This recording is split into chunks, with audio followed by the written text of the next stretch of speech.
game goes on, but right now we're seeing Great Britain working their way up towards the Irish try line. They've received to get a second set of 6, and this is fantastic territory for them so far. And they've had a monitor as well. Nearly providing the first score of the day, the first score indeed it would have been of the 2025 British and Irish Cup, and again TV goes aiming for the box on that occasion. But right, you get in comms and everything. Ireland survive. The score remains 0-0. You're right to grab me a HDMI thing? Out from their goal line. Alongside me today, I have Paul McCullough, who has represented Ireland in the men's open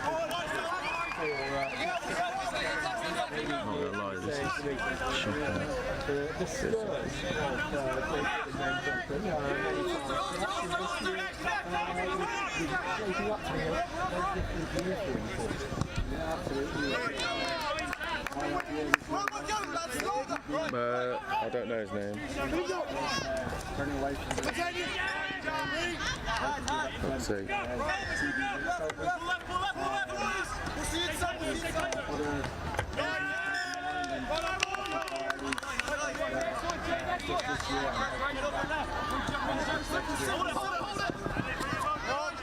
definitely hope that will be the case for us. I'm really looking forward to seeing you. The next clip that we will see you in is hopefully going to be another green streak the Rugby League. Yeah, absolutely. I think that's always well in the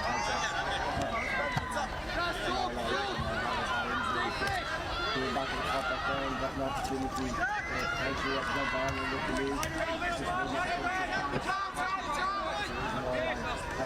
today.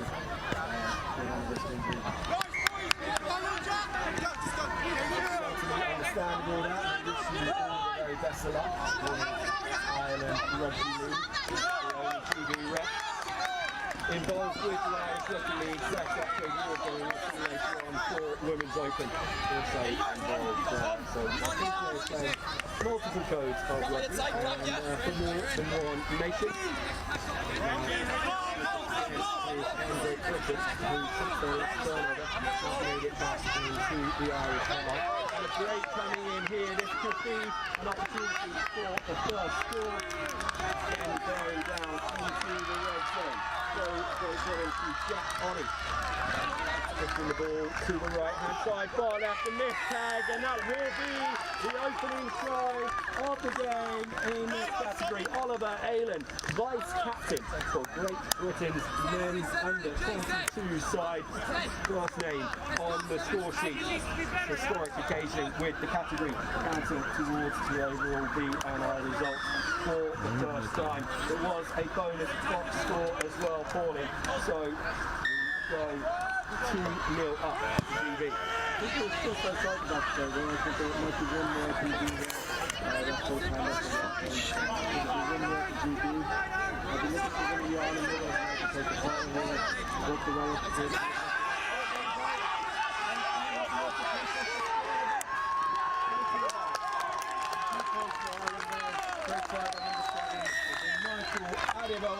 Who goes over, the 21-year-old from Tullamore, scores Ireland's first try, and that one probably is a box try. So Ireland, having just found themselves a point behind, they'll find themselves a point to the good. Great Britain on their laurels a little bit too much after that opening score. Always very dangerous time. Here's Adam O'Reilly, who then puts the kick in towards. Excuse me. In the back of the van, there might be another monitor. It's just not firing on. There's one there from Matt Croft. Managing to go backwards there and into the hands of Van Heerden. Heerden, one of the emerging tag families in the UK. Women's 22 in this men's side. Playing the same way, jumping around and still going. Here is Justin. Centre field.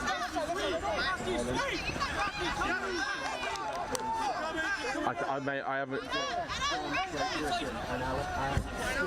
There is an overlap here on his left wing, and GB needs to work hard to close it down.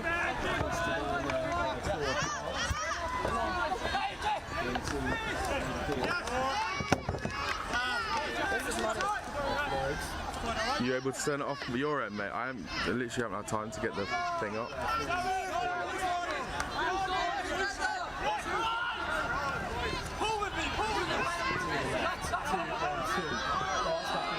Creates the gap. A wonderful bit of play back from Ireland that results in a score for Jack Curry. Ireland now moving themselves into Never going off 8 times again.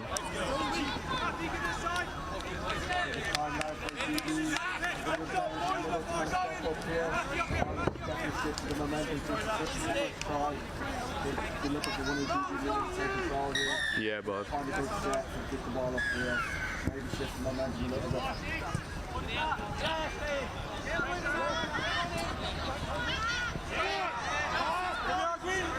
GB have shown with falling down, playing hand, they can gain ground.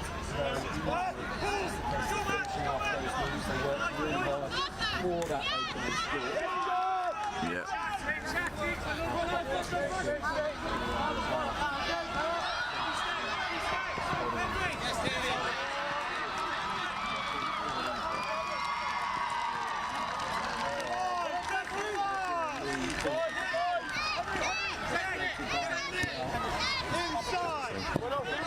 Are you hearing comms?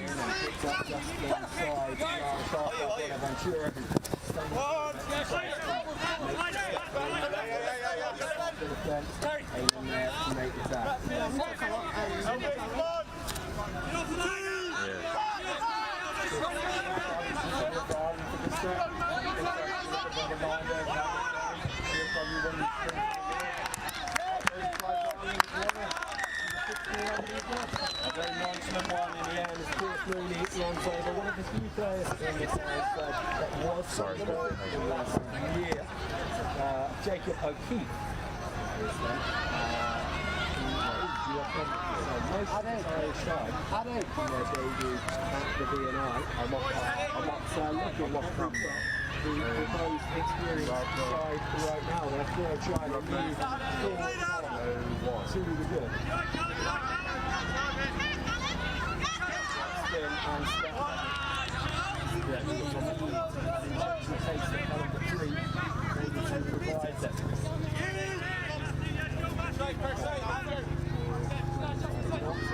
To the right hand side.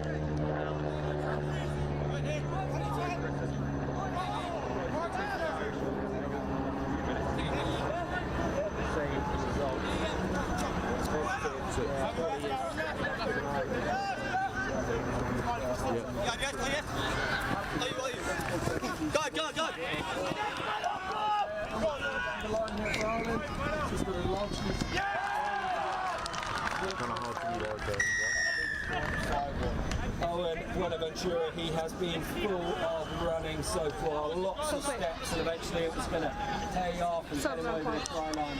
And Sean, the same hospital as David Beckham, certainly seems to have had some of the flair of golden balls himself. You flicked on that panel, yeah. Turn up on the pitch for him today. Short kick on this occasion from Ireland. It's worked really well for them. It's had missed on Welsh as well. So he gains an extra few inches in Ireland. But bounces they certainly in the ascendancy. So watch out. Yeah, bud. Talk to me.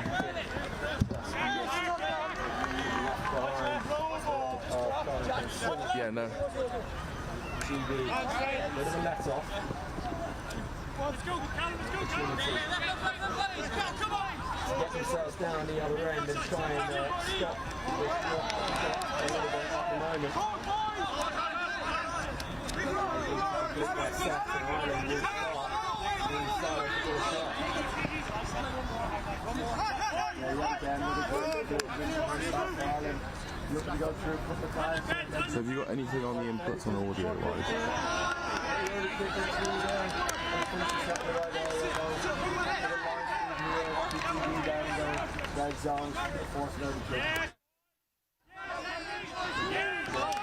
Anything now?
incredible tag by GB to stop this Irish attack, and the hooter has gone, so this tag will bring to an end the first half of the men's 22 clash here. The 2025 British and Irish Cup.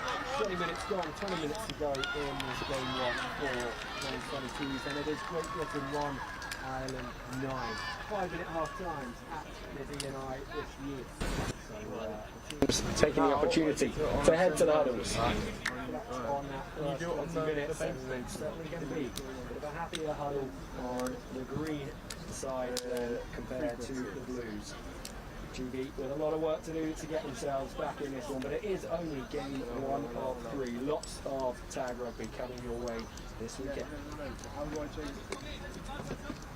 Yeah, I don't know whether anyone's actually hearing us at the moment. Yeah, I can't hear myself or you. So I'm actually going to stream and just rewind it. It's on YouTube, isn't it? It is, yeah.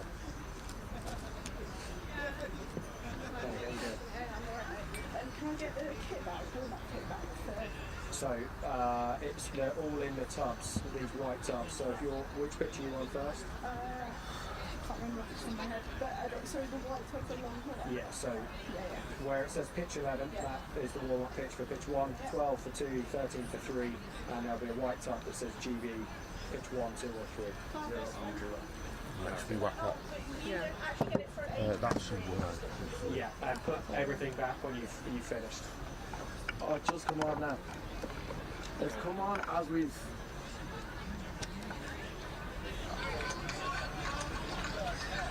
Yeah, we've got a bit technical issues. Okay, that's alright. So do the red button. Yeah, the light was on through, but I mean, people were hearing it at the start. Nice. Sorry, I'm trying to resolve issues. Yeah, sure. We'll just carry on commenting. Yeah. If it comes, it will sort itself out. Yeah, sorry about that.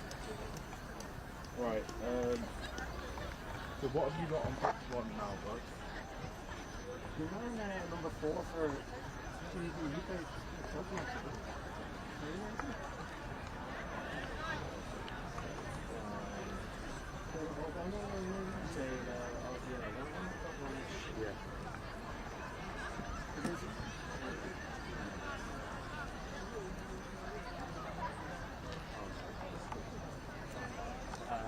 Yeah, he did. Eligible for the Angus.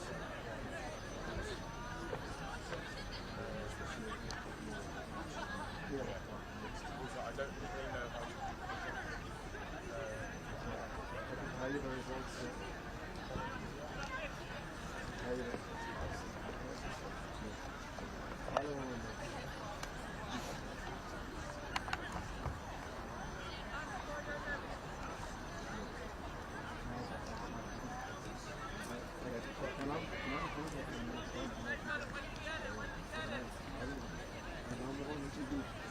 I got in like 4 or 5. It's tricky.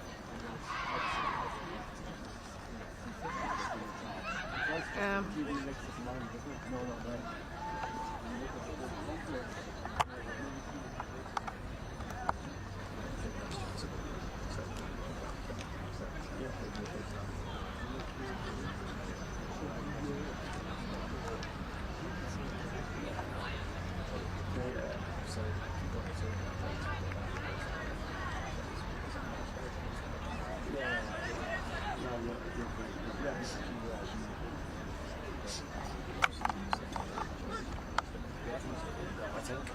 Said to Jay to chip something across. I think it's so unfair without winning the good chance. That's the thing. I think Jay, like, obviously I'm biased, but I think Jay's one of their main players. He's a great player. I think it takes so much from them to like the things he plays. Yeah, that one's open to. I mean, they were fantastic in 2024. They've been phenomenal with the last few years. It would like to go and either get an equivalent result in Australia or potentially to go one back. It's just like Jeremy came up to me the other day, you guys are that thing, it's just been like, go to this country.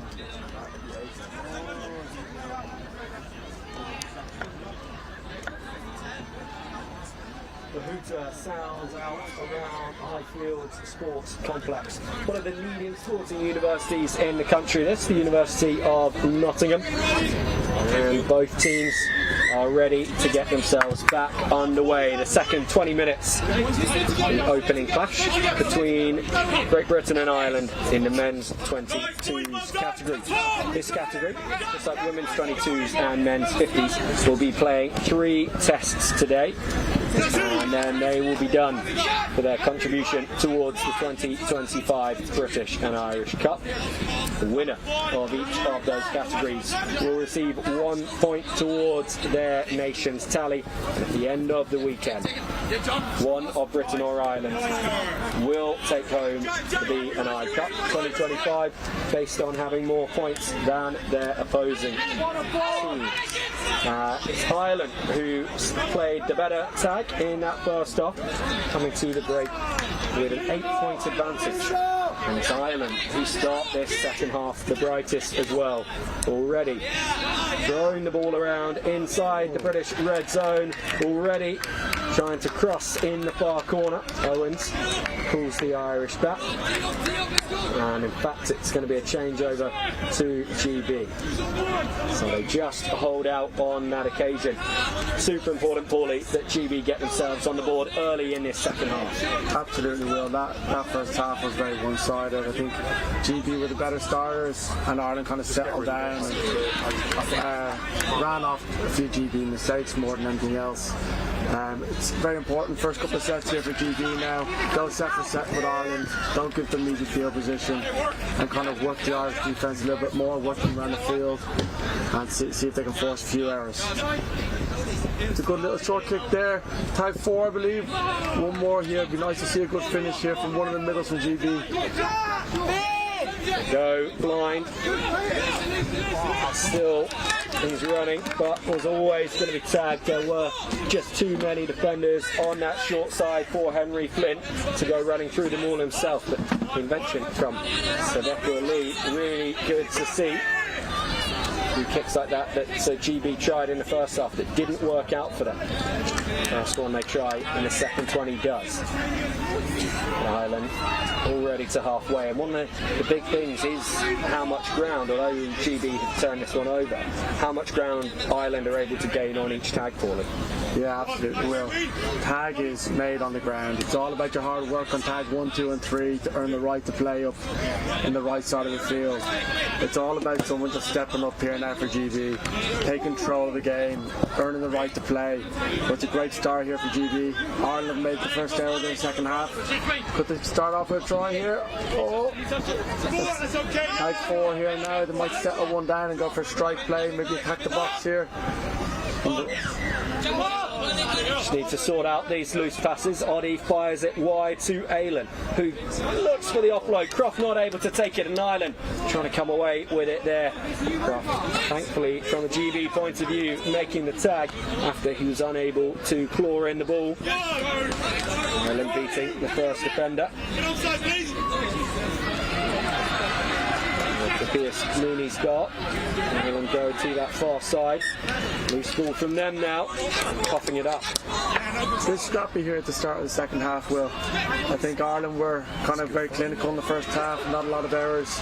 It's going set for set here, a few couple of errors. It'd be nice for one of the teams just to settle it down, take control of the game, and build a few points off some of these errors. Back up the GB here now in the corner. Ireland scramble well, make the tag 2 here in the corner. Good offloading play though from GB to get the ball through the hands quickly. Matt Croft having the opportunity to score in the corner. Let's come back to centre field as Capri dives, and then through to the left, tag made. Oh, that's a try awarded there. No? I think the Ireland defender was offside there, so he couldn't make the tag, and GB have got off to a great start in the second half. They scored first in the first half, they score first in the second half, this time through vice captain Oliver Aylan, making his GB debut this weekend. And yeah, good advantage allowed to be played there by Owens, the referee, rather than calling it back. Try scored. GB got plenty more work still to do. They are now heading themselves in the right direction. Important to get this restart right. Good hits there by Pierce Mooney. Will he beat the last man? It's a foot race to the corner. Great scramble there by GB, but a great start to this set for Ireland. 2-on-1 here, down into the corner. Good tag there again. Tag 2. Ireland's got 3-4 tags here at the line. Oh, he's a little bit in touch there with the play the ball, but here we go. Ireland into the left wing. Good pass, Tygo Shea, 2-on-1.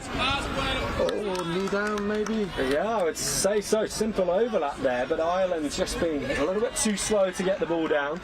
So they will have to try once again. And the interception coming in from Hollabon, but penalty to Ireland. Late tag made. So they will have a fresh set of 6. Ty Johnson over the ball. Front of the box. Offloads and tag made. Options both sides. Nicely holding on to that one. Connor Cleary not wanting to be drawn into the early pass that would make the defending easy for GB. Still they go at the British line. Options gone now on the left hand side, so GB know where they need to defend. Good combination to make that tag there. Hollabon, one of them. As the dive came in from Ireland. The kick now, and just needs to pin his ears back.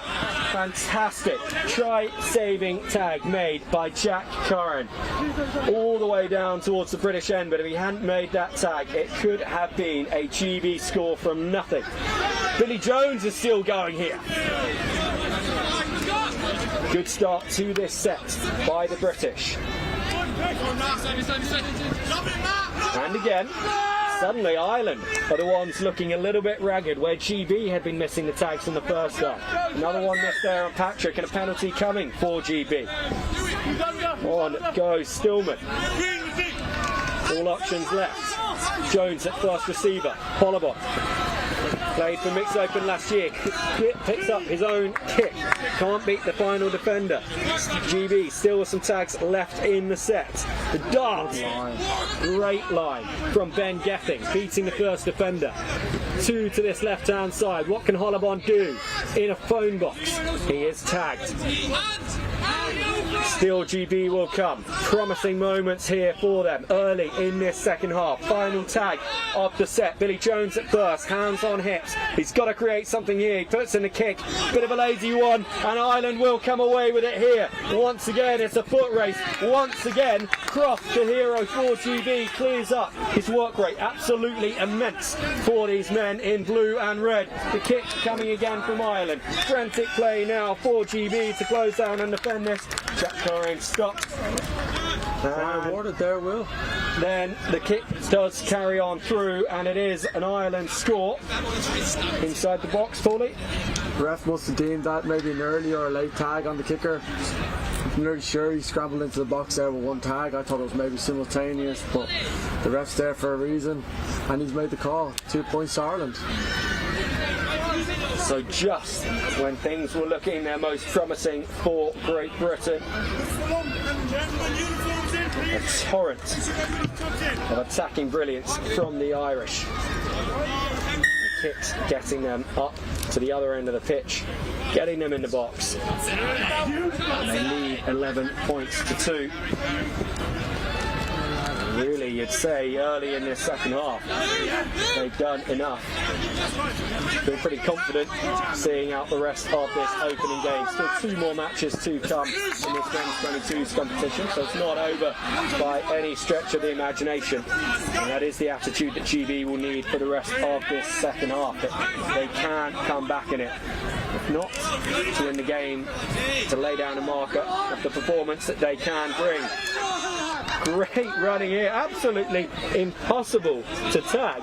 Seemed to be Henry Flynn, just jinking around multiple Irish defenders. Aylan now, and he's got Flynn outside him again. This time Ireland do make the tag on Flynn on that far touchline. Aylan trips over as he goes towards the line accidentally, but did lose his footing, does score the try for GB. Their third try, all of which have been single pointers. Ireland able to stack up a few double pointers, and that's why their lead is at 8. More of that needed by GB for it. That's an important set there for GB. They scored first in the first half, and there just seemed to be compounding errors, and Ireland took control for the whole first half and left a bit of a scoreline. They scored first in the second half. Ireland came back with a box try. It's great to see the GB men taking control there, making it 2-2 here in the second half. 11-3 for the game. Oh, Chris Mooney down, a short kick down to the corner. It's a foot race again. GB scrambling perfectly there again. I think a little knock on there for GB, so Ireland get a repeat set here in the danger zone. Huge momentum maintainer this for Ireland. Have a full new set of 6 in this position on the pitch. Said Paulie, that tag all being played on the ground. It's good ground for Ireland, and it's ground that is going to lead to their 12th point over in the left hand corner. Simplest try they have scored so far today. Yeah, absolutely. Well, just simple hands there, 2-on-1. Ireland failed to execute it there a couple of minutes ago. They've learned from their mistake and they've executed it into the corner.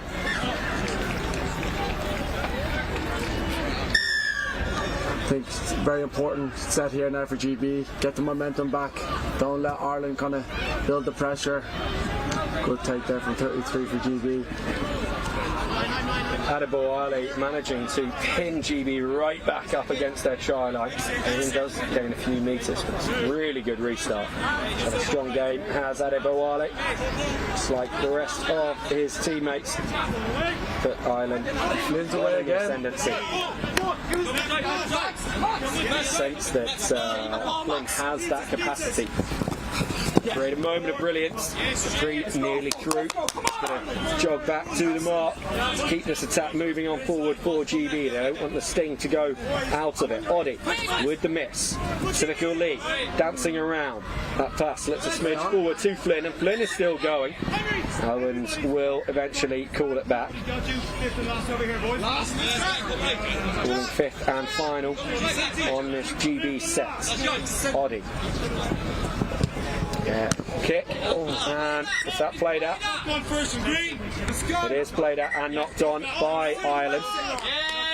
One of Jura, so Reyes, saying that it was off his foot, not his hand. Not what Owens has seen, unfortunately, for Reyes. And so Ireland having to see out another set of 6 here. One of them gone already for GB. Flynn. Oh, he's on to Ayla. Had a flat attacking line this for GB. And a simple one. Halfway through this set, Flynn loses his footing on this occasion. No ability to step around the defenders when you're on the ground. He doesn't need to when Oliver Aylan can find his way to the try line that effectively. His second score of the game for Aylan. GB 4, Ireland 12. So just about keeping pace with Ireland in this second half for GB. Yeah, well, a lot of debutants on that GB team. I'm sure Dean Irvine, Alex Ryan were in the year of done saying just a learning curve for the first half. First time a lot of these guys are playing international tag. Pace is always a surprise for the first time out, but it's great to see them in the second half. They settle down the nerves. I'm sure it makes a very exciting game too. Certainly does. Tag rugby, always an exciting prospect, and more of you joining us on the streams every passing year, every competition that comes up at the representative level in the UK and in Ireland. You know how exciting it can be. Doesn't get more exciting than international tag rugby, and what a feast of it we have for you this weekend. 9 matches being brought to you live on pitch 1 today, 8 tomorrow, and then of course pitches 2 and 3 also being live streamed on Tri-Tag Rugby and Irish Tag Rugby Association YouTube. Get bored of the voices of myself and Paulie and the other lineup of guest commentators that we will have for you this weekend, then you can watch a quieter affair on pitches 2 and 3. Ireland not quite able to keep the ball in field there. They will maintain possession. I think a GB player just got to touch the ball there, will knock on into touch, so Ireland will get another repeat set here. Attack the line, looking for Tiger Shea here, maybe to trick play there. Oh, a little knock on there, maybe GB can work the way up the pitch here. And being reminded by Owens that they can bring the roll ball out to where the knock-on actually was, well up from their try line, rather than having to play on the line itself. Hollabon, just outside Flynn here, but Flynn continuing to go. What a weapon he has been for GB in this second half, gaining ground almost every time his hands are on the ball. Definitely the difference from the first half, Will. A lot of players just putting their hand up, looking for Flynn more and more, 2 or 3 times a set, and he's just making yards at ease. Happy I'm not out there defending him, Will. Well, I was just thinking there as you're saying that, Paul, it's the difference between being a young man on the pitch. At 22, you've got that running in you to just keep going set after set after set. I certainly couldn't do it. You probably could, Paul. A try here for GB, coming from an excellent kick. And it is Dupree who is the one who chases after it, plucks it out of the air just above his head. And GB with another score. They move to 5 now. So they certainly have the attacking weapons, Paulie. They certainly have the ability to find their way to the line, to get the points that they need to, which would suggest that the narrative we saw in the first half of this game is not necessarily going to be the narrative we see for the rest of this men's 22 series. It's a contrast to 2 halves here, Will. I think the main difference from the GB team is a lot more calm. Oh, number 3 here for Ireland is away, man on man here. Aylan in a sweeper roll, slows him down, and then Sveko Lee gets back to make the tag. Ireland could fall through the hands, though, as I say that, they do lose control of it. Unfortunate knock on there from Noon. We will now move into the sweeper roll for Ireland, who could be called into action if Flint finds himself on the ball. He's actually headed to the touchline, I believe. So maybe a slightly easier set for the Irish to defend than recent ones. Sveko Levy frees his hands here. He's got Aylan. Aylan's pass needed to be just a little bit tidier than that, but still GB do keep possession. It's getting on that far side. Lee again. Loose ball, bounces time. That's right there for the interception, and so nearly was clawed in by Bevington. The man from Fecal could have gone the distance there.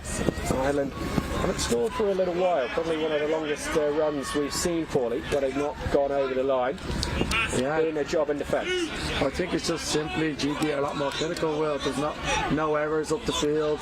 They're finishing their sets in the right area, if not scoring. If you look at the score from the first half, I think it was about 8-1. I think GB are actually ahead in the second half, so there's a lot to take away from this game. Real opportunity here, 2-on-1 maybe. Stillman just clinging on to that one, almost going through his knees. And either side, keep possession for GB. They will maintain it here as well. Van Heerden will roll. Jones will feed it out to Croft. One of 2 Crofts in this side, and he's putting in the kick there. Good yards there from Tiger Shea. Good kick from GB. Would have liked the tag to be made a little closer to the line there. Good exit from Tiger Shea, and Ireland will look to build up the field here now. Good tag there, tag 2 here for Ireland. Look at them take control here now and maybe find a quick 50-turn opportunity, maybe tag 3 or 4. We've not really seen either team look for that 50-10 as a playing option so far. They've kind of been content to just run it up, as we see here once again Adeboale, and he is going to have the pace surely to go for the corner. No, what a tag from Aylan. But for all money, like Adeboale was over in the corner. Bevington will now feed this back in field. Ireland, half of them were headed back to their own try line, thinking they got another point on the board. Called into action here, big overlap, and they will score surely once again. No, Croft over there to make the tag. He's injured himself in the process, but he has to stay on the pitch. There's no one there to sub on for him just yet. GB managing to save the try. Last play here goes Flynn again, little kick. Actually did kick here now, last play of the half here. Will Ireland be content and just take the tag, or will they have a bit of play in them? Covington looking to step around Aylan. Aylan there. Final play of the game brings this one to an end. Great Britain 5, Ireland 12 in game 1 of the men's 22s competition here at the 2025 British and Irish Cup. So Ireland drawing first blood. 3 tests in this men's 22 series. GB need to win both to secure the points towards the overall B&I itself. It's Ireland who have advantage after game 1. Next game that we will be bringing you here on the show pitch of the British and Irish Cup is the first game from the men's seniors category. To give you a bit of a rundown of our schedule of the day, we've had men's 22s, men's seniors, as I say, up next. That will be followed by the women's seniors at 12. An hour later, we will have the second game from the women's 22s competition. They've just played on pitch 2. I'm sure some of you may have been following that one on the pitch 2 live stream. At 2 o'clock, mixed seniors. The first opportunity that we'll have to see the mixed format of the game, followed by men's open and women's open.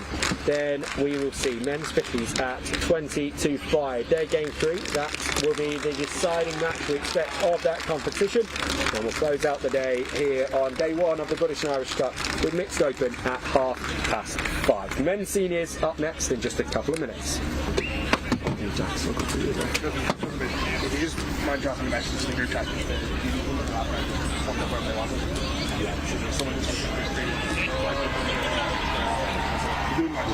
avoid people getting into multiple places. The women's 22s, GB won on the hooter, and there was a draw on the 50s, so it's all tight. Which one, sorry? Women's 22s, GB, on the hooter. 50s draw. Well, there we go. Cheers for the update. On the hooter, 22s.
People were like, I mean, okay, who else they get a message, but like people messaging like, you can't really stuff like that. I'm calling the game. I'm not looking at my WhatsApp. Oh, is it on the other pitches? No, on this one, it's just comms just been going in and out. Oh, I get you, yeah. I think it's back in there, though.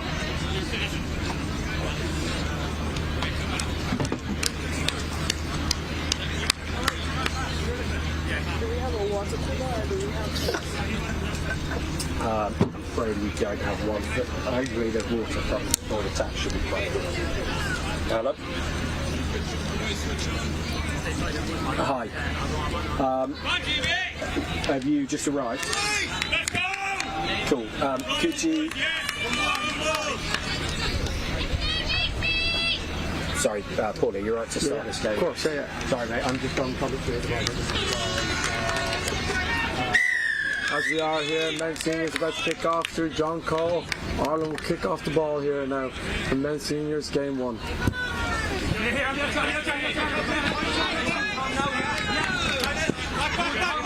Tag there from Matthew Sheedy for Ireland, making his debut today. He's playing a lot of his tag over in Australia. Back here to make his debut. Good job there by Henry doing that.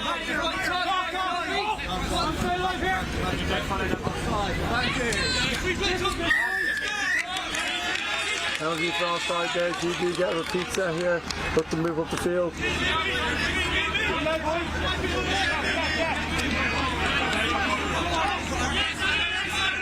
Stanners, great yards off the ball there.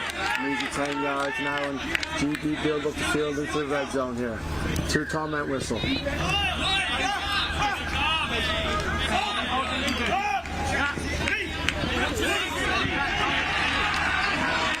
Great tag in the corner there by John Cole. Tag 4 here for GB. Looking to maybe set up a strike play here. Comment whistle on the wrap. Oh, Jack Reels. Just clean up the ball here. Last tag here. Comment whistle looks to kick it, maybe 50-10 opportunity. Good kick there. Noam Malloy's back there to gather it up and work his way up the field here now. Ireland with their first attacking set of the half.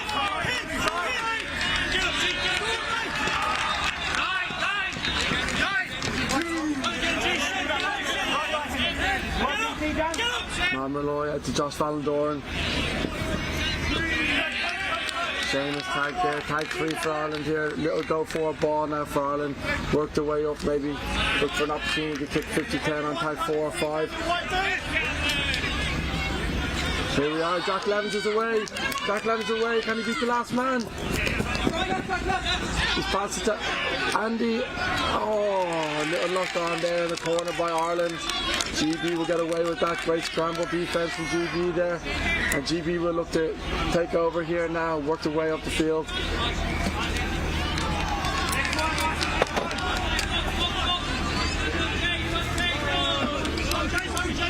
Set for set here, Will.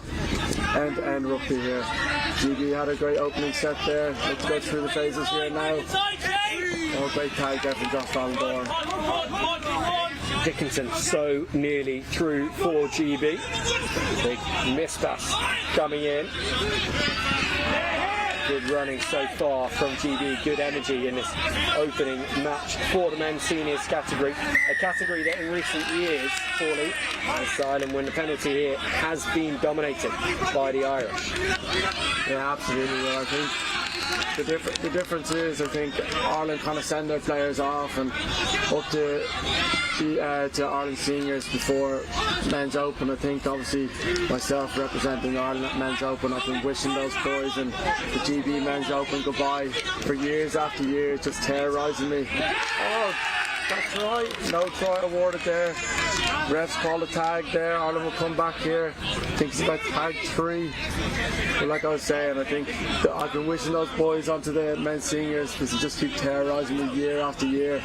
But I think this is Ireland's category. They kind of stacked this category a little bit more and they've kind of dominated this. But GB Men's Open have definitely dominated their category for the last few years. Well.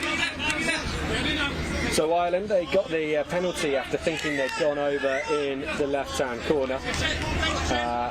And that gave them a fresh set. They then found themselves chasing the ball backwards a little bit, but are once again moving towards the GB line and able to vary their point of attack so fluidly here. You see Chris Cole involved. Again, the ball comes back to him. He tries to weave around the outside of Ainsley. It's caught. Ireland pushing over to the left-hand side. The miss pass comes in and not quite enough pace there for Rodrigo O'Brien to go for the corner, so he stabbed the little kick through. He managed to get his hands on it, but no try awarded. GB see that attack out once again. Dickinson to Bab. Bab is one of the players that has moved from GB men's open to GB men's seniors. It's a line of success that GB men's open have enjoyed, and that unit has stayed pretty tightly knitted together in that category. Whereas this men's senior side underwent quite a significant transition from the 2023 Tag World Cup onwards, and they had a pretty tough first B&I as a unit in 2024 over in Ireland. The Irish picking up wins in all 5 matches on that occasion. So GB, they know what they need to do this year to improve on that performance. A fairly simple recipe. The question is whether they will be able to against this stacked Irish side. Challenging kick coming in, but Desanayaki doing well under pressure. 2 Irishmen bearing down on him. Clears it up calmly. Bloom, vice captain for GB men seniors. Darting forwards himself. Knowles decides they'll go back to that left-hand side. Knowles involved again. Hit for Desanayaki to chase. It's just going to sit up here perfectly for the Irish as Thomas McGrath flicks it back onto Andy Harris. Not Andy Harris, that's Sandu, vice captain of this Irish side. Here's Andy Harris now on tag 3, looking to work his way up the field. Jack Reels onto John Cole. John Cole with the little step inside, looking for support. Machi outside him. Machi on the hard line. Good tag there by GB. Andy Harris whips it wide there for Gurge. Oh, a little knock on there from Ireland and turn over to GB. And I mean, these are sets that the Irish would be expecting to complete poorly. They are a clinical side, this men's seniors team, with, as you say, so much experience, so much talent. So far, not able to get themselves on the score sheet, but it always feels like a matter of time with these guys. Bloom, still going, he's beaten 2 defenders, he's got options outside him. That one just over the head of Sejan Gurung, and just beats to the touchline as well. Ireland will hold out, just as GB had the most promising passage of play in the recent set. It's Whistle with the tag, captain here for GB as he was last year.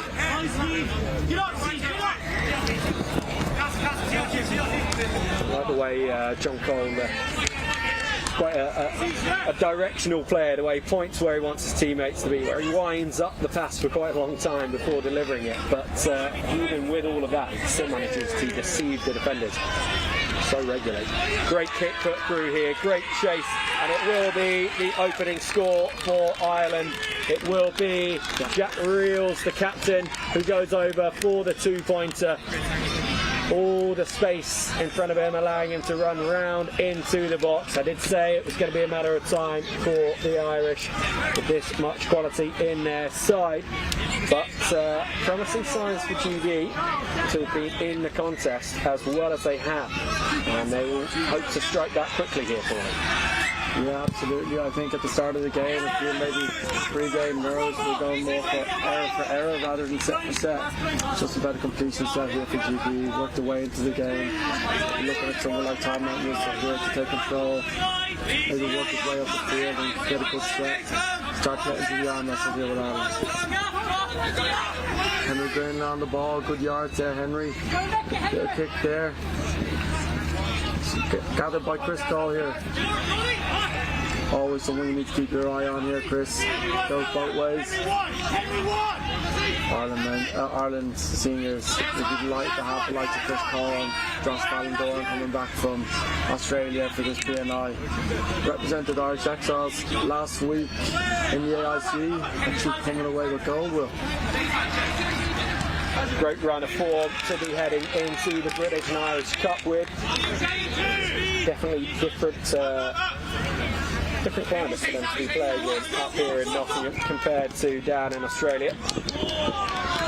Yeah, absolutely will. I had the pleasure of playing there last year, and if you think you're fit over here, you need to start doing it in 34-degree heat.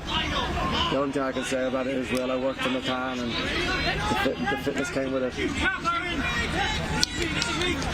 It's a shame, really, as Ireland go for their second try, and it is awarded. 3 points to the good now, the Irish. Pod O'Brien there with the try. Tried the short kick the first time, ref deemed to bounce over the line. Second time, bounces up just for the line perfectly. Puts the ball down there. Ireland 3, GB now. Yeah, I was just about to say, Paul, a bit of a shame that we don't have a commentary cam for people to judge for themselves whether you did actually manage to work on that tan in Australia or not. But you are giving people the best opportunity to decide.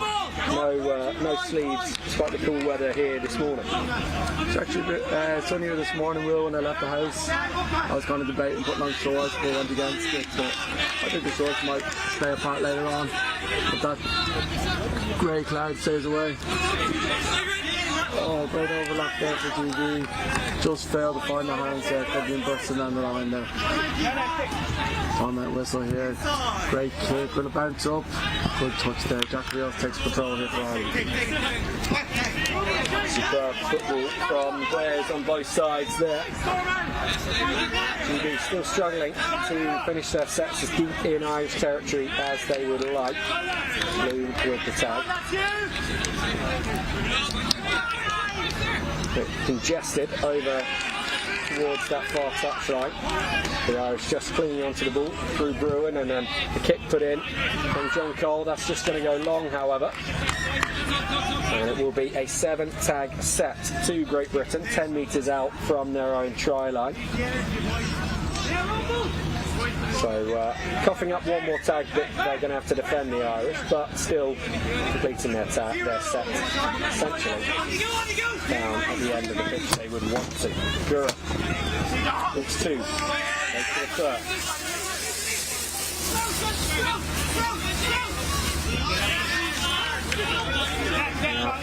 The British do have plenty running in them. They are able to shift the ball a lot quicker than we've maybe seen in years gone past for this men's seniors outfit. Positive signs for them early on, and gambling now. The Irish still on their heels, getting back into that defensive line as Stanworth ran at them. Final tag of this set. Great opportunity to finish up in the red zone. Switching the point of attack twice. And on again they go.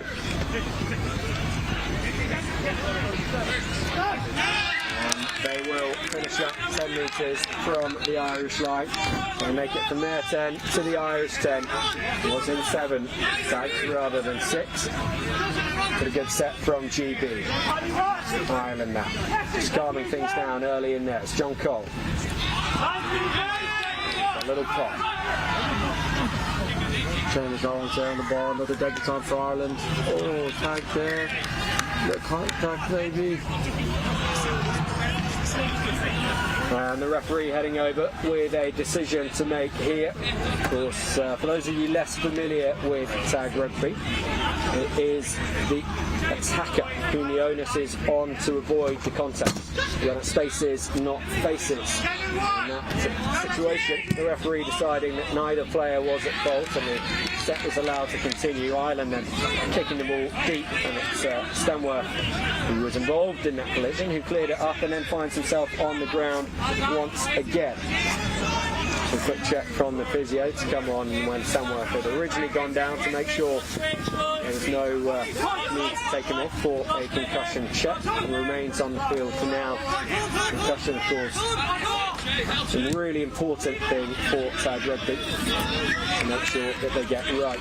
While it is a minimal contact sport, it doesn't eliminate the risk of concussion. So all physios and first aiders, coaches, managers and players And reminded of the new concussion protocols that are in place as Tri-Tag Rugby works for a permanent policy on concussion to make sure that our players are kept as safe as they possibly can do. Ireland now into the British half, beating the defence there, doing with a great tag, diving heroically behind O'Brien. Good control off the boot by Newman. Keeps this attack moving forward. Chris Cole. Loose ball. GB clear out.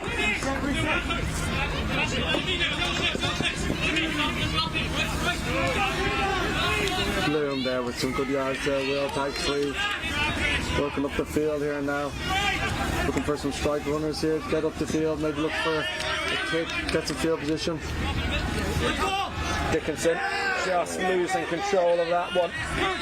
And Ireland will pounce.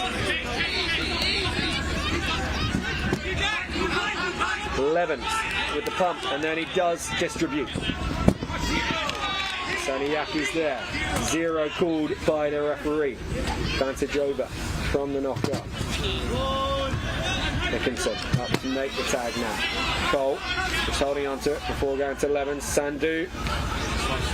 He still had his tags on when he made that pass somewhat lethargically. Tom Newman here looking for someone coming back on the runner. Thomas McGrath for the box. Oh, great tag there with number 19 for GB. Crucial involvement from George Gamlin. Wonderful tag made by Bab. Levens is not an easy man to keep out from that distance.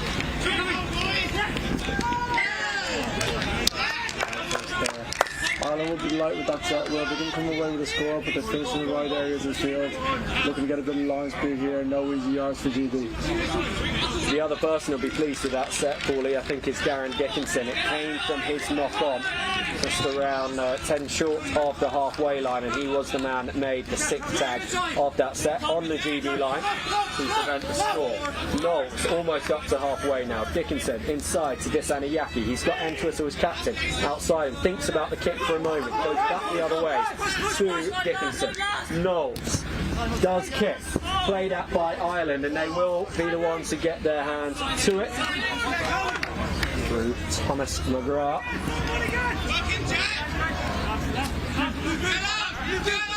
Sandy. Caught by Dickinson. Levens. Sandy. Newman. Or Curley, sorry. And Whistle. In there defensively for GB. Lost forwards by Ireland. And for the first time, GB will get to start a set inside the Irish half. Most important set of the game so far for GB. They really need to come away with something here. Greenhall caught before losing the ball forward, although they felt that it was an Irish hand that had knocked it out there. Dickinson, plenty of space. Whistle runs the decoy switch line. Good tag there with Seamus Owens. 2 more tags here for GB. Will they get attack at the Irish line here now? Tom Whistle. A cut out pass maybe. Ainsley does pick it up and finds the gap in front of him where 2 players had collided just moments before. 6 again called for Great Britain. They did not gain much ground on that first set there, starting inside the Irish half. They have to do better here. The Irish defence was just so disciplined, Paulie. Yeah, it's great to see. I think, like you said, Dickinson with the knock on. I think Gerge will be delighted to see Ireland defend up here and off the back of his error. Maybe a 2v1 for GB. Oh, bad, just tagged there. Oh, try and ward it. Simultaneous must have been there in the corner. Great little momentum switch there for GB. Bad in the corner. I think he scored 3-1 win. Does indeed. Great Britain 1, Ireland 3. Opening score for this men's seniors category for GB this year goes to Alex Babb. 2 sets inside the Irish half. It's eventually too much pressure on that try line. The Irish to keep holding GB out. They're on the score sheet now, they are in the game. Ireland having to start this set from deep down in front of their own line. Privilege that GB get from having scored.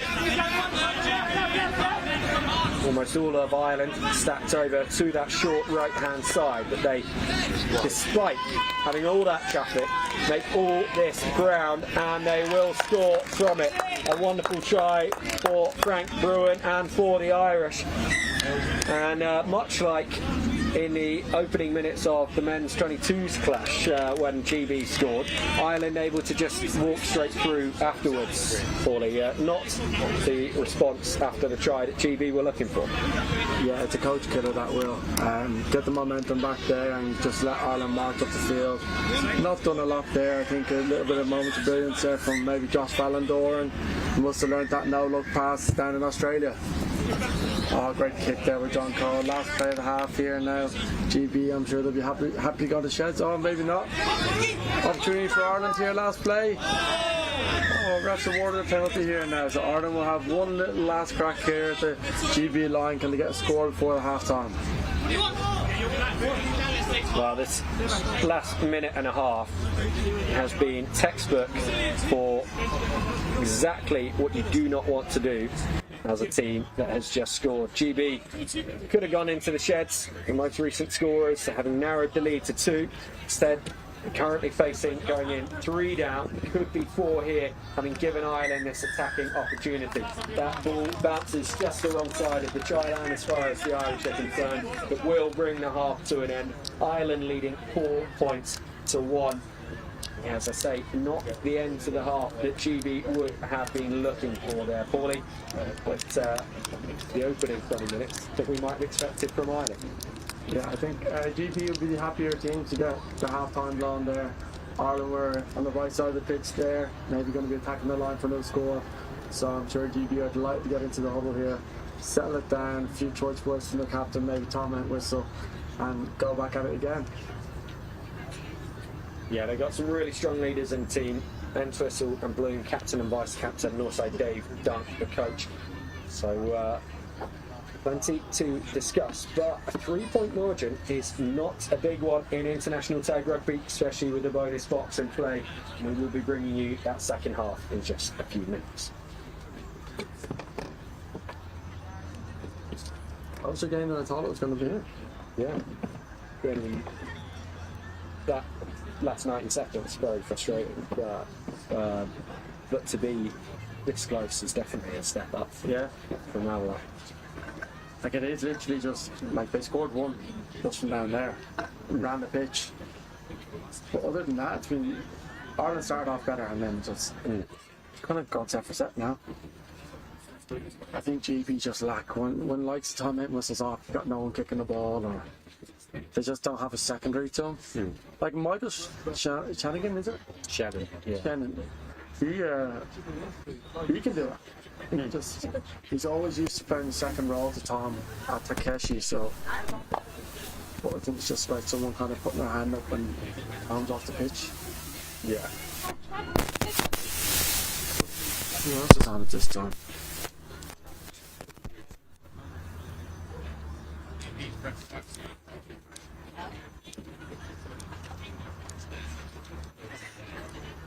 Which time is 7 to 11? Fine, because it doesn't mean plus 44 going out, it doesn't count. Good night, Anna. I get a bit closer to it. You don't get what's it? Oh, really? I mean, I'm going to score. I know, but I mean for when I go to the next one. Oh, right. Yeah. You copied the whole. Yeah, copy the link, paste it. Right. Yeah, Irish physios are not out on the pitches at all. right. So we're covering both teams. Okay. There's 2 of them there. One's a student, one's a more senior, I think. But it's just we're covering all teams for all games now. So I don't know if that's something Yeah, to address can that you, break. there isn't a break, so could you I have another game after this one, and then I have a game off. Yeah. So I'd say come over to 30 because I don't know what to do with it. Yeah, if you're alright to message in the physio chat and see whether whoever's on a break now could find Jack Leahy. He's over there. Oh, he's over there. Yeah. To just get him to send a message to the Irish physios because, yeah, you guys need to be prioritising GB and you need to prioritise Ireland. Cheers, mate. Cheers, bro.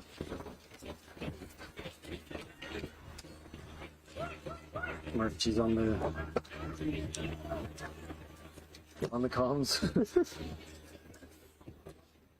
When did he send that?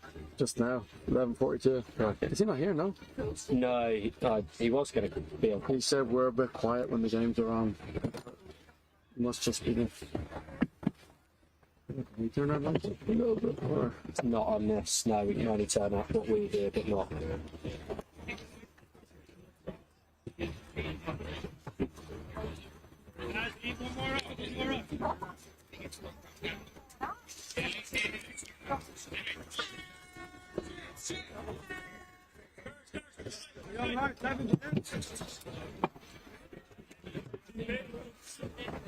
Second half about to get underway here in the Game 1 clash and then seniors competition between Great Britain and Ireland. It is Ireland that lead 4 points to 1. It's Ireland who will have first use of the pill in this second 20 minutes.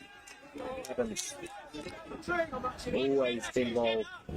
The time that he is off the pitch for Ireland seems very, very little for us. Yeah, 11 between the little foot there maybe. That's just play on. That would be for surrender instead. Play the whistle there. And yeah, 11's been probably the focus on the GB men's senior for the last 3-4 years now. Well, I think he used to represent himself at Irish men's open as well. So he's definitely a man that knows his way around the practice. Huge opportunity for this for Great Britain early in the second half. Having got the penalty for the surrender, Stanworth then made acres of ground up the pitch into the Irish half. It's Shannon to find his way through the right hand side. Greenhall now. Just short of the line. Tag waved in the air to make sure that was aware that attack had been stopped. And it is going to be a try for Great Britain. We're just waiting for confirmation from the referee. George Gamlin, the scorer for Great Britain. And they bring the margin back down to 2 points. But the essential thing, Paulie, is that they don't do what they did when they scored toward the end of the first half and let Ireland go straight through afterwards. Yeah, it's a great start there for GB in the second half. Bring the game down to a one-score game now. I'm sure the coach will be delighted with the ball there. And that's a great start there. Well, like you said, don't compound the score. So earn a drop out here now, and GB would like to go at the Irish line again. Entwistle finding the gap between Bruin and Cole perfectly there. So the Irish having to drop this one out, and it's just hovering above Babb, who takes it calmly. Does have options. Decides to go for the safer option. Just take the ball up, take the tag. Entwistle with the miss pass to Dickinson. And on now to Disaniaki. Tag made, they will come back. Ireland with time to set themselves here. Shannon. Entwistle reversing the direction of play and missing teammates out to get to Disaniaki. Changeover cool. And Ireland nearly just going straight through on that touchline again, as they did for their most recent score. Up to halfway already. At 11. Short kick. It looked like he took a bit of a flick for the head for his troubles on the way through, and yet despite that, it's GB that are going to end up with the ball.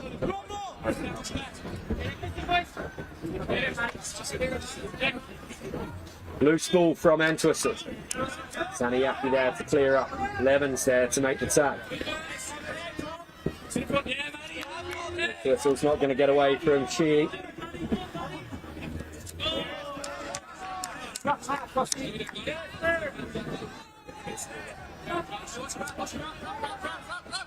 Looking for the inside option as a decoy.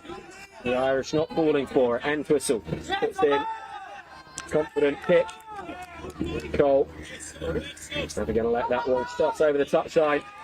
Never going to be stopped by the first defender as well.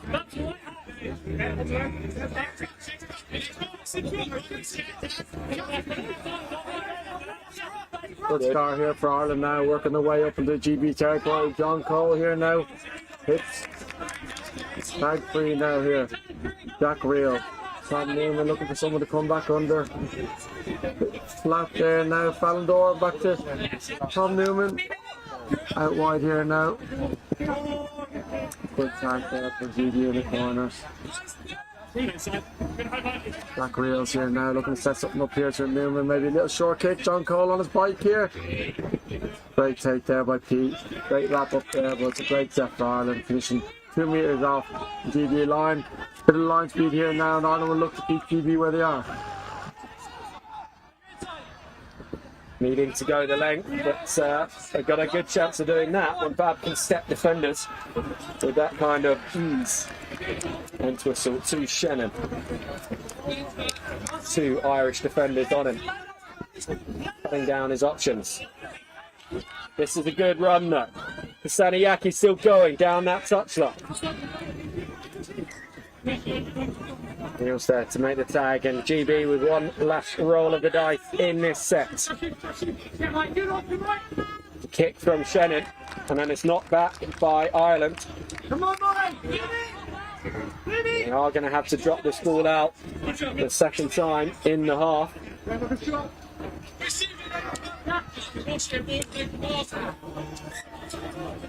GB were unable to take full advantage of their position the last time the Irish dropped the ball out. Second opportunity here. Aaron O. And he says that when he grows up, he wants to be like Anita Snowden. I mean, all of us who play tag would love to be at that level.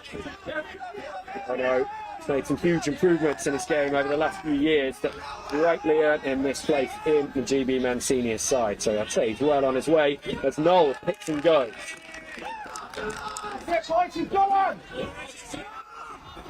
Streams coming in from both sides. The 2 teams really up this one. Greenhill could go here. Throws himself at the box, but throws the ball forwards as well, Paulie. So nearly a levelling score. That's a big momentum swing. Ireland got let off the hook there. It opened up for Greenlaw there, and it's just knocked the ball on over the line. I think that might come back up in Port Will at the end of the weekend. But Gurge now. Gurge looks to work his way up the field here now. Ireland will be delighted to see him knock that ball on and gain a bit of momentum here now. Jack Reels. Going through the motions here now. Jack Levin's probably going to look to kick here. Yeah. Oh, a little short kick rather than a long one. GB, good start position here for GB. I mean, that's great reading of the game from Levens. I was just about to say that the defensive line speed from GB was so fast. Levens saw that, felt that just a little nudge behind the line was his best opportunity of regaining possession. GB, though, managing to deal with it all right. Ainsley beats the first. Coulter to Knowles. Will be tagged before he finds the ball. Finds the option back out to Coulter to his right. Bloom, quick hands. Knowles needs to do the same, and he does. Gurham, can he just twist his hip through? Not quite enough. Knowles reaches for that one, does really well. Bloom, cutting back. Coulter. And we've got a call for contact here. It's going to go against GB. Bloom continuing his run into Rodrigo Bruin. Roger Bryan has definitely just sold one there, Will. I think GB were definitely down in the corner. Roger Bryan maybe initiated contact there, and I think he's filled the referee a little bit there, and Ireland worked away at the field here now. To Jack Levins. Surely not. That wouldn't happen in the men's seniors category. There's no dark arts like that, are there? I think it goes both ways. Will playing tag long enough. Matthew Sheehy debut here. Oh, Matthew Sheehy on debut. He'd be delighted with that. You won't hear the end of that for the rest of the weekend now. What a great try by Matthew Sheehy. Really critical score for Ireland. GB certainly finding themselves in this game. They got the only score of the second half, and they were having most of the territory, most of the possessions. That one against the run of play puts the lead for Ireland back out to a 3-point margin. 5-2 now. No, when I was saying about dark arts in the men's seniors category, I wasn't meaning from one team more than the other. This category is one that seems particularly well known for that kind of stuff. No, absolutely. As the bodies get a little bit older, we look for any opportunities to slow the game down a little bit, take a little bit of an extra breather on the pitch rather than subbing off. But it happens in all sports. So if we can win one over on the opposition, we will. Legally, as we can, we'll obviously. Of course, the acting skills are immense these days. That kick bounces over the touchline into one of the GB flags, and standing right by it, you might be able to make out the familiar figure of Kimiona Parkinson, head coach of Great Britain Mixed Seniors these days, but for a long time head coach of the men's seniors side. And it's of course the man who coached them to a silver medal at the 2018 Tag World Cup down in Coffs Harbour in Australia. And it's pedigree for him as a coach and for this men's senior side as they look to find their glory days once again. 5 years on the bounce that Ireland have won this category. GB struggling to get a foothold in any of those years, but showing so much promise in this opening game to this point. 3-0 to Antwerpen. Sit back to Shannon, the two of them combining work. And all with the little skip step. Takes GB up to halfway. Final tag. Dickinson needs to get rid of this one. He's got Shannon. There is space for GB to run into. Antwerpen decides to go back to that right-hand side. Shannon still keeping it alive. Still opportunities here for GB. Bab, he's in the end, he is caught just when it looked like he might fire it back in field. Ireland see out that step and a crucial tag made there. Seamus Owens will be pleased with that. Seamus Owens, another debutant for Ireland there. As we said there, Seamus Owens, little knock on there. He'll be working hard to make up for that mistake now for this set. Through Charlie. Good tag there for Josh Valendorn. Tag 0 here for GB. Good opportunity for GB to get this game back into a one-score game now. Should turn that whistle. Good tag there by Chris Cole, shooting up to shut that opportunity on the wing there. And this pass to Dickinson there. Tag there, Matthew Sheehy in the wing. Tag 3 here for GB. We're looking to set one up here now and strike play through the box, maybe two. Timeout whistle here. Here we are now, a little short kick. Back to timeout whistle. Oh, tag there. Tell you what, the number of times I have seen some Antwerpen score in that situation as the ball bounces back up to one final chance for GB in this set would have been, but the 6 again had been called, and so one tag got 2 now in the set. Dickinson to Antwerpen, just reaching out for that ball. And close to a surrender, but GB continue. Bab sliding as he takes that one. He pulls it back right. Dickinson. Whistle blows from somewhere else, not from this pitch, to Saniyaki. Takes us to 5th tag. And over to Posso on the left-hand touchline. Not able to hold on to it, but advantage called just beforehand. And Great Britain will have a 3rd consecutive set in Irish territory. Last time they had repeated sets in their opponent's half. They've managed to come away with their 1st score of the game. Can they get their 3rd score of the game under similar circumstances? Bab trying to see where the gap might open up in front of him, with this Irish side too good to give him anything for free. Decoy line from Dickinson, Shannon to court. Coulter, Gamlin, steps back inside, needs to keep those hands up. Back, arcs round, right of the ruck. Entwisler's there. options are not quite as in evidence. He finds Shannon.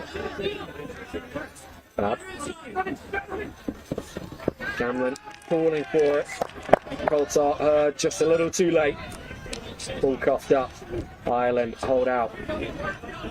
That's a big set in the game there, Will. Like you said, 3 consecutive sets at the Irish line. Ireland holding out. Must have about maybe 5-6 minutes left in this game now, roughly. That's a big hold out for Ireland here, and they're looking to gain a bit of territory. Last 5 or 6 minutes feels like it's been in their red zone, so they look to work their way up the pitch through Gurge. Maybe look for a long kick here rather than a short kick, get a bit of territory. Oh, don't kick, we've got Pod O'Brien. Pod O'Brien down the wing, Niall Malloy outside him. Pass to Angus O'Brien, little bounce pass there. Gurge working out to the right corner here. Oh, great scramble D there by Bab. Great tag by Bab in the corner there. Jack Reels here, gonna have a go to the GB line. Bit tentative there, but Tom Whistle makes the tag. Gurge out to John Cole. John Cole looks to wind one up, dummies, and he goes through. John Cole with that far too familiar dummy and go. Gets the point. That's a momentum swing there. I think that brings the score to 6-2 with him. Certainly does, Paulie, and you saw there the difference between a man with years and years of experience on the international stage running at Mike Fosso, the debutant for men's seniors. Fosso doing his best, but Cole, wily old box, winds his way through. And, another point to the good for Ireland. 4-point margin now. Right, as well, building that ball off his foot and then chasing it up on the rebound. GB will be frustrated that the end result of that sustained possession, sustained territory once again is an Irish score. 4 points, the biggest margin that Ireland have enjoyed in the game to this point. Ainsley. That kick is good. It's just challenging over the head and allows a little bit more time for the British runners to get there and causes enough confusion for contact to be called as Curley ran into the defenders. To be going right. Hayes, Gura. Puts in the kick early in the set and he's gone after it, and a decision to be made here by the referee. I was giving a knock on against Aaron O there, I think. Yeah, he has signalled the knock on. Good inventiveness from O. Perhaps this team might now be wishing that he held on to play a little bit longer. They won't have to wish for too long. A couple of contact penalties here against Ireland now. I think the referee's going to have a word with the captain. It's 2 back-to-back now. As Will said before in the game, now it's up to the attacker to avoid contact. Oh, stop it, dodge and try there. Great score. Sejan Durham, the man from the Coventry and Warwickshire region. One of the few reps that they have got in the Great Britain side, but showing the strength in that region. They, of course, won the women's masters category, or won the seniors category at nationals earlier this year. An up-and-coming force in British tag rugby, as Durham has demonstrated, getting his team back into this game. 3 points down, time still to play. This is important now for Ireland. To Angus O'Brien there, one of their senior men. Great tag there by Pete. Jack Reels here. Tom Newman might look to shape for a kick here potentially. Oh, he's shipped it wide to Matthew Sheehy there. Oh, back into Newman. High 4 here now for Ireland. Oh, Matthew Sheehy does a little pirouette there. Back to Jack Levin. Jack Reels with the dummy. Angus O'Brien on to the wing here. Looks to cut inside. Alan will look for someone here to complete the set. Here's Jack Levin will do that little short kick, lovely. Seen that a few too many times. Aaron O, great pick up there, Aaron O. Great yard tag. Oh no, he's still going. He's still going. Matthew Sheehy in a foot race here. Oh, still! Aaron O goes down that right-hand touchline and he will go all the way. A virtuoso score from the man from West London. What a triumph for him. 2 points now, the margin between the teams. He picked that one up just metres in front of his own try line. He beat 3 defenders before he was even out of his own half, and then head away in the Irish one for a wonderful score. Great try, and the likes of which this men's senior side will want to see more of as the weekend goes on for them. Cheered on by his reporter over there, Anita Snowden, I believe he said that was who he wanted to be.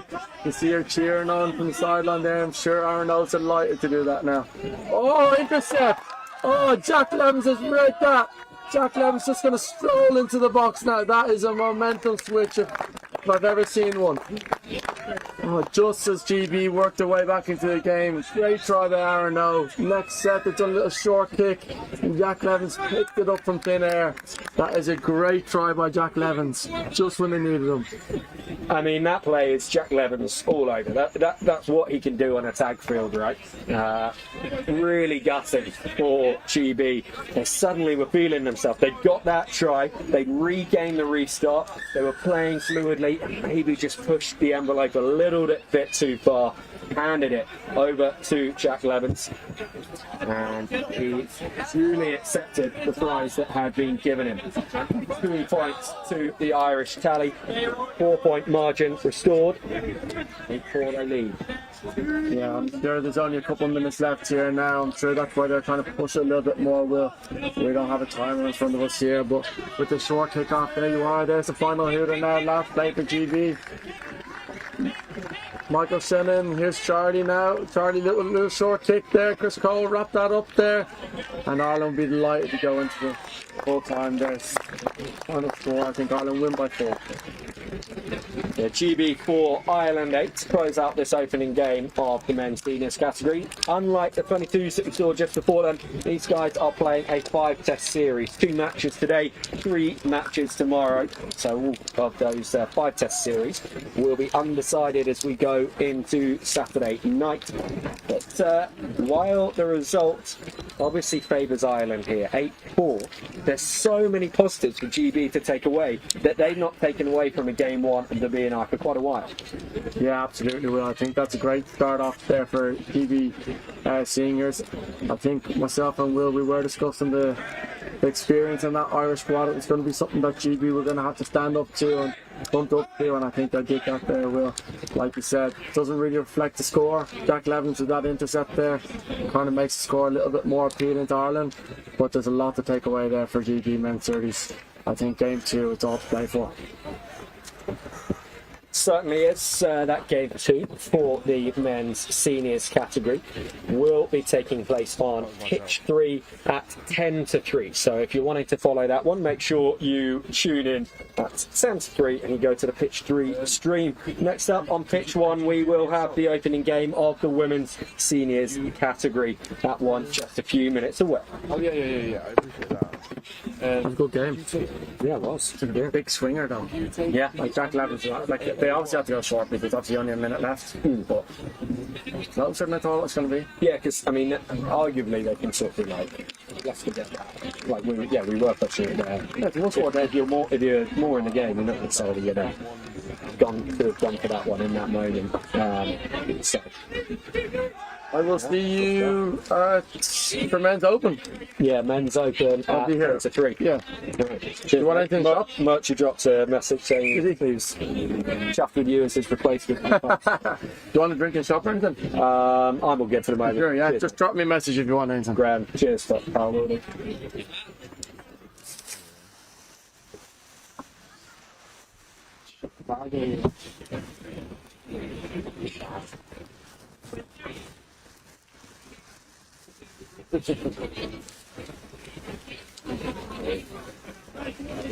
Up against the jump doggy.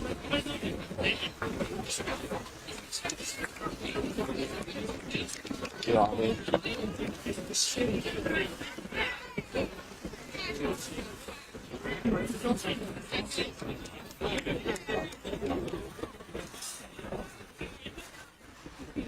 Really simple.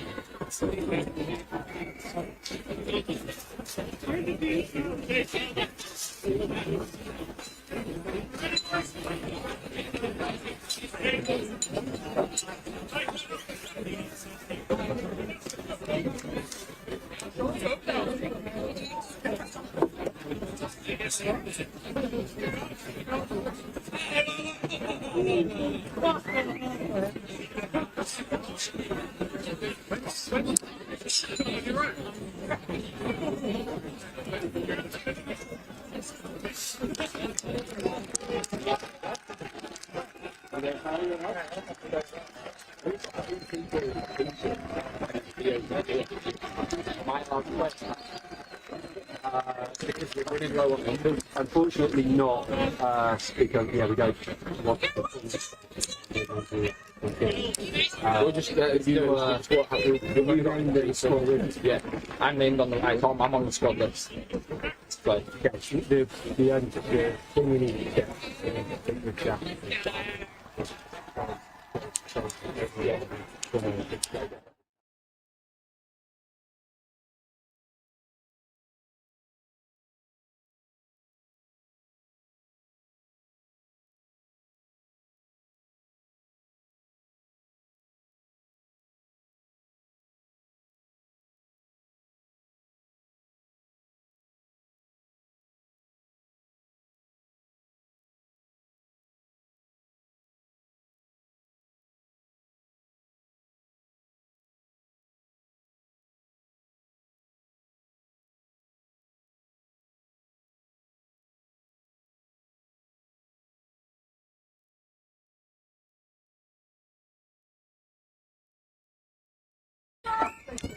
Women's Seniors Game 1 here on Pitch 1, 2025 British and Irish Cup, a category that in recent years has been dominated by the British, and a category that they will want to score a victory in again this year. In the last 3 years it has gone to GB, a draw before that, the winning again in 2019.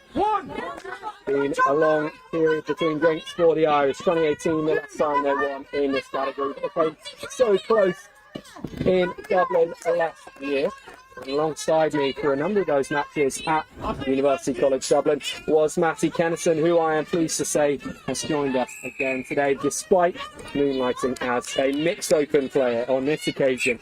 How many sides have you played for now for Ireland, Matty? Thanks for the interview and thanks for the introduction. I think I've completed the system. I've gone mixed men's, mixed seniors. Just got to get around the women's, and I'll have the full complement. But yeah, thanks for having me. It's a great game, and I'm really looking forward to seeing this new Irish 30s team. See if they're going to put it to the GB girls who have been so dominant in this category for so long. Yep, this GB team still carrying a number of players that won the World Cup for them in 2023 over at the University of Limerick. They picked up a few more along the way, all proudly wearing a gold star above the GB badge, the only team to have the honour of wearing that one as our sole world champions to date. Of course, all 11 GB teams wanting to change that next year in Australia. Charlotte Towton will be among those for the women's seniors, wanting to get them to go back to back. On this occasion, she's not able to work her way over the line.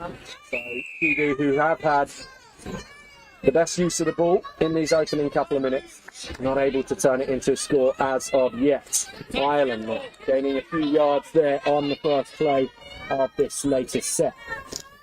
Yeah, the Irish girls haven't had much ball early, but they've had two little breaks here rushing out of their half. Over halfway with a couple up their sleeve. There's Val Power, the assistant coach for the team.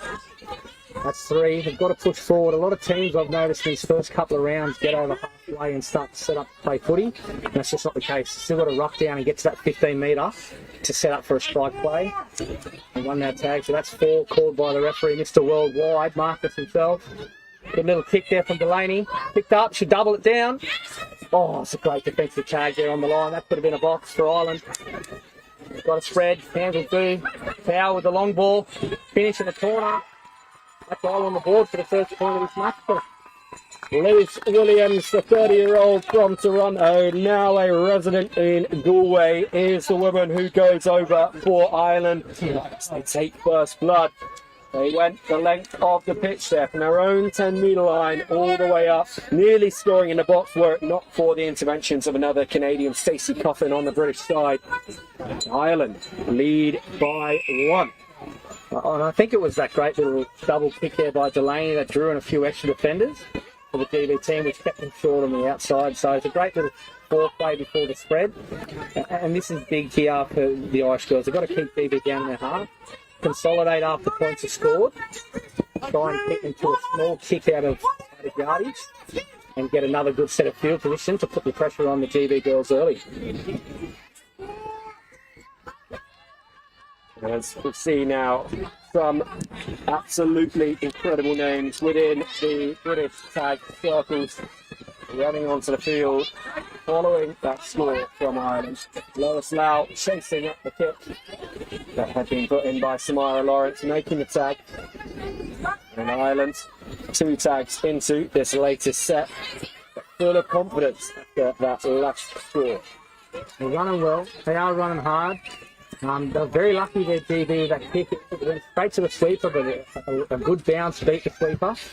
A good kick there from Ireland. GB's on it, but she's let it go. Oh, I think that's just outside of the close on there for GB. Ireland have got to push up now, tighten up in the middle defensively, and try and keep these GB girls in their half for another set of 6 and win that yardie. And here, number 24, Anna Potterton, actually on the Irish Rugby League team. And she's played the last couple of tests for the girls there in the Rugby League. Good to see her playing tag now. And let's push the pass there. Play on for GB.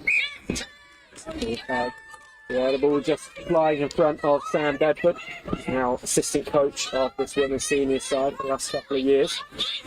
Not able to hold on to it, but GB finding the gap here and starting down that left-hand side goes Hayley Parrott. Last shot of rip it. Oh, unlucky. We needed to spread the ball there on the last. Had great field possession and a good break from GB. I don't think they're aware of the tackles out their sets. I think they thought they had one more up their sleeve. Good run there by the Irish, laying a platform. So it's a 4 ball from down the half, puts Birmingham under pressure. She's goose to the outside. Great meters. And wonderfully there. That was a really thankless ball to receive with no one outside in support. Oh, great hole running rate for Ireland, and they will go through. The kick put in as well, and this could be a second score. The British just scrambling around. But what a bit of play from Orla Moore, captain of this Irish women's seniors side, and showing exactly why she has been trusted with that mantle. Jack Leahy on the sidelines will be delighted with what he is seeing from his charges here. Stacey Coppin now tries to take the ball away from the British line and relieve some of this pressure, but the Irish are able to just keep piling on. Yeah, they really are coming out of Yardie so well. Another great little run there. I'd really like to see that effort play from the GB girls. They were down in numbers there and the sweeper was under pressure, but there was 2 or 3 blue jumpers coming back to support there. Really good to see early signs. That's a great kick under pressure. Delaney gets sweeper. She can get a bit of meters here and get Ireland on the front foot in this set, but it's a great chase by GB and put the Irish back in their half here.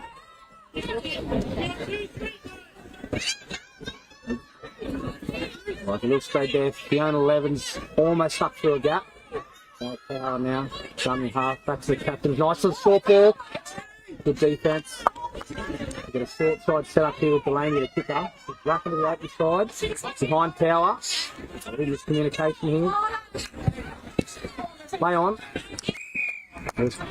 Not for the first time, Ireland dealing well with a bouncing ball on the left-hand side, and the reward for it ultimately is a penalty tap 5 metres inside the British half, and it's Mar once again involved in so much of the good stuff that Ireland had enjoyed in this opening few minutes of the match. Evans get away with another one there. I'm not sure what that penalty was for either, Sheffield. Offside? They had moved away from where the call was, so yeah, I'm not certain. Delaney the kick. Hit the ground here. Things have got a good shape here. They spread. GB are short on numbers. Ball's got to go. Oh, that's an old-fashioned shepherd there. They would have called that up. Mr. Worldwide. The ref has missed it. They had numbers. The ball just had to move there to get to the sideline. Good defence by GB. Power to 11. There to move back to the side. And that's a changeover. I really think the Irish there, they just had to let the ball go. I think they tried to overplay their hand a little bit and run the footy just through their hands. GB with short numbers on the open side. Yeah, they've kind of missed that play there in the Irish, and now they've got to work hard to get their line speed up and try and keep them in their half of GB women's team. Think you might know. Well, it's some crackers in there too. Lau to the right hand side, and Tailton will be the latest for GB, forced into a kick while still in her own half, and the 50 not able to be achieved by the British, which again gives Ireland the opportunity to start their set not short, not too far short, halfway.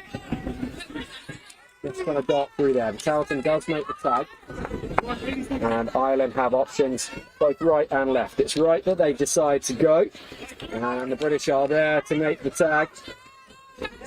Big hit from Fowler. Now the assistant coach looking at the great position by the sweeper. A good chase there by the Irish. A bit of a field battle here, looking for that field possession early in this game. A bit of back and forth here from both sides. Lawrence, and now at first receiver. We'll have to head back to that 10-metre line. Just Lau and Livingston to the right, so Lau decides she will go back left and almost hands the ball over to Ireland. Tag made beforehand. Tailton kicks from a very similar position to just a few minutes ago. This one is a more difficult one for Ireland to deal with, though. Birmingham not quite able to get it on the first grab as it goes over their head as well in the end, but Ireland having to start a little bit deeper than they have in recent times. There's a good first ruck there by Anna Pollard coming out of the roll ball. Birmingham seems to put herself in really good position in the sweeper, but she's just not attacking the footy at the right time. She's hanging off it a little bit. If I was the coach there, I'd be having a little chat to her at half time, just saying the positioning is good. Just take a half second when the ball is kicked and time it, whether to push up and attack the footy or wait.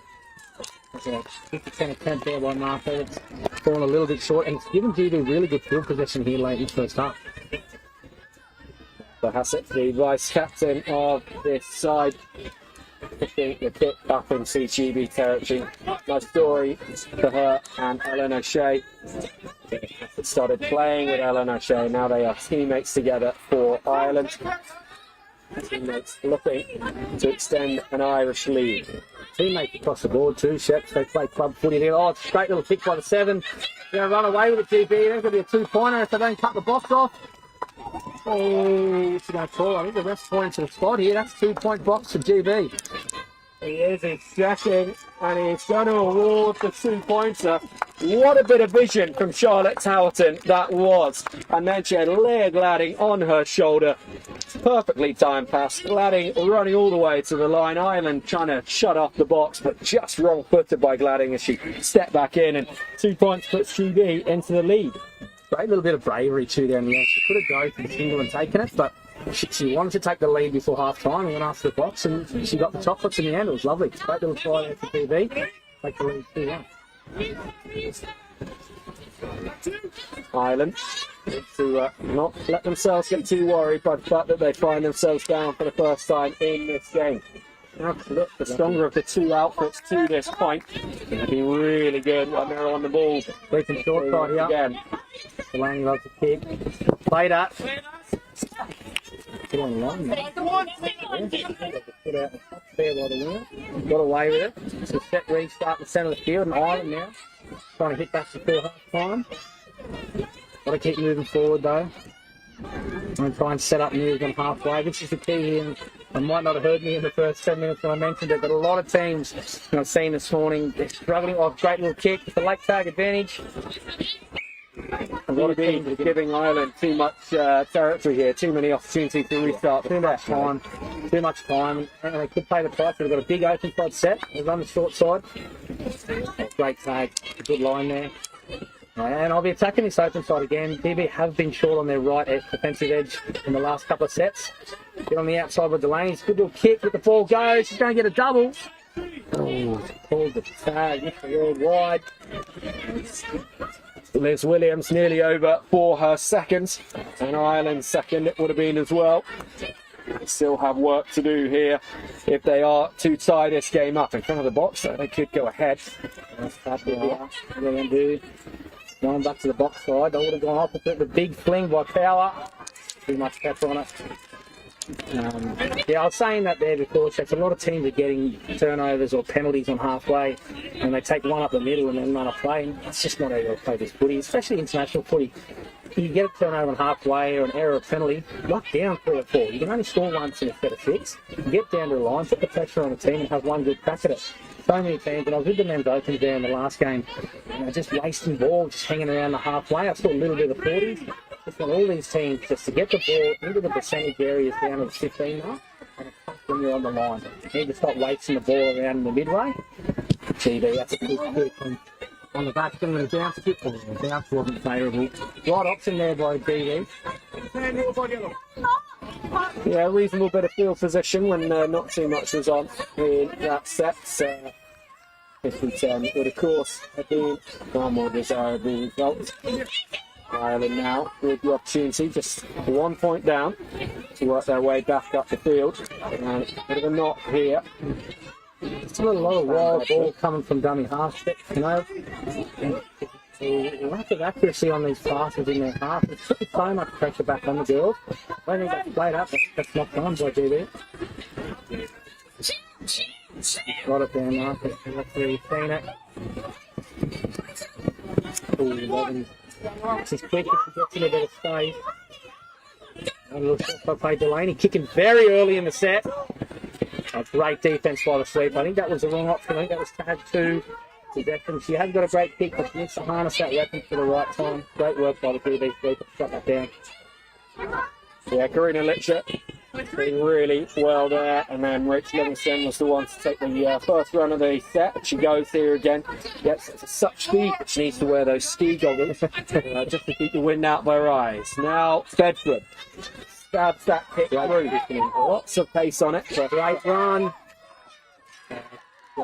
She's one of our newer players, the number 23 from Ireland. Megan O'Mahony. I've seen her at training, and I did ask Jack who she was. She moved really, really well. She comes onto the ball at pace, and you saw there, her position was great. She ran through 2 tags. Oh, straight to the middle. Ireland on the attack here. Incredible run from Kim Baker. The woman from Mead. They've got a big open side here. Can they let the ball fly? They're running short side again. Option there, girls. Yeah, I mean, they've been so fruitful over on this open side, and GB are leaving that space there for them to run into. They're just getting a little bit too caught up with what is straight in front of their nose instead of the glories that could await them. And it is early in the game, they were really attacking the GB right edge and spreading the ball left. They got that point. It should go back to where you're getting points. I always say, if it's not broke, don't fix it. You're scoring points on one edge, go back to it again. Good little kick, good scramble there from Ireland. I think that 2-point box strike has really put pressure on the Irish girls. It seems their game plan has changed a little bit. A bit of white line fever when they're getting down there rather than setting up trying to attack points. So they really need to get their mindset right for this second half. GB gifted a penalty here as Sam Lawrence put in the kick and chased after it. He was nudged off her line a little bit, according to Marcus. So penalty to GB, fresh set of 6. And with a 1-point advantage and just a few minutes until half time. Great opportunity for GB. That one just escaping the clutches of Lawrence. According to the ref, though, it's gone backwards, so GB keep on going in their attack here. Lau. And on to Tallerton. Oh, so nearly through. Had that tag just been made a fraction later. GB were herring towards the corner. Got to fit the numbers too, as they do here on the short side. Hang on to it there. Just a little bit of confusion on the lines between Lau and Lawrence. There needed to be a little bit more separation between the two. But still, not a terrible place to finish up the set for GB. I wouldn't say with long left on the clock, Ireland really have to work on this field possession. Start on a positive note for the second half. They've got to work to their kick. Big chase, put pressure back on GB. It seems the momentum has swung a little bit in the last couple of minutes with GB on top. Well, perhaps just a little bit stunned by how well the Irish came at them in those opening minutes. GB didn't quite look on their game as we would expect. Not really any excuse for that, though, because they were in a hell of a contest last year, weren't they? They know that this Irish side is getting better and better year on year. Great ball. So she's really really playing good footy. She's orchestrating that good defense so well, kicking down the passing down. A big break here for the GB girls on left edge. Good covering tag there. Pressure here. Ireland is scrambling to get back into their set.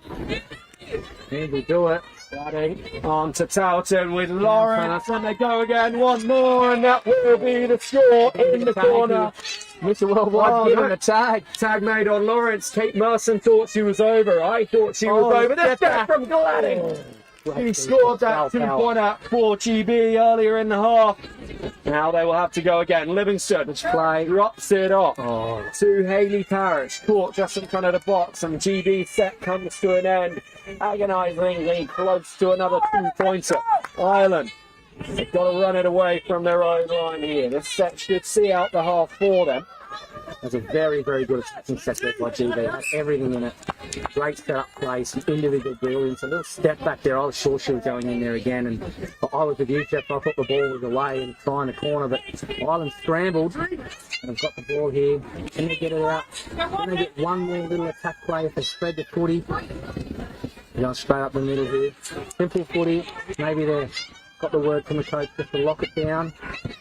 Kick's good. Not bad field possession.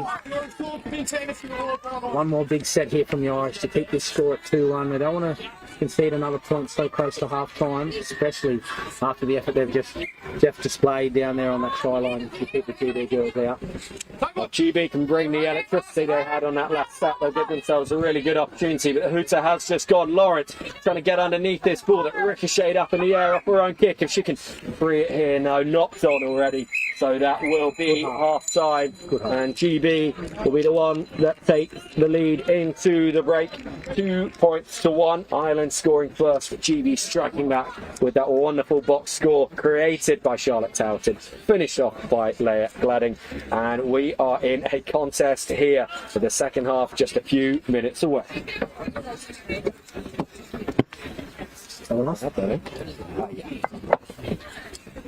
Yeah, I don't think I was on for the first 10 minutes then. Yeah, it was only because I turned myself off to ask shit. Yeah. To move back, and as I went to look, I'm like, because I could hear you in the cans, and then I couldn't hear myself. I was like, well, maybe he can hear me and I can hear him. It's going in the trip. Really high up, yeah. That's a good half. yeah, it was. Who'd you have for your first couple of games? Poorly. Oh, yeah. How'd he go? Yeah, good. Yeah, a couple of people had said about getting him on, and I was. He goes good. There was someone who said to me, I'm not sure he'll want. It's a bit like he might not. Feel Doing it. But yeah, he knows his game. Was going to have Murchie because he. He's not playing, I heard. Yeah, didn't get picked for Mancini, so I was going to have him on, but in the end. Him and his partner, they're moving up to Macclesfield, so okay. A bit too much going on for him to make it up. How was the game, the men's 30s game? Who won? Ireland won. Very rowdy. 8-4 in the end, but it was a lot closer. Yeah. It was only the final 2 points. Like Ireland, GB had scored back to back. Yeah. And won their restart. Like there's like a minute to go, just pushing it a little bit into the hands of Jack Levins, goes for the box score. Yeah. So, but it was very loud. I was over with the men's helping the young boys out, but it was very loud. And I thought, geez, that might be closer than thought. So that's good. Yeah. It might be a good contest, that one. But the men's open GB's boys are just still so sharp. They just move them footy so well. What's the result in that one? 11-0 maybe, something like that. Wilkes put on 3 early ones, and just set the tone, We are still being picked up during. Lucky I wasn't slating it. Oh yeah, I know that. I think it's the ambient mics on the cameras. What happened? I didn't let you on which one? Yeah. Okay. Yeah, that's pretty much it. Yeah. So, Al and Carl are coming out having so it's pretty much so they've got how long it is that's the ability to be able to stream from quality and then How long is this next half? 20 minutes? 20, yeah. And but then we got a 15-minute break.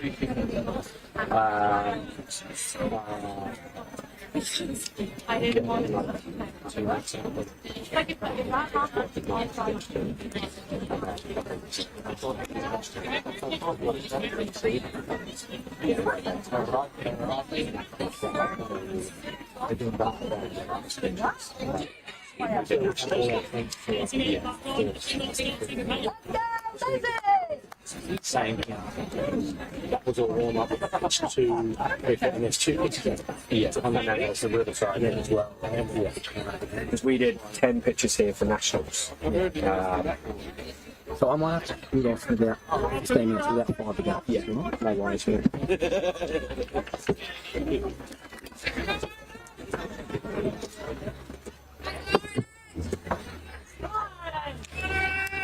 Great Britain 2, Ireland 1 at the break. A try apiece. GB was in the box through leg ladding, and that is why they have that single point advantage. Just waiting for the hooter to get ourselves back underway in this one. But a hell of a contest on the pitch, Matty. Yeah, it was really good. It was a really exciting half of footy.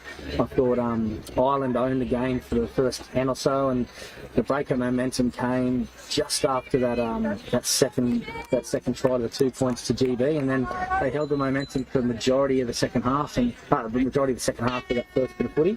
And yeah, it's going to be exciting second half here. It's a good kick-off here by Fan 11s. Favourable bounce, defended well by GB, and I think there is a little bit of a downhill advantage now for Ireland this half. I didn't really notice it the first half, but just having a look at half time, so maybe that will come into play. And rucking well, GB coming out of their half.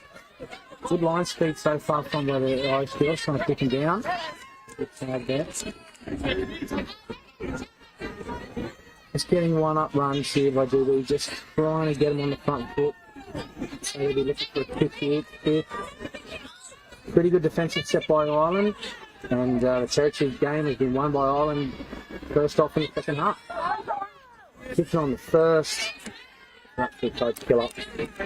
Delaney's just turned possession over again halfway after a percentage change. And GB now have the field position. Tag 2 on halfway. Yeah, not what you want to do when Towerton and Gladding have been combining the way that they have done, and now Litcher hitting that ball at pace to just dart over halfway. Towerton once again involved, once again finding Gladding. She's through, she will keep going at the sweeper. Good cover. Almost cast. GB to the right hand side, Livingston.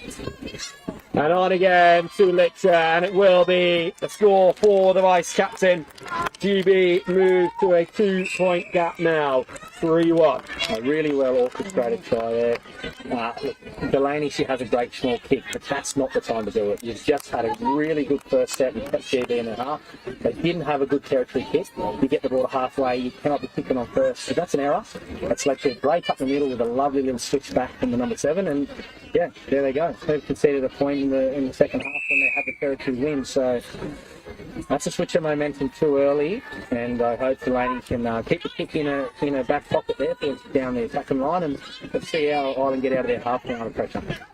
Good kick from Lawrence, pinning Ireland right back on the try line. Nugget O'Mahony had to take that ball above her head. She has had a strong game so far, though, as O'Mahony in Ireland. Now, just going through the first couple of tags of this set. Nice and calm, nice and sensible. Almost around Bedford, but of course, she's not missing a tag like that. Not with the experience that Bedford's got. Great kick. Lawrence once again going after it, just sat up a little bit too much on the bounce as far as Ireland were concerned, but a great chase as well, Matt. Really good chase, and probably a very good kick on the back of not much momentum there by ISA. Back into the percentage battle here. Looking for territory, and Ireland's got to get that line speed up. GB breaking a couple of tags here. You saw how dangerous they are as soon as they get over halfway, which they have done again here. It's Tamara Lawrence with the break, and she could go all the way here. Just the Irish defenders managing to get back and form a defensive line that she wasn't able to weave her way through, but the support runners are there for GB as they attack this near corner. And Hayley Parrish is involved with the mixed open set up last year, the women's open set up through training, and now finds herself with women's seniors. One more pass forward there, I think. Nice little play, the old bounce play, the old Aussie Bullets. I think the last pass there just tried to go over the top of the head, was a little bit further forward, but geez, if it wasn't running for scores there, and momentum is really with GB here, Ireland have to swing the dial now. Yeah, a double score for GB so early in the second half would have been really difficult for Ireland to come back against. It's clinging on here. A better service than that. They're going to maintain the momentum that they had early in the first half. Yeah, and I think that first 10 minutes of the first half, the 1%ers, I don't know, shaded on the toe, but straight for this thing there by the sweeper. It's the 1%ers here I've noticed in the second half straight away. Kicking on first, loose balls going to the ground, overrunning the mark coming out of their half, and they've given again GB the third set in a row on tag 2 on halfway. And, you know, history shows you can't give a good side like this field possession over and over again. You've really got to be better at it in the set still part of Ireland, kick down to their try line. Blau, she will find Parrish. No, cool. Is that play needs to go back to where Blau was tagged by Tina Thornton. Very sharp on that little switchback play around the up. Number 4, very sharp. She knows when to do it and who she's got on her outside. She's done it 3 or 4 times in this game. It makes me every single time. Very smart footing. Brian, great kick. The key players in the 2023 World Cup triumph. Pins Ireland back with that latest kick. Fisher done, running it up, and now Ireland trying desperately to find a way through, but this British line up so fast and winning the penalty as well. Defend called. Birmingham, it's the woman that coughs up possession for Ireland. Blau caught there. A massive step here for Ireland. They cannot afford to concede another point this early in the second half. Ball's on the ground there, it's overhead, it's going to be out to the 10. Be 7 tags from in front. That's just what Ireland needed, checks there in the second half. They really put themselves under pressure, and GB were capitalising on field possession. Now they've got time to get 7 tags, need to rough it up to halfway, put a really big kick in the bottom corner, and chase and swing the momentum here. Can't afford any errors in this set, Ireland. They've got to work hard. Another penalty. Hang on, here we go. Great meters here, pushing hard up to the middle, good scramble. Ireland now down 11's a dummy half. Tini turning its last touch of the play on its head, making all that ground for Ireland. And O'Shea, Front door. distribution. Tag made. Come back to the left-hand side. Tini, Olamaha. Out to Birmingham, little goose step, and a Potterton, not much space to work with there. I'll be coming back to the middle, taking one little settle in the centre of the field, setting up and open the short side. Levens with a ship kick to herself. Oh! Geez, that's great cover defence there. Great cover defence by GB. Short side's on. Another clutch tag made by Gladding. No spot. The try is given. Wow, that was a 50-50 call. I was with you there, Steps. I thought he was going for the tag and the changeover. He must have saw the ball down before the tag's been ripped off, and Ireland, huge. And it all started with Tini. Great break up the middle of the field, made 25 metres. Fiona Levens got on the front foot with her captain Olamaha, and very, very good set for Ireland to get a point back. And here we are, 3-2. We've got a game on our hands. We've got a game in our hands, and we've got a good amount of travelling support for the Irish as well. That was a popular score. Cowbells being run with our skiing fans as well, or just dairy farmers ringing that bell. But Ireland just a point behind in this one now. 3-2 GB. And Lawrence, he's had a fine game in the sweeper role, and not for the first time, goes through the defensive line and up into the Irish half. Unbelievable set here by GB after points. You couldn't ask for anything more from a coach, from your team there. He's after scoring points to do this. an attack on the last. Oh, wow. Towton, is it? Yeah, that is Towton. Unbelievable finish to a set. Great set by GB. And she's been the orchestrator from the get-go. Her seventh, she was organising tag 3 and 4, come up to the middle third. Has a crack down last. I think she's the one who's putting the long balls in and putting players around the edge. She's the danger player there for GB. Emily here. Beautiful for Ireland. They've not made a huge amount of ground in this set so far, and that missed tag is going to get them a little bit more as they start this second set. Delaney. On up to halfway. Towton involved defensively now. I wonder what she was looking for that kick there again. Short side with Gagan. Good tag.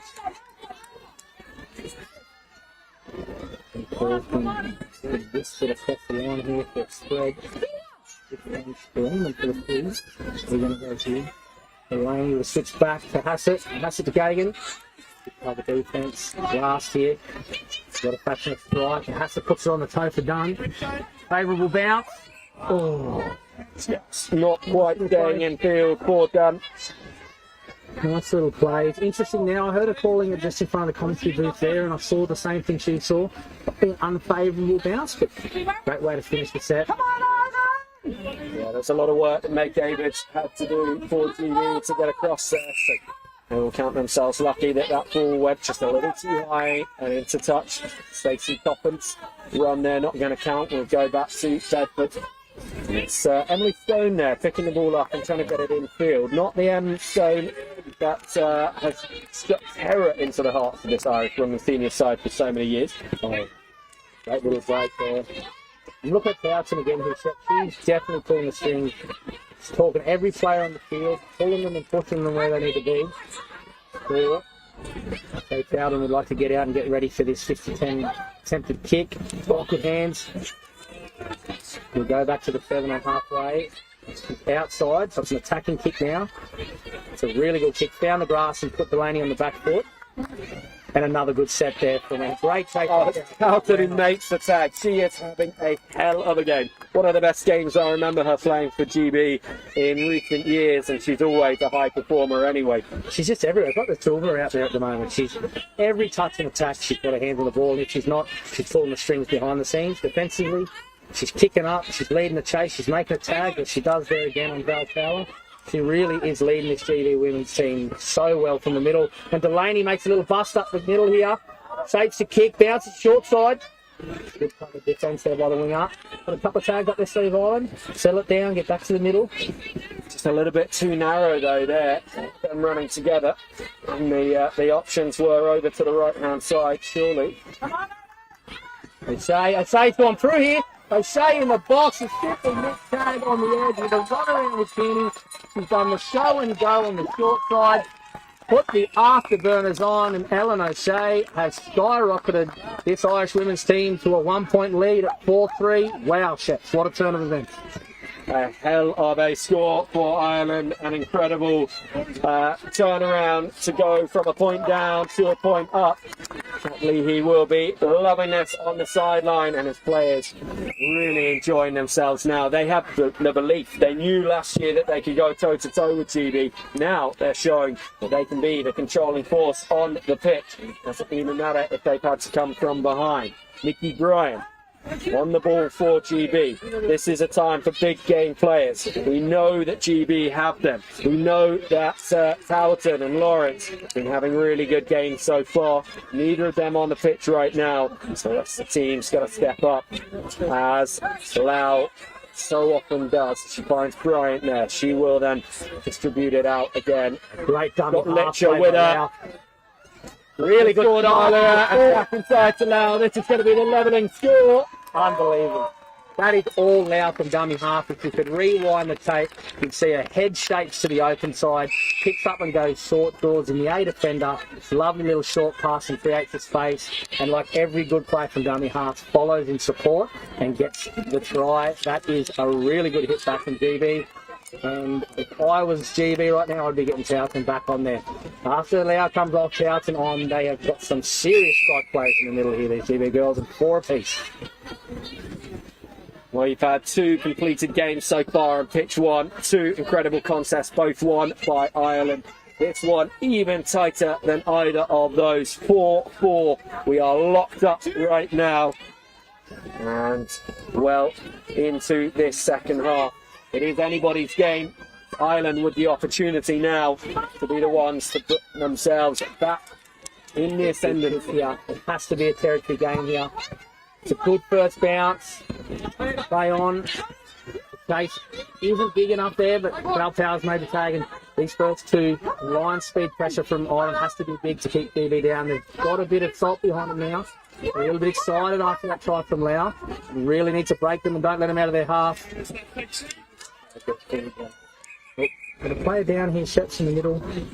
It's a bit inconspicuous. I don't think she'd even touch the ball there. It was kind of a bit of a sniper moment. Yeah, not good to see Stacey Coffin, such an important player in this Great Britain women's senior side for a good long while now. And he's a very talented touch player for Canada. This looks to be in some discomfort. Marco Sullivan, physio for the team, has come over, and Merritt walks on as well, just checking everything's okay. And he's going to use this opportunity to send an important message to his captain, Lois Lau. Good to see Stacey Coffin managing to walk off towards the touchline, although clearly not able to put quite as much weight on that right leg as the left one.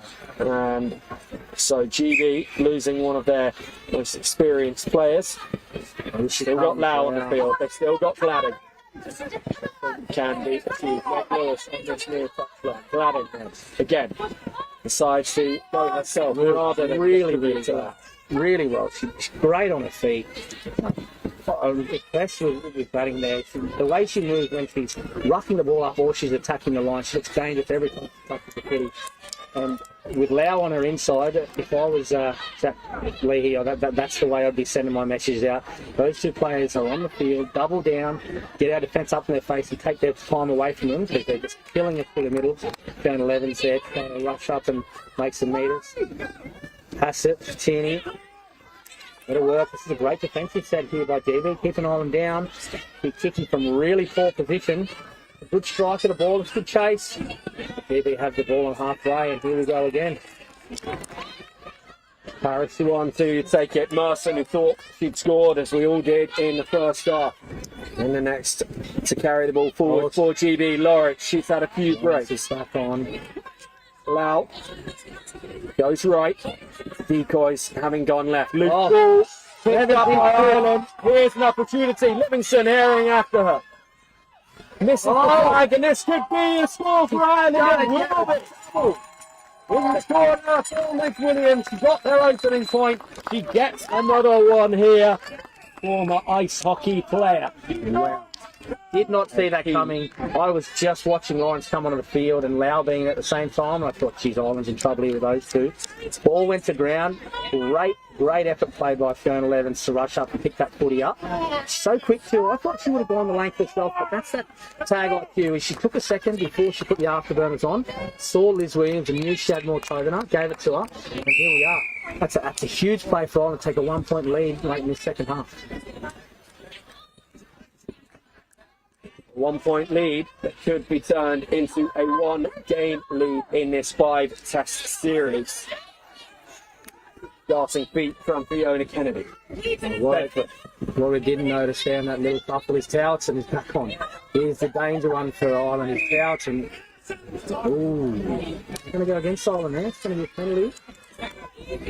No, we keep Towson now. He's going to orchestrate this set, pick her target, and try and square this football game up. Nearly ghosting through. To the right, and Lawrence Houghton takes that above her head, but still beats the first offender, still finds Lawrence, and on go Great Britain.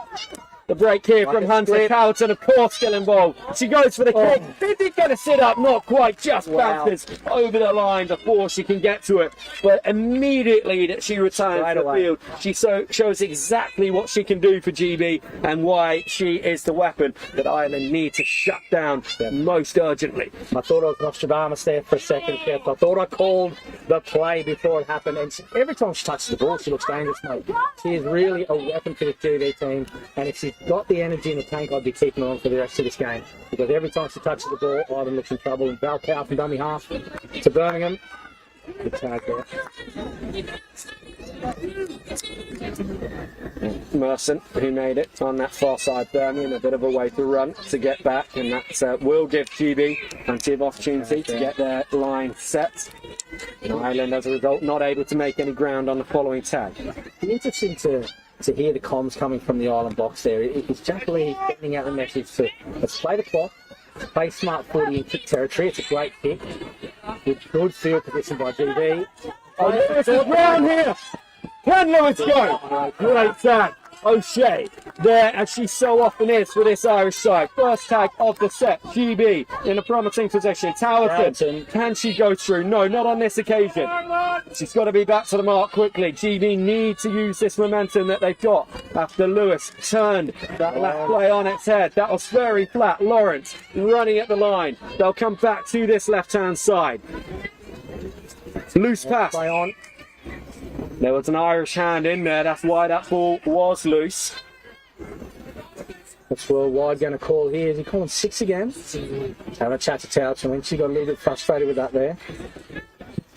It's going to be GD ball. Let's say it's accidental knock on by Ireland. It'll be 6 more. No, he's giving a penalty. Wow, this is a huge moment in this game. With Towson on the field and Lawrence on the right edge. 6 tags on the line. They've gone early. The contact. No choice ruled out. Right, it's ruled out for the forward pass. Yeah. He's also given a penalty for closing the gap. So GB still have possession. It is as we were just a moment ago, but time is against GB in this one. They're a point down. Towton making sure her line is properly set. Over to Lewis. Lewis who started it all. And she gets the try in the corner. That good. Towton, we called it from the first couple of minutes. But if GB were going to win this game, it was going to be off the hands of Towson. And without hesitation, no fear, the bravery on first tag to tap and rip right to left long ball to her winger, square up this game. That's what champions are made of, and that's why it's a champion shot. That's an unbelievable play there by Towson. She's going to follow it up with the restart. What can she do here? Going to just sit up and allow the British players to chase hard onto it. So Ireland now finding themselves once again tied up 5-all in this one. Mark with the distribution onto Tina Thornton. Ireland, do they have one last play in them? Can they get this win? Play on. Good kick here. Big kick here from Val Power. Need to play percentage game and look for their error in their half. Right to run the footy. Right to left open side. Thornton. Be last there. Val Power. He's going to run the foot in the last. Delaney. Play on. Ooh. It's going to be, what's it called here? Accidental contact. It's going to be just a change over there. Just a changeover. Risky option for Ireland. Very nearly worked out. And Litka, she could have been through there. No home either. She was gone. Towson again, orchestrating things from the middle. She set up a break on the short side. Another by Delaney. The supporting runners need to be there. Now they're coming up on this left-hand side, but Towton has to go to the right because they weren't there in time on the left. Some of the less experienced players in this women's seniors side now need to step up and show that they are made of every bit the same class as the world champions they're playing with. Couldn't get away from it there. I think he's going to call us knocked forward by Ireland. It's another set of 6 here for GB. I probably would have called the same. I think Towton wanted to go over the top there. And it was touched by Ireland. No, it's giving this to Ireland. It's been knocked dead by Ireland. And Mr. Worldwide Marker has called a dropout. No, only minutes left on the clock. And GB are going to get field possession inside Irish half, probably inside the 20. Look at that kick, and Towton has the ball. Here we go. Grandstand finish. See what Towton can do. Oh. Can we have another couple of minutes, please? Just give us 2. Well, we have 4 more tests left in this series. 4 tests for one of these two teams to find the margin to take them to victory in a series, in a category that has had draws written across it for years before, Maddie. 2021, they tied the Series 1 win apiece. 2022, the first time we played 5-test series, they drew 4 out of 5 matches. The GB won 1-0. So a draw in this opening game, not against the form book at all, but what a contest we had here. Great, really enjoyed it from start to finish. I loved the way GB played their footy. I loved how Ireland came back under pressure. I'm going to clear my schedule and you make sure I'm on this mic for every single women's seniors game, because that was awesome. It was electric. We will have you back at 10-4 for Women's Open, their second game of the day, their first one on one of the other pitches. But Maddie, thank you for joining us and good luck in your mixed open match coming up shortly. Cheers, mate. If you want to see Matty in that one, he will be playing on pitch 2 at 2 o'clock, so just over an hour's time. We are going to take a short break here. We've got about 10 minutes until the next match, and that is going to be the second game of the Women's 22s category.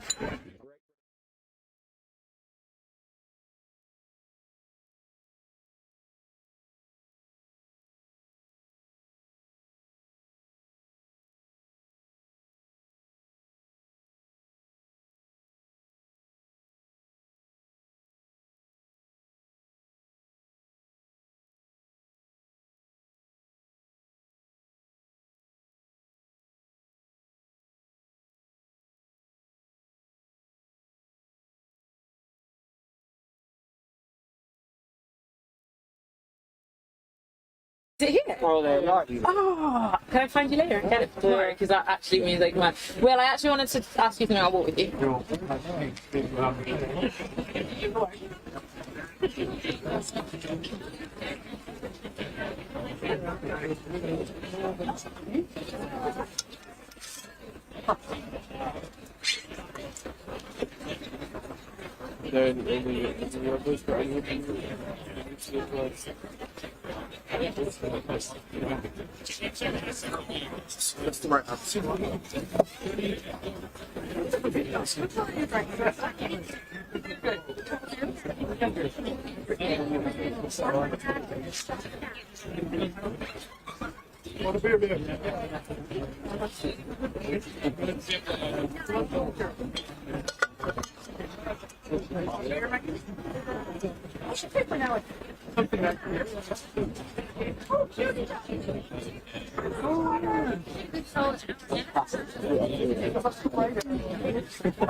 Oh, my girl.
Did you find it?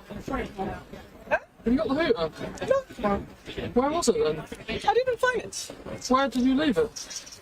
Oh, I have part of it, Right. but I'm missing the middle tube.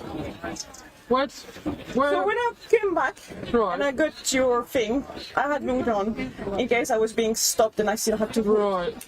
And when I went back, but I've dropped it because it's in pieces anyway. So it's somewhere. Somewhere between here and there. Yeah. Right. But it's like this long, bright red.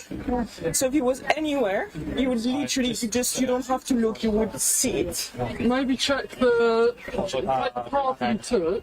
Yeah. And if there's a bin on that path, just have a quick look in it. So I might just put it in the bin. Might be. So I'm checking if we have another. Checking if we actually have another one. Where's Will gone? He's gone to the moon. Right. Alright. Here to give this commentary business a crack. Do you know what time it restarts? The next kickoff should be, It's the women's 1:10 yeah, 7 minutes. 7 minutes. Yeah, this as well. Oh, Yeah, each game should have about 10 minutes between, so there'll always be a little break.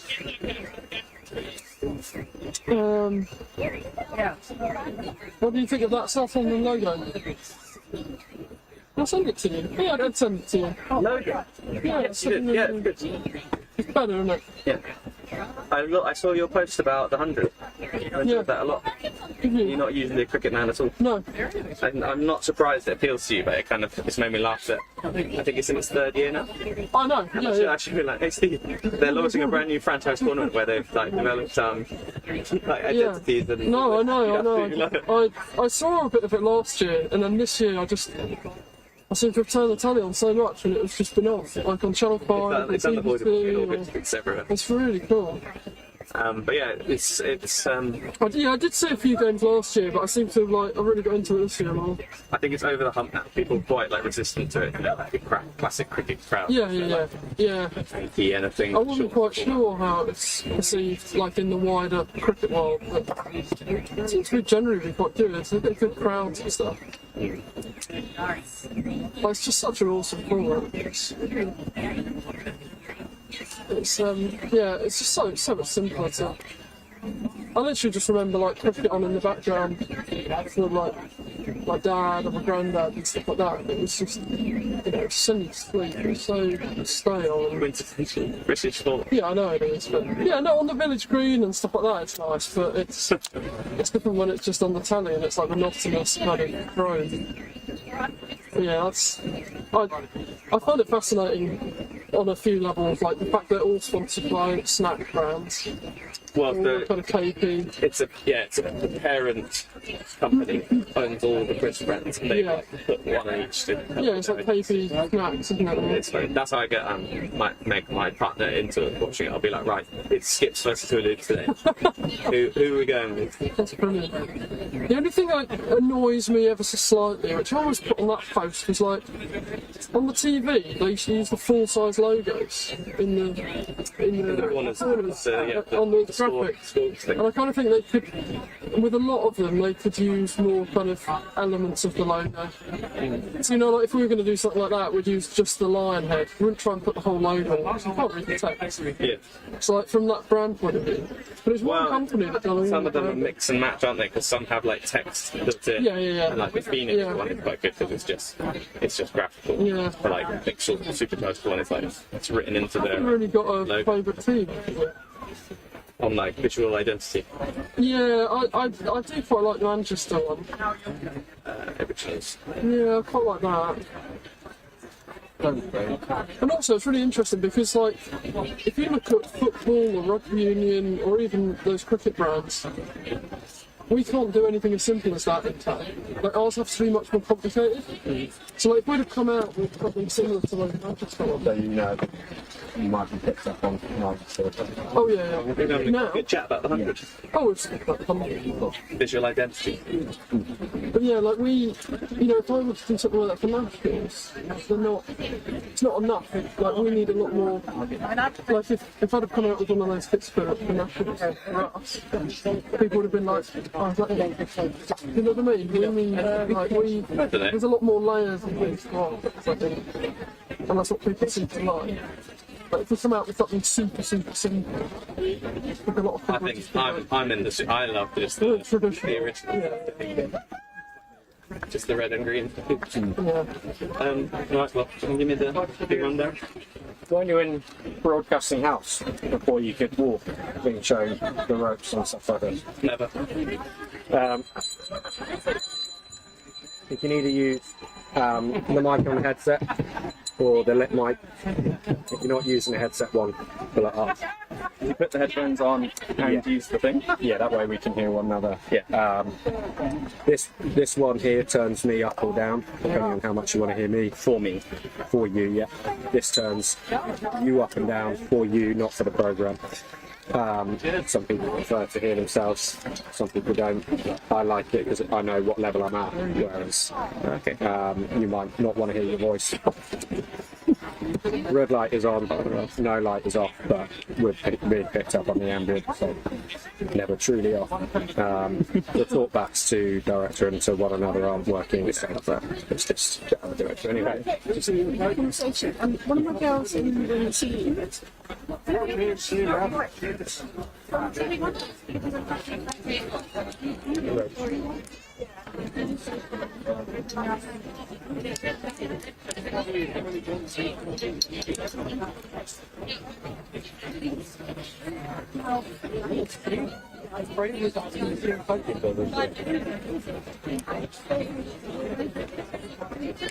If I put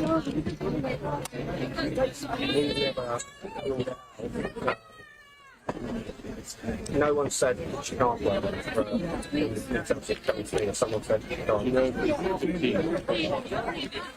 Full game. What you'll need, what I need you to do is look there, black shirt with yellow at the top. Check what was the lots of people.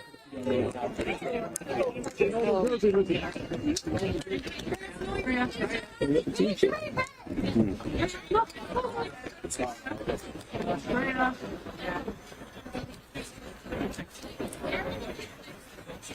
Annoyingly, didn't have time for that stuff, so that's nice.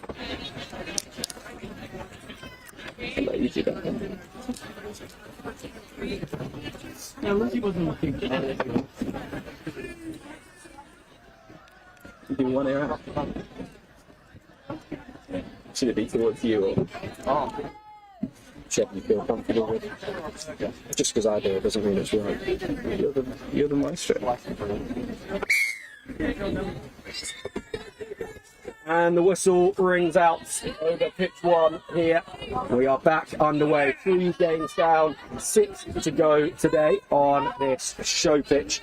And we are bringing you game 2 of the women's 22s category. Game 1 was taken by Great Britain. So they are looking to put themselves into an unassailable 2-0 lead. And I'm delighted to say for this match, joining me on commentary for his debut behind the mic, I believe, is Great Britain men's seniors captain Tom Entwistle. Tom, how did you feel that first men's seniors game went for you? Oh, well, first things first, thanks for having me on. Nice to meet you and the tennis club with the maestro, the one and only. Yeah, tough start for us. Probably the big takeaway there is that we were shooting ourselves in the foot a little bit. Good arm wrestle. Last year we had a very tight series with the host team, and we're hoping for more of the same. I think if we can fix a couple of things on our end, the next game hopefully go our way. Yeah, good start to the weekend and looking forward to it.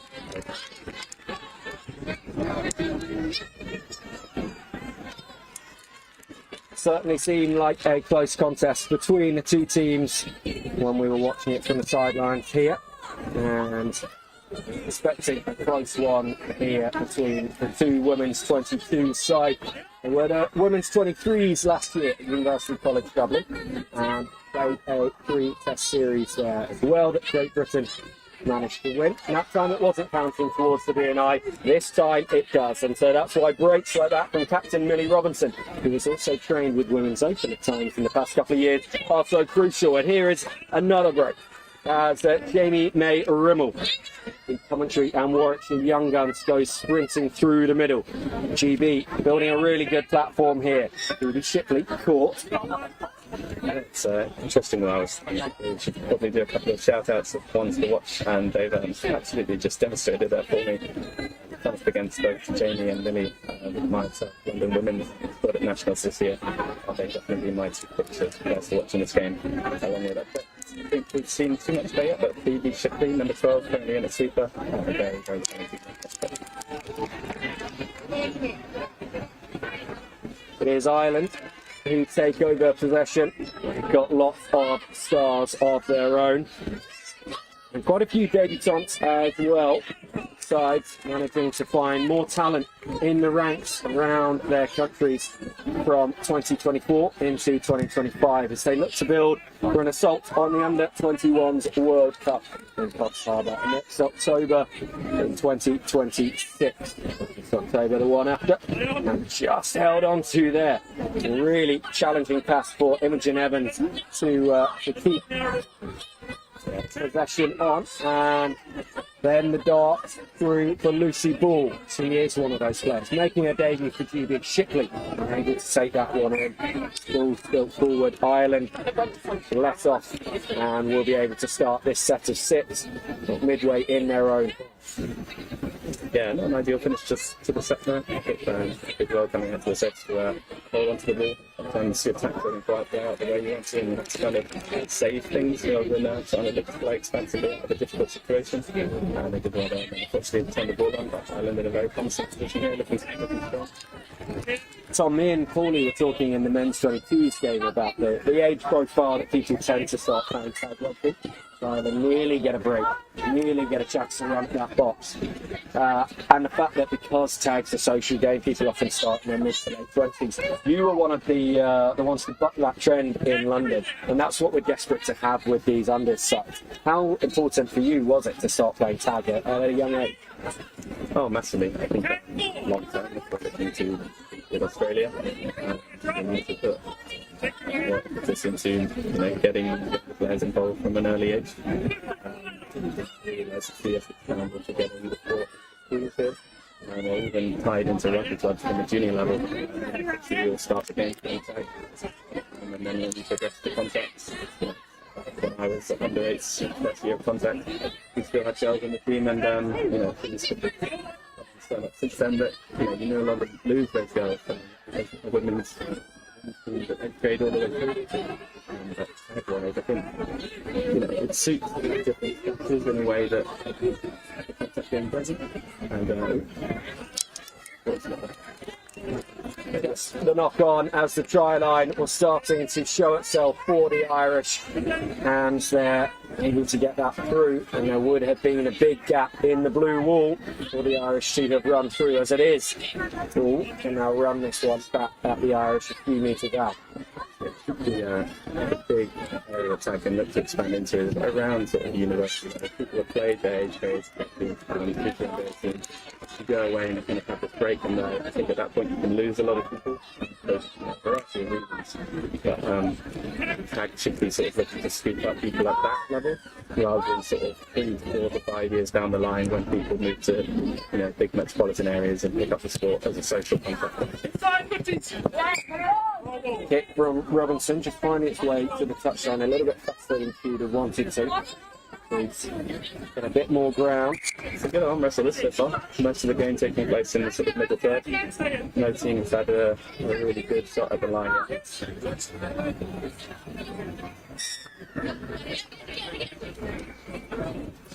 Ireland able to distribute this down the line fairly well, but not with too much penetration at the moment. The British able to just come up fairly calmly in defence, and then the mistake from Ireland that gives Olivia Glover the opportunity to run on the far side.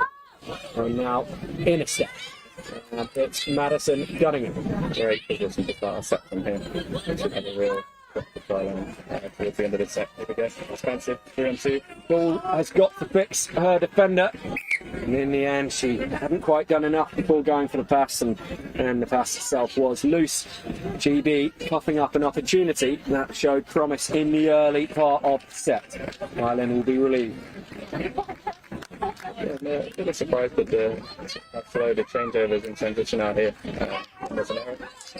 the girls should be looking to inject a bit of pace into the game once they get a turnover ball. And GB will back slow to react to that knock on. Ireland should be looking to capitalise. Loose pass there for Ireland, and Huntington calls the knock on. Yeah, this is what I'm talking about here. The ref's in position, the defence is set. Get ready. Marker's now in. Hopefully missed opportunity to go a bit faster. I mean, so much of tag rugby is all about getting up in the face of the defence before they get themselves set, and those changeovers of possession are the perfect opportunity for that, Tom, aren't they? And something for the coaches, teams on both sides to work on. Support play from 7 Sarah Jane McDonald. Been impressed with their skill set so far. Sarah Jane, of course, a huge name in Irish tag rugby as GB look for their first score, and it is awarded. Players on both sides slightly unsure about the decision that has been made. It is Alana Miles who goes over for GB's first score, and it is a 1-point lead that they take 8 minutes into this half. Yeah, very impressive standing actually here. We're seeing you multitask. I don't think people give you the credit you deserve for running the show here. GB Shipley with a booming restart, just about held on to by Ina Hines. She does make good ground there. The kick from Shipley had such pace on it that the GB line only kind of got halfway towards Hines before she was running back at them. Not going to the short side, going for the dummy half dart, and it's worked really well here. A little bit too much space behind it here. And she's put it in the sweeper. Very covering back there from Jamie. Jamie can commentate with another really interesting talent. Short side on. That was great. Last bit defensive work there. You'd be a back set. Hopefully hold this out. Orphan, having made that break, goes for the kick and chase herself, but it's just going to beat her to the try line. A moment of individual brilliance from her to beat 2 defenders and gain all that ground. Exactly the response Ireland would have been looking for after conceding that first try. Yeah, nice set there and finish the set there. I think you want people to have the confidence to cross their skill sets and go for a short kick there. But you've got to be really careful about playing it dead.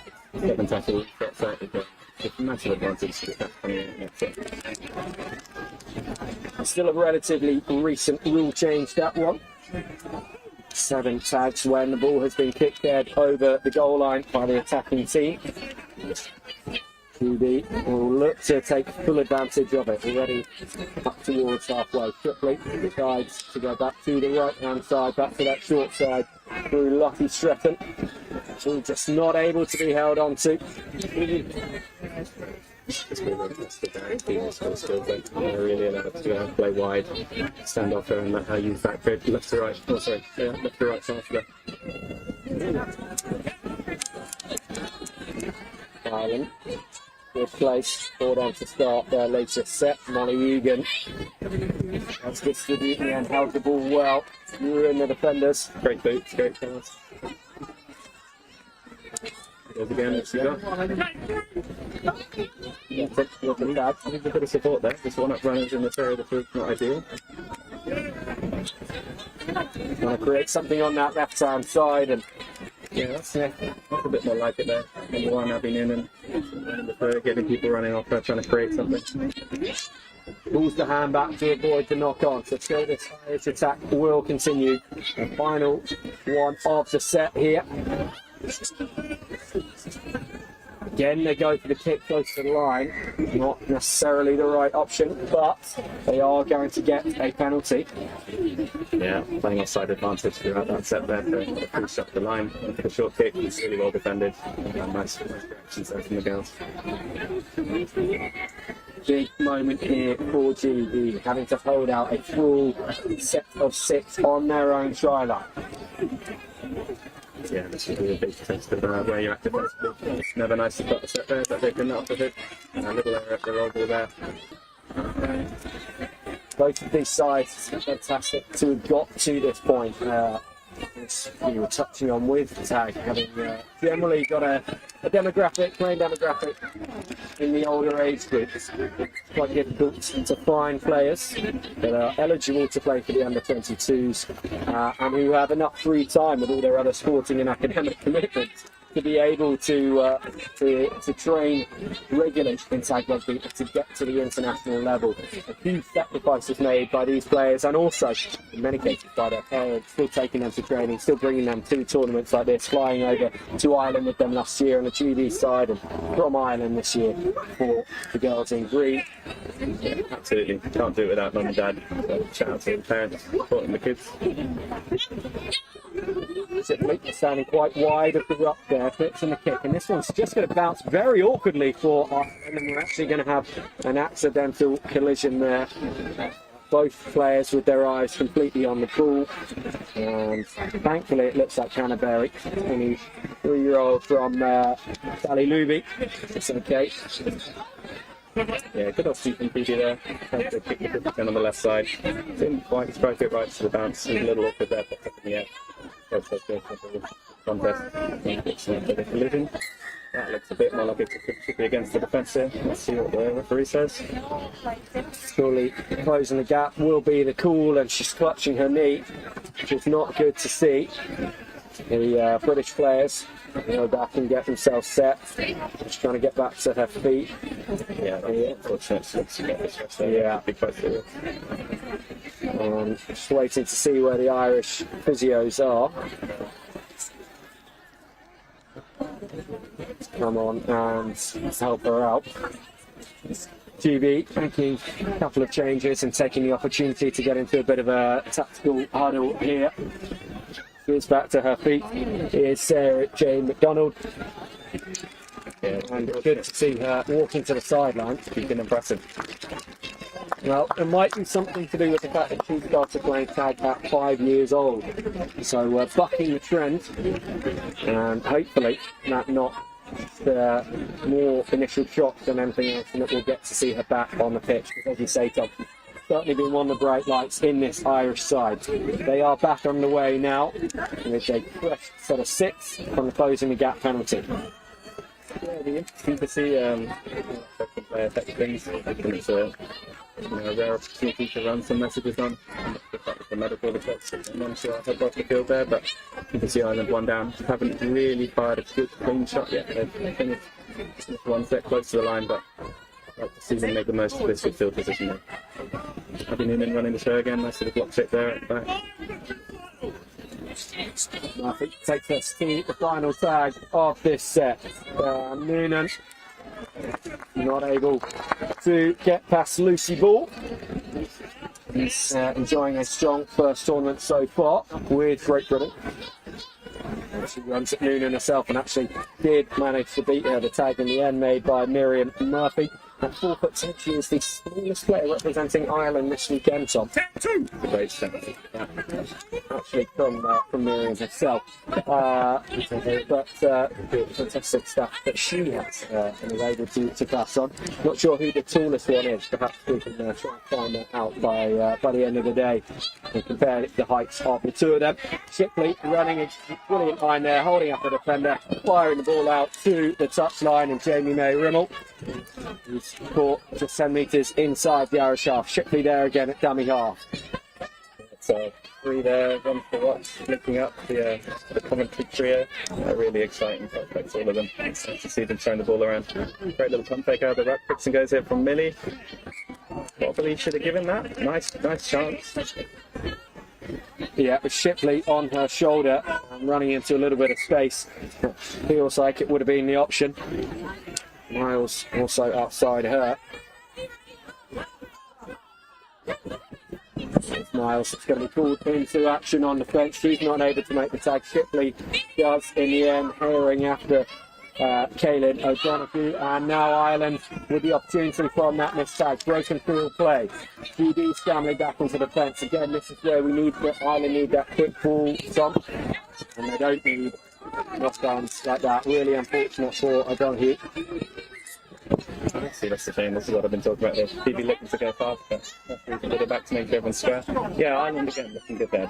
They've made some good line through the middle, and that's how they kind of fly us back to something they can play with. Something that I think all teams want to work on in tag with contact. There's a much more clearer collective understanding that when there's a line break, people flood through and you go hard because it's about winning the and with tag sometimes you can get caught through as well. But move you off the back of the line break. Consolidate. Great play here. Ball running towards the box, and she has got Robinson back inside. Robinson's gone for the box. Huntington is making his decision. Great tag. Still on there. And Shipley, surely she's through. And she's not shutting it down yet. She was alive to the opportunity that a box try could be on offer. Arcing back round to her right-hand side. But a woman who has recently received a scholarship from rugby school and will be headed there in September, showing every little bit of rugby nous that she's got. Yeah, great break from GB number 7 there with the white knee brace. Lucy Ball making good ground through the middle there. Little line break. Generating nice quick ball. Phoebe coming out to the edge here, a little bit of space off the left foot. And yeah, looking calm, control and casual there. So GB extending to a 2-0 lead. And Ireland with it all to do. These 3 test series can be over very, very quickly once you've lost that first game. That's why in the longer running categories, pushed it up to a real test of 5 matches over 2 days. Yeah, I'm not sure exactly if Ireland need a sort of collective buy-in in what they're trying to achieve when they're coming out their half there. You know, these are massive tall passes. Oh, great pass. That's a try there, Johnny. I think we got there. Checking that Megan Pickles was still in the field of play. She certainly was. And I don't know, a young man, Will Slater, is probably going to pull a pickle out the jar at home. That is his traditional celebration. As you say, great name. Pickles used to be flowing in South London. No, that's brilliant. Tries like that, you know, just a little bit of opportunism, staying alive, close to the try line. Didn't quite get the number, but nice little pass over the top. Let's go at the 2-on-1 and then a good finish. Good finish by Megan. So, a tight game where Ireland were just a point behind, suddenly turns into a 3-0 lead for GB. It's just a matter of moments, and that could be extended further here. Messy roll ball for Ireland, with hand possession back to GB, 11 metres away from the Irish line. It's cut up by about that, and making Pickles try and just struggling to get out there halfway, struggling to exit, and yeah, good skill set on these passes, but they're ripping it back at sort of 8 or 10 metres at times, quite a static runner at first receiver. When you're in your half, you just want to get people flooding onto the ball and getting forward with intent. Can't really afford to sacrifice 20 metres. Great feed by Jamie. Yeah, that's a good cover tag. He's dangerous there off the right foot. Final one in this set for GB. If someone can through. That'll be knee down first, but that is a great effort. He's totally beat her player there 1-on-1. And half time, that's a great way to finish the half. Yeah, half time coming just at the right point for Ireland. Cunningham nearly adding to GB's score. 3 for them already. Could have been 4 there. They will go into half time the happier of the 2 teams. And we will hope that when Ireland come back out for the second half, that they are able to call on the services once again of Sarah Jane McDonald. Great Britain 3, Ireland 0 in game 2 of the women's 22s here on day 1 of the 2025 British and Irish Cup. So professional. Nice to see you doing your thing. Oh, it's nice to run a game with you. Yeah, it's really fun. Sign me up for more. I'm close to it. Problem is when you're playing for one team, coaching another, coaching another. Ready to retire me. You're going to be able to leave these platforms up. We should be able to. It's more down to whether you guys are happy or not. But there won't be any. They lock it. Yeah, they lock it up, so no one really comes in. Yeah. Also, would there be a place to leave If you want to, again, yeah, if you're happy to leave them on site, the pavilion will. So that means that they could be basically saves it, adds a bit more time for a little bit more. Yeah. Okay. What was it? At the end of the day, I obviously looked for them to take the teams that just playing today. But have you been into the movie? Grab one of the other guys. They'll show you where the group is upstairs. So I just to save a little bit of hassle in terms of tomorrow. As long as Adrian's happy with them. As long as it's locked up, and I've got a couple of batteries on charge up here as well. Going and then I can take some to my hotel room. Yeah. We don't do half-time analysis. Yeah. Not when I'm doing 9 games a day. What was the score in the first game for this one?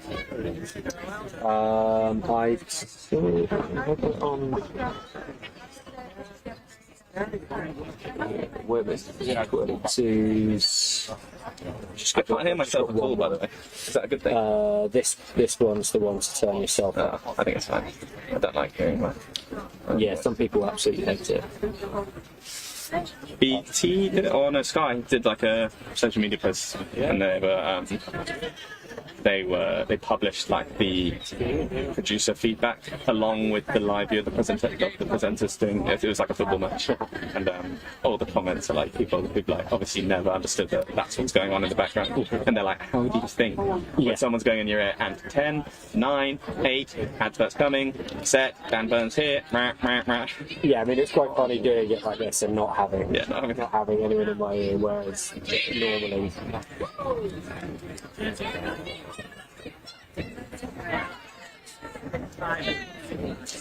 Yeah, those three, Millie, Jamie and Phoebe, they are class. I've seen quite a bit of them now. Yeah. Some of them are really different. This one.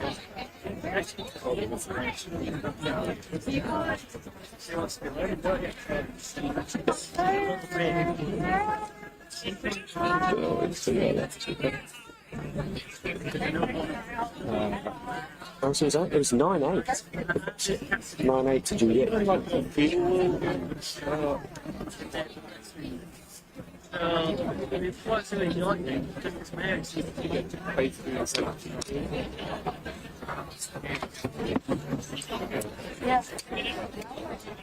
We should talk about Phoebe and Laura at some point.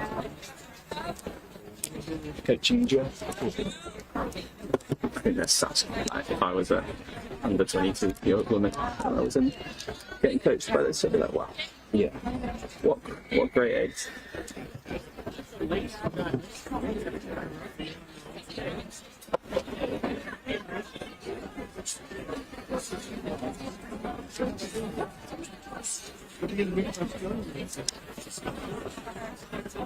Yeah, Jamie is one at the trial. I saw her playing. I went back straight to her. Let's go.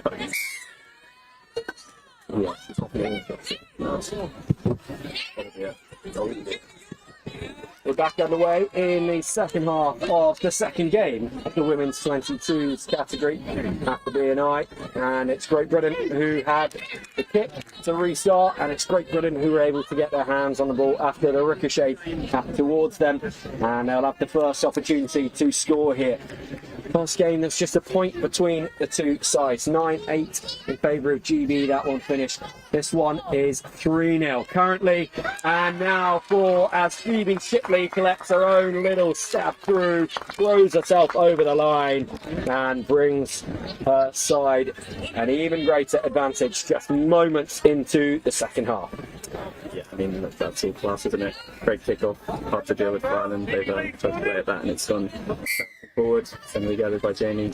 Nice little bit of line attack. And then, yeah, that's how to execute the short kick at the line. I think Phoebe's massive skills there as got the ball in two hands. She's showing that the player outside her is a passing option. That makes the defenders respect the two attackers in front of them and space out because she's running on the Over's line out to the open side. She's got a nice little channel to kick into, and she's executes that really nicely. Speaking of Phoebe, it really is the name to have in this GB Women's 22s setup. As head coach Phoebe Rubin has been involved in this side for the 2 years that it's existed. She is a player with just an immense back catalogue of success. She captained the GB Women's senior side for so many years, culminating in that gold medal win, the 2023 Tag World Cup in Limerick. I'm sure you played alongside her and against her many times, Tom. What kind of impact do you think that a player like Phoebe, now in a coaching role, has? We'll come back to that. Outside The for Cunningham, and she will go all the way. No, the chase back is excellent from Ireland. No try. Tag made. GB erupting in celebration. But Cunningham, she'd done the hard work. She just had to do the final bit of putting the ball down. Maybe the 1 point would have been enough on that occasion. GB still, though, do have an overlap if they can use it here. They've just got to straighten. They're not able to. Tag made. Nathan Pickles has got that knack for the line. Millie short side. Good hit flick. Great tag. Be very careful this close to the line. The short side is always the threat. All stacked up to the right-hand side now. Lucy Ball with just a little bit of a stumble as the ball went into her hands. Allows Ireland to make that tag. The gap opening up, and this surely now. And he does the try for Jamie May Rimmel, and well deserved for her. GB did well to get that one after the disappointment of not getting the score from Madison Cunningham. And that moves them now to 5 points to the game. Oh, that's 6, I believe. I think that was in the box. Yeah, with a great break. Unfortunately, she didn't get the conversion there, but that's a little highlight reel play. And then another tough error there. They're really putting themselves under pressure. Great try from Jamie. I think it's always pleasing. My first debut in commentary to pick out a few players in the business.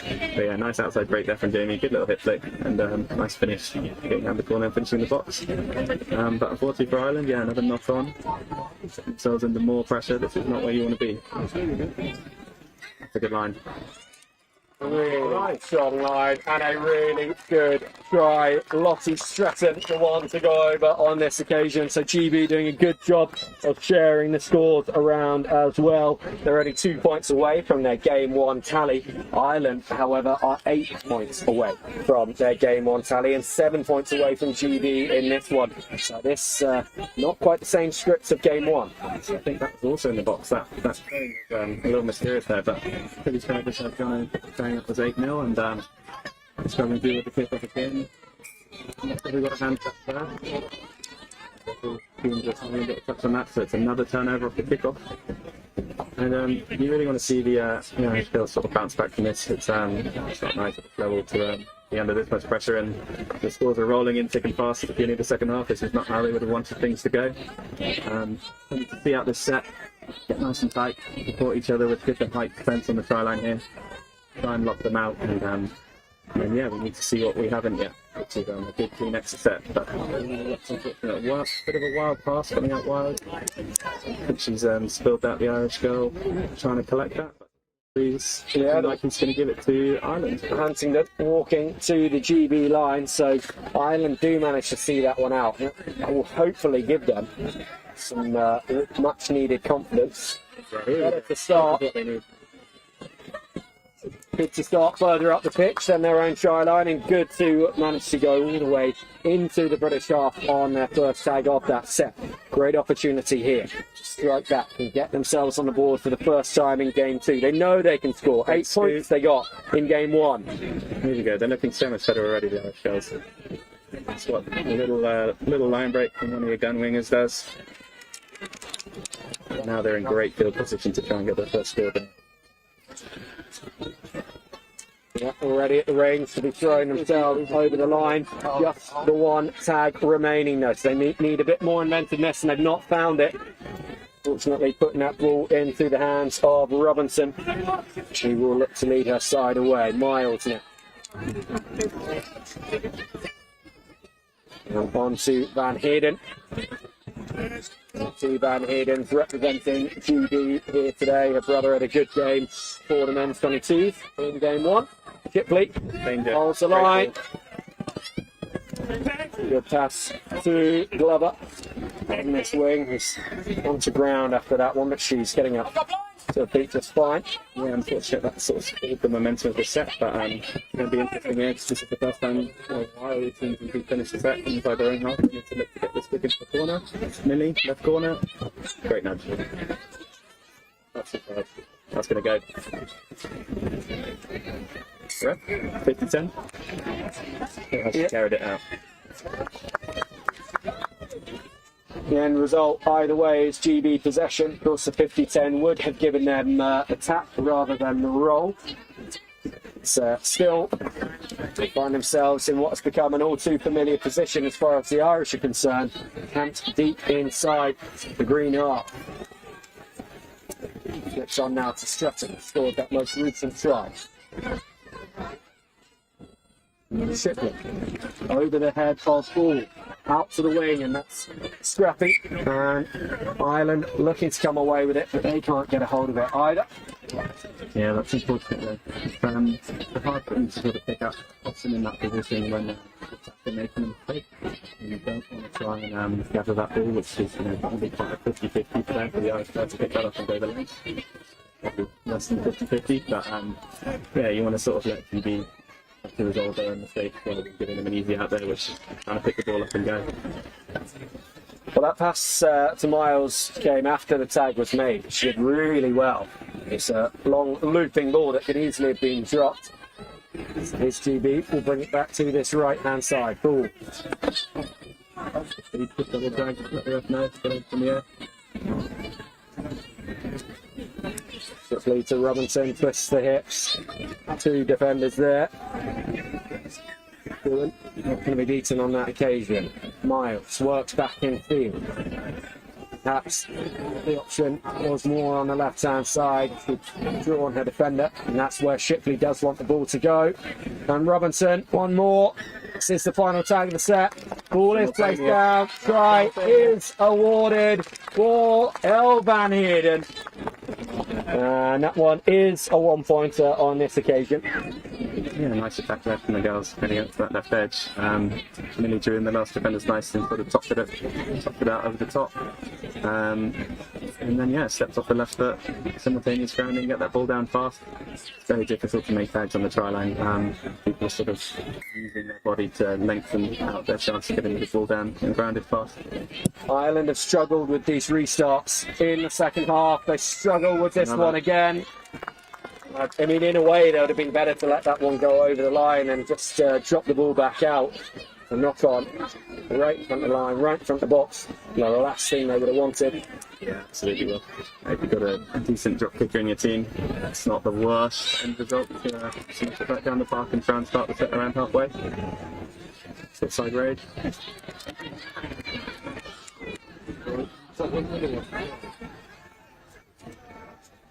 Nice to see the pace on the ball there from Megan Pickles. She scored in the first half and absolutely burst her way towards the line there to get a second in this one. Moves GB to 10 now.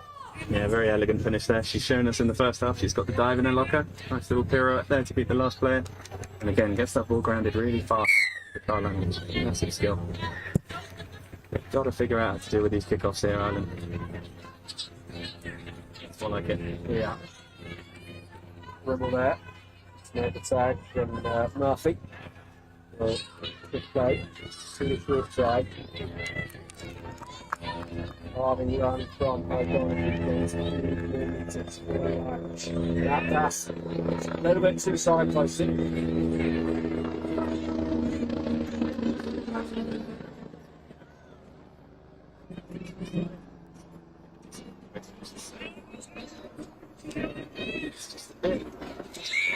Quite in sync. defending again, not great things that to be already in the Irish half on the 10 metre. They will get another crack at the try line here.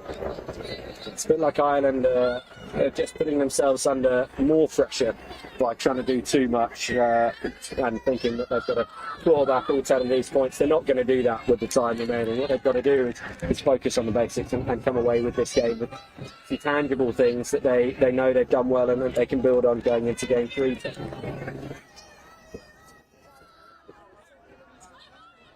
Some positives out of this, but I think one of the key ones things getting off the ball fast. That's the skill set players. The passes are really challenging. Coming out even, just keep it simple. Get forward fast. Nice little kick here from Millie. That's gathered by the Irish. Now, horrible position to exit out. Mark is out fast. First tag is going to be a tricky. Maybe even trickier. Very unfortunate for the Irish. GB, they need to show they can be clinical here. They need to treat this like it's 0-0 in the dying minutes of a deciding game. So,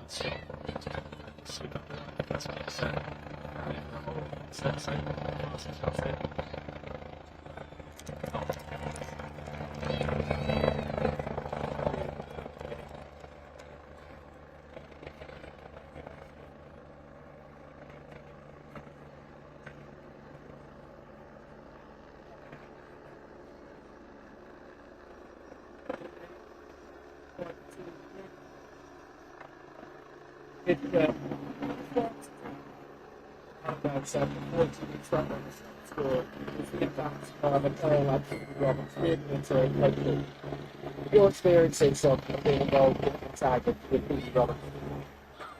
Yeah.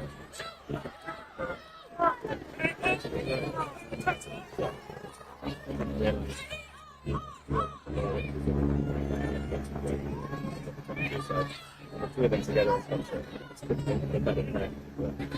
To the sum up, the kind of character that the not big people want coming into this side.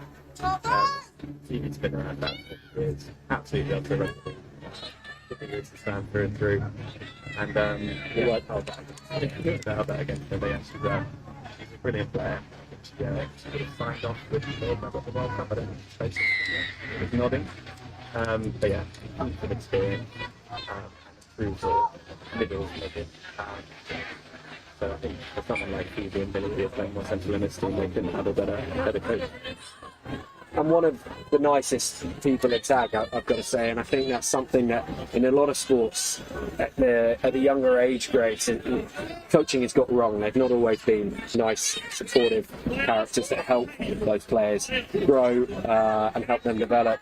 But Laura, with her teaching experience, and Phoebe with her character, are certainly the two to do that. And great to see this GB Women's 22 side continue to flourish. Plenty of right shoots as well from the Irish, and we may see another one here. Just holding on to that one, really. Oh, that could have been an exciting foot race there. Yeah, Phoebe and Laura together as coaches. I think Phoebe will have that really nice sort of caring, nurturing touch, helping people develop. Then Laura will probably a bit more cheeky and able to have a laugh with you when you make a mistake, but equally lifts you up to be a great character too. Yeah, the stories that I normally tell about Laura Richards on commentary, I'll save now that she is a coach character. As GB's latest attack, and the first one that they've had to start in their own half for quite a long time, comes to an end on halfway. The pick and go from dummy half for Alex Hawken here, and now Taniola on Igode. Again, I think that's receiving Noonan. Some got in a lot of it. Pulling out a 10-15 metre pass to a couple of people who don't really look like they want it. Which contrasts a lot with the GB players, Tom. All of whom look like they want the ball at every point in this match. They're so keen to get stuck in and contribute. Yeah, definitely. much towards the Ireland team on the whole. I think they just look a little confused about what they're trying to do in exit and why. That's actually a much better indication of the area what they're trying to do. Unfortunate knock on, but really clear gap in behind the rock there to the inside ball. Great to see on the far side as well. Talking coaches, we'll come back to that in a moment. Brian Hearden will head to the corner. She's got Glover with her. Glover's still going, but Huntington's going to call this one back. Fending is the call. So GB's latest assault on the try line comes to nothing on this occasion. Holding out. But speaking of coaches, Tom, good to see on the far side Hannah Wilson, head coach of the GB Women's Open side. I know keeps a very close eye on this side. See the future stars of the women's tag rugby and women's open side. Can't wait to call their match on this pitch later today. They are a real force to be reckoned with, and many of these players effectively auditioning for a place in the future in Women's Open. Yeah, massive interest there. Hannah, I mean, people that arguably could be in that early women's stuff, like CPB is. I think Lily and Jamie have got the potential too. But yeah, I think one of the big things to note there is the on ball. Good line break here. That's Sarah Jane McDonald back on the field. 2 knees strapped up now as opposed to the one that she started with, and the second strapping a little bit firmer than the first. This is a good challenging kick for Ireland as well. That should be out of the touch, which is a good result. Yeah, and that's what Huntington appears to be signalling. He's not calling for the tap on the 10-metre line. So great result. Pleasing result for Ireland. Yeah, Robinson. Immediately you can hear the vocal comments from Sarah Jane. So Ireland have obviously needed her. She's a big figure in that team. Yeah, I mean this purple patch for GB has coincided with the time she's been off the pitch. And do wonder what the story of the match might have been had she been able to remain on and hadn't knocked that other knee. Yeah, she obviously seems to be a bit of a charismatic player for them, but now she's on. She's trying to make up for lost time, really working hard in defence. Lots of vocal communication. Bring a bit of shape back to the ice. Glover just trying to see if she can draw one of the defenders out of position. It is the 4'10" rocket that makes the tag in the end. And they get put down into the corner here. Keep it down in this corner again. That's a nice option from Millie. Probably particularly the checks it out. You can see here on the open side they've got a lot of players stepping back. The sub option on the opposite side. This is absolutely how much over a full 40-minute game of international tag rugby, Tom, does it wear you down having to start your set there time after time after time? Yeah, it's twofold, isn't it? So physically, it's the worst possible start there, and obviously we're from with a little hit flick from Millie, goes straight through there and another 1 pointer. But yeah, that comes off the back of a good kick from her earlier. We're just thinking about it in terms of all the subs are on the opposite side of the field. So Ireland, defending is tiring. Horrible defensive set there, and they have to receive a kick to the corner in the opposite touchline. It's coffin corner. A couple of them were looking to sub off. Because they're tired, but exiting out of there when you've got players off the field is also really difficult. And then they make a knock on many that they made in their exit sets today, and then keep you in a good field position to capitalise. They've got so many dangerous players close to the line, and they're just struggling to deal with it. But the root cause of this is their exit. They probably exit. Molly Egan starting this one off on a brighter note there. She started playing in April, so great to see the ability that she's bringing to the game.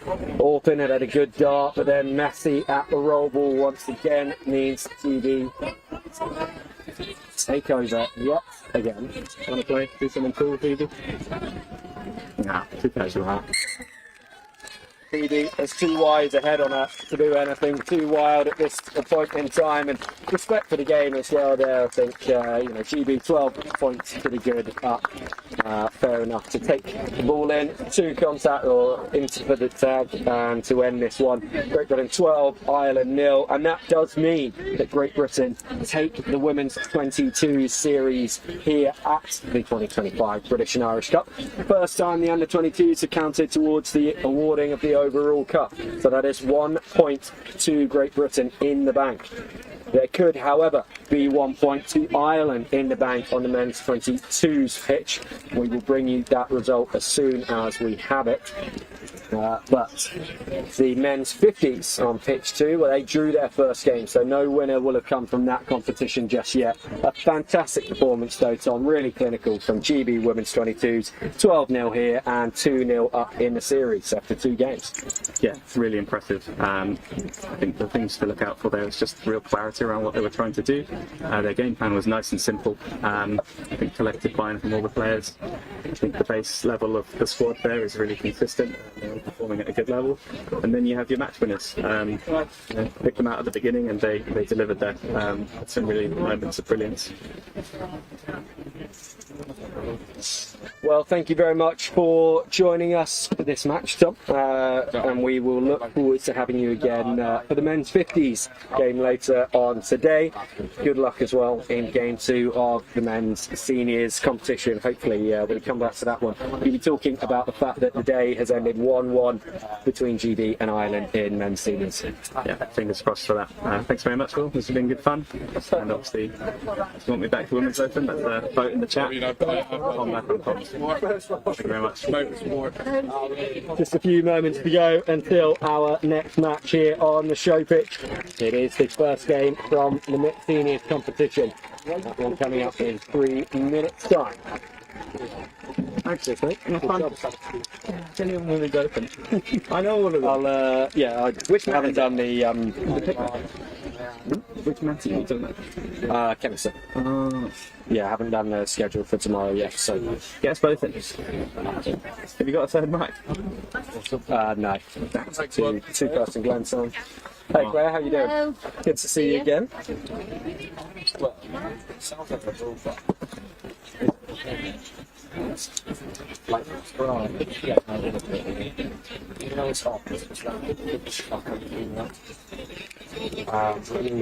Some patches it sounds alright, the patches it sound like dodge. As in, like, sometimes it sounds like off, but yeah, so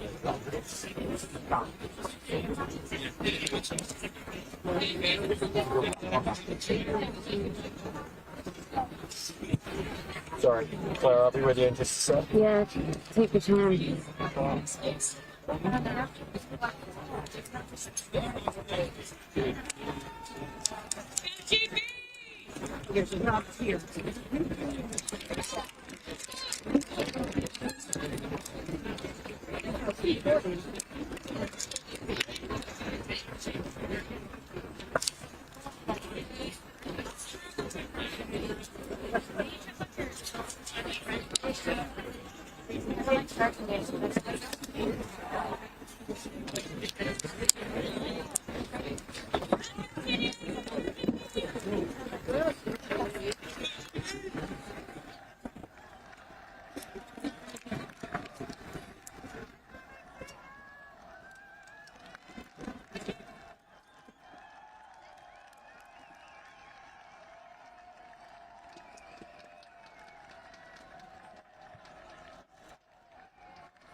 That's on this colour one.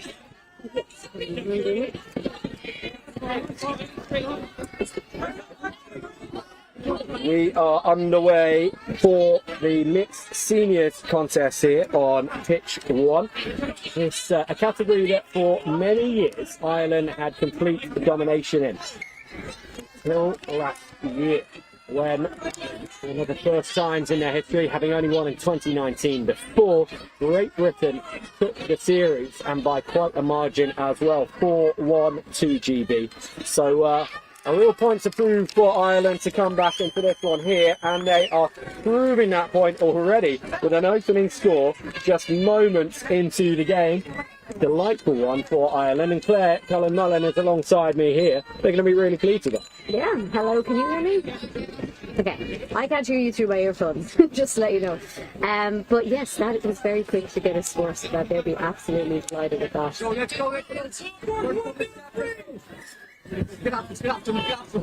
The restart coming in from the Irish and pinning the British back towards their own try line straight away. Anita Snowden managing to break through the defensive line, and she's just 5 short of halfway. Billy Lyons feeds this to the right hand side. Here's Ronan Farrell now. Will Powell missed the B&I last year, took a sabbatical from the international game after his silver medal winning success with this mixed seniors side at the 2023 Tag World Cup. He's managed to regain his footing there, trying to link up with Ronan Farrell. And he will dart down this left-hand side, nearly going into the red zone. Still GB come. Powell. Lindsay. She twists her hips, but not enough to get away there.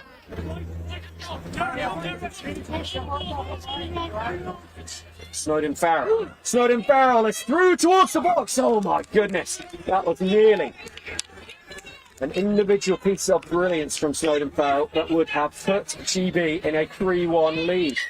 The female box try in this mixed game at the international level worth 3 points. Ireland just escaping that one, and will be looking to score the same ease they did in the opening moments of this game. They get a penalty here, so the set of 6 is refreshed. And they will run at the GB line through Jane Honeycraft. Now coming to this left-hand side, Dara Conway, the pantomime villain of London for so many years. He's taken his services over to Ireland and is enjoying the bits of life it's given him with this mixed senior side. What a beautiful pass that was, followed up by one that I would have to use a different adjective to describe, as GB now need to get themselves set defensively. Ireland. The Ireland have kind of lost ground there as that Sweden held on to it. But maybe he's going to make up for it here. Oh, what a kick. Sarah Higgins with the kick down the touchline. Just going to beat Johnny Barrell over the whitewash, and the sides ringing the changes on both halves of the field. Ireland looking to pick this ball up and run with it, but Johnny Creighton told that actually it is GB possession. And happy for him. It's the one that will pass the ball to Frances Wareward, taking her GB mixed seniors debut. He was another to have taken a sabbatical last year. He had been involved with GB women's seniors up to the 2023 World Cup. Here goes Rob Chaps, offloads and finds Wareward. Tries to twist around. Barrow will be there at dummy half, and he will feed on to Happy Grim with SJ outside him. Okay. Back they come. Barrel. Just trying to see where the options are. Weren't any presenting themselves, and Carr was able to make the tag. Karim goes for the little kick himself just to clear it up. And in fact, GB are going to get the penalty here for the late tag. Great platform for them to have here. Oh, nice Ryan. Jackson coming off. Karim. Barrel. 2 chance. Hanson Bertrand outside. Hanson have the opportunity to free his hands. So,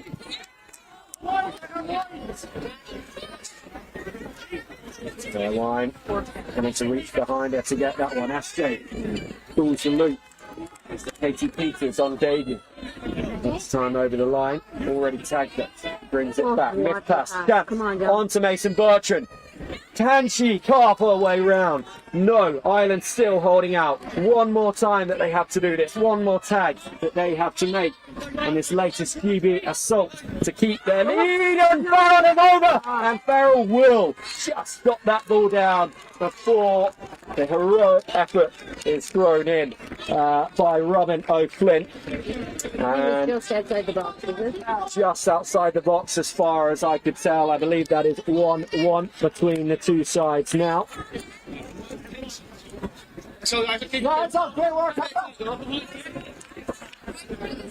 And mixed seniors tied up. GB 1, Ireland 1. It's going to be maybe a bit tighter than the opening 2 minutes would have suggested, because GB have had a lot of possession since. Now putting his body on the line to get that one. That's, I believe he's allowed to dive on it. yeah, being a kick, only the defensive side can dive on it, can't they, Claire? So Ireland with the penalty. And I mean, it's been a breathless start to this game. Definitely. You should be defending quite tight here, so if Ireland could use their width a bit more. And just as they say, yeah, they do. Peters with the tag on Charlie. So much space from this Irish side and down the touchline. And still he goes, and this will be a great score for the Irish and for Patrick Fitzgerald with 55 on his back in honour of the first cow he ever owned that also shared that number. What a try from him. And Ireland put themselves back into the lead, 2 points to 1 now. It's so funny how many of the contacts are about cows with the Irish. We're not stereotypes whatsoever. Well, and the cowbell on the sideline, I might obviously be here with GB, but I am enjoying the cowbell support for the Irish whenever they ski. Once again, you're moonlighting as a commentator at the BNI this year, but you're also involved on the pitch yourself. How's the day going so far? Good. So I play for the Ladies Masters, and we've been there, and Ireland won by 2, so very good. So the lead, and I'm delighted.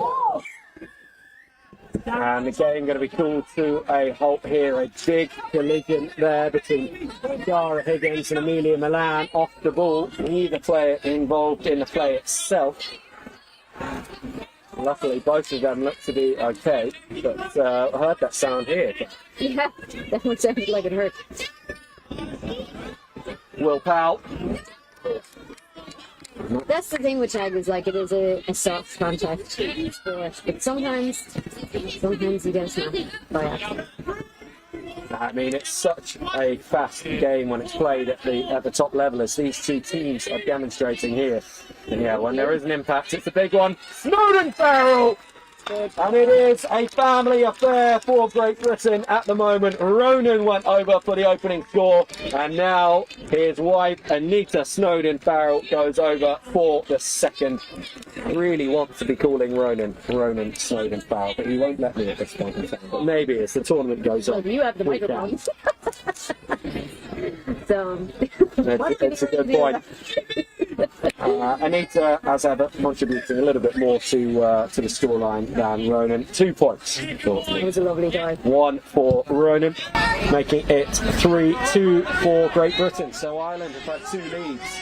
GB has dropped back twice, and this second one gives them their first lead of the game. It's an incredible contest between these two teams at UCD last year. The 4-1 series scoreline, obviously. I thought it was through. We would have loved to have been with Conway. 4-1 series scoreline obviously showed that GB were in the ascendancy, but each match itself was a real arm wrestle between the two sides, much closer than 4-1 might have suggested, as we are seeing here again, and that could be a penalty advantage. It is, and so Conway goes for the kick himself, and that kick's just bounced over the head of Nathan Bertram. Just explain what happened there. He kicked it through, and because it bounced too high, he tapped it over the defender's head. So that means that's not allowed. Because otherwise, you do that yourself all the time, don't you? So they have to come back now to the original infraction. That shows doesn't work there. End result, of course, is still Ireland in possession. And I've got a fresh set of 6 with great explanation from you there, Claire. In that part of the rule book. Yeah, it's hard when you're watching it, and especially if you don't play it. Ooh, explain what's going on a little bit. We have more and more viewers on each live stream that we do, more and more people starting to follow this great game of tag rugby, seeing brilliant performances that our players are able to put out match after match, whether they be British or Irish, and now it is Ireland. Great run forward, and oh God. looks to be an injury here. Vanessa Allen has gone down. I think she might have gotten an elbow in the face, which happens sometimes in tag. Yeah.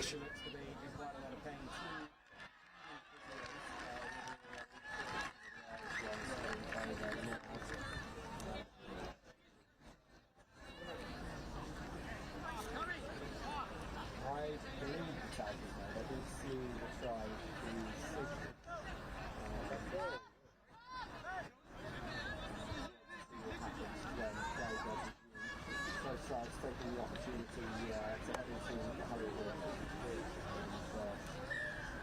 recompose themselves.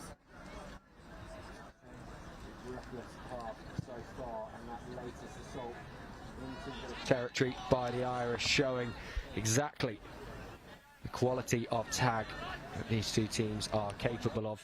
Very nearly ending in another score for Ireland.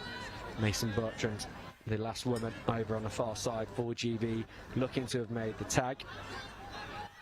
Again, we're just waiting for confirmation of that.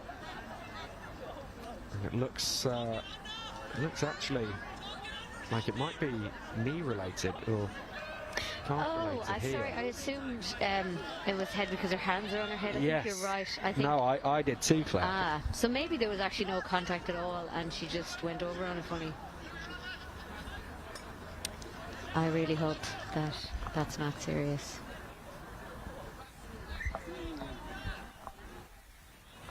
So as we wait here for Helen to hopefully get back to her feet, give herself the opportunity to once again play beach football with Eric Cantona. That's quite an achievement to have made in your life, let alone them representing Ireland on the mixed seniors team at the British and Irish Cup.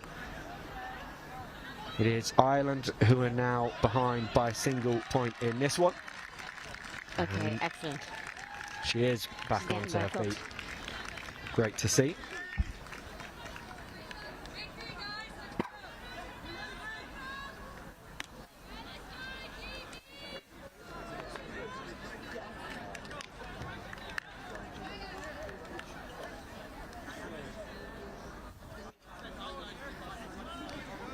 All right, so it looks like play is resuming here now. So it was a tag, yes, so now we're back Ireland ball. I think Ireland just need to calm a little bit. When they get the simple stuff right, they're doing really well. That is great ball.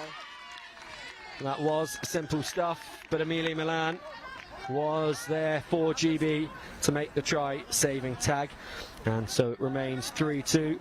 Tara O'Connor not crossing on this occasion for the Irish. Tom Higgs, a man who's moved from men's seniors to mixed seniors, rolling the ball in that corner. Here goes SJ. She had an absolutely incredible nationals here just a few months ago for South London. It's culminated in her side winning the title. As Kareem twists and jinks and gains a few more metres. Way wide to Farrell, and that kick is over shoulder height. He's a tall man. So Here's Farrell. What we'll do now is we'll go back to where he kicked it from, and it'll be a roll ball for Ireland. Maybe used to the margin of error that players would be afforded if he was reffing. But of course it's shoulder height of the referee, not shoulder height of the kicking player. I love reffing for that reason. People get very upset. I'm very small. I'm 5'0". Not the shortest Irish player here today, though. 4'10" are here as the shortest. Really? Yeah. Rage. In the women's 22s. Yeah. She might not have finished growing then. Well, hopefully, because it's my thing. Ireland, once again, just short of the British try line, and an opportunity for them to tie things up here. They continue to work the ball to the right-hand side with passes coming out the hands like absolute bullets. And perhaps with just a little bit too much sting on them there. Ball spilt forward, GB survive. Chance, nearly through. Half break. Has Great the job covering back. tag there by Chu. SJ.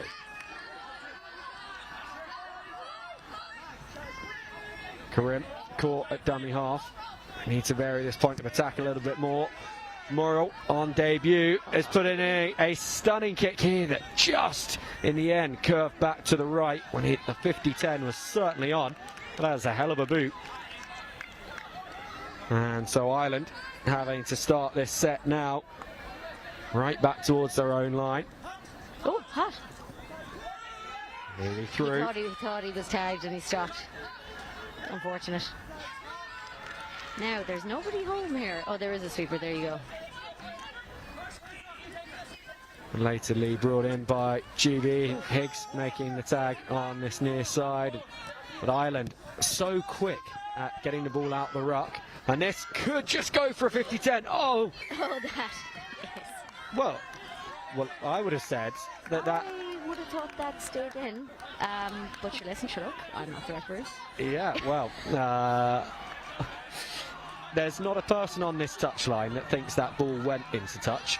The only person that thinks it did is the referee, but the result is a 50-10 for Ireland, and so that is a huge play for the team. Huge territory gain. 5 more tags left in this set for them to score. And that's a good point. Even if you don't agree with the referee call, that's it. They make it, and you have to play what's ahead of you. So there you go. That call, you could Yes, gone against them. So, like, listen, it goes both ways. Jackson with the tap. Ireland frustrated not to come away with something after that 50-10. Karim will go to the left-hand side here. Morrill passes on this occasion, despite the kick that we've seen that he does possess. Powell losing that one. Change over to Ireland. Once again, starting a set inside the British half. Step to the right-hand side from Fitzgerald. We have a lovely wide winger out here just waiting for it. So if we can just simple stuff.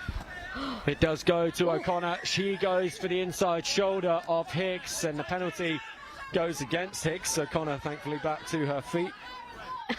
She will take the tap. That's it. You take the hit, you get the tap. That's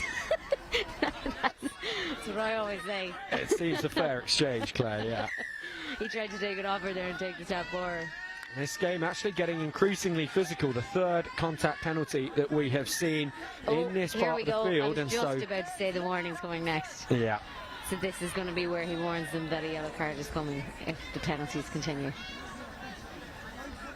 So it's Lindsay, vice captain for GB, and then Kevin Curtis, the full captain for Ireland, who get the talking to there. Neither of them look to have shared the message with their teams. I think everybody knew. Everyone knows what it's about. Yeah. GB coughing the ball up though. So quick tap by Kaz. And they have the lead, GB, but they are giving Ireland every opportunity to strike back at them. And Conway, he could have been the man to do it. Peters with a crucial tag, one-handed. O'Connor infield. She receives the ball again. She runs straight at Karim. She had someone off her shoulder. What a pass.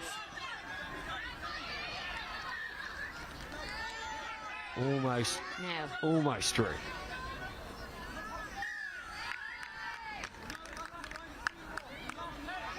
Bit of confusion here. But Ireland will keep possession. So full fresh set for Ireland. I'm not sure what that was for, to be honest. And that's a score. And a little snipe at the base of the ruck will level things up in this one.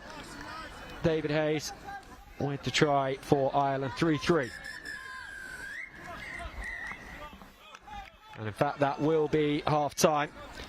Parkinson calling his GB charges in, and they will be frustrated to have given up that hard-fought lead at the very death of the first half there. Ireland 3, GB 3. Ireland, the team to have scored the extra try. Anita Snowden-Farrell's one for GB worth 2 points, so 3 tries to 2. That things are all tied up, and another opportunity taken to speak to leaders of the two teams by the referee here, just clarifying some of the decisions made in that one, perhaps including that touchline call. 5 minutes half time for both teams to collect themselves and get themselves ready to go again. The second 20. Not for the first time we see two sides locked together at the break.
Especially with your watch, it will be better.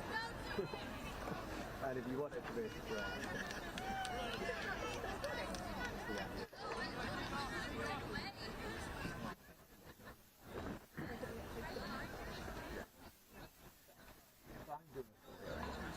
Can you do this?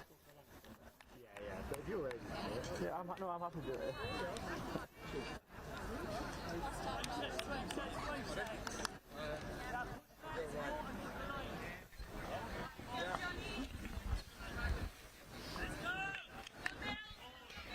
We're all level now, aren't we? We are indeed. Great Britain 3, Ireland 3. Halfway through this mixed seniors game 1 clash here at the 2025 British and Irish Cup. And we're just waiting for the hooter to ring out. Of course, all these games centrally timed, so even though the players are ready, and even if the referee's ready, they do have to wait for the hooter, so that we don't end up with one pitch finishing much earlier than the other, and players ending up being late for matches. It looks to be Morrill who is standing over the ball for Great Britain, and if his kick in the first half has anything to go by, Ireland need to be wary of conceding the 50-10 on the restart here. It does seem that you can get 50-10s even if the ball stays in the field of play, but I'll leave that one now, I won't mention it again.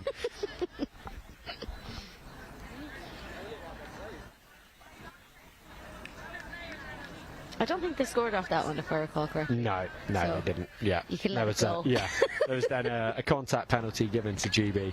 So yeah, I'm fine about it. I let it go ages ago. I don't know why people were suggesting that maybe I haven't. And I think both sets of players here slightly frustrated that they're still having to wait, but they were so quick in their half-time huddle, so eager to get back on the pitch. Oh, That is why. That is. And Unfortunate. yeah, I mean, didn't I say? Little bit of communication there. I think they both went for it, and one of them should have just put their name on it. But anyway, we'll do a drop kick here and presumably go for territory. Yeah, there we go. Nice kick. Push them back, hopefully. It is Morrill Bit who more than that. is the recipient, the man who zipped the ball over the try line in the first place, then the man to carry it up a good 15 metres towards the Irish line. Soden Farrell distributes to Lyons. Conway is there to make the tag, but penalty to GB, a late tag on Soden Farrell after she distributed the ball. So the set will be restarted for GB. Warewine runs at the line, and it is Conway again defensively for Ireland. Morrill and Chance will on the switch, and he goes for it, but it's Conway a third time. This is real danger zone now for Ireland. They can't fall for switches. They've got to stay in channel defence, and they've got to make those tags. Well, they didn't fall for a switch on that occasion. They fell for the ghost hips. Lee Morrill restores GB's lead 4 points to 3.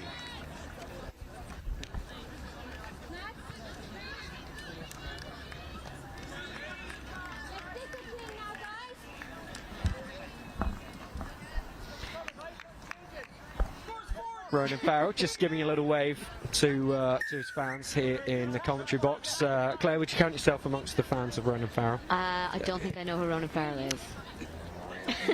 Your man that's just kicked the ball there in the number 3 jersey for GB. He obviously does have a very British accent, so he's definitely not originally from the same country as you. As the ball is shipped to Conway 3 times, he saved the Irish bacon in that last attack from GB. They were eventually able to work their way over. Now called upon in attack. Kat Lindsay up to make the tag. And oh, nice. Dave Hayes with the kick that Grace Brown has to chase after. Brilliant pressure by Ireland there, pinning GB back in the corner now. If they can keep up the energy here and push them back towards their own try line, waste a few tags, put them under pressure, then that's going to be very beneficial. They need to not miss tags here. Higgs not quite able to skip around the outside of Karen Howard. Get up off the line and make the tags. Yeah, that's it. That's a great defensive set from Ireland so far. Peters just past the first defender. And there's O'Connor to stop her. So Farrell and Lindsay. Breaking down. Patience between the two of them. And excellent. Pressure by Ireland's making GB break down a little bit there. That was a totally unforced error. So now Ireland have the ball. And really good field position for them here as well, Claire.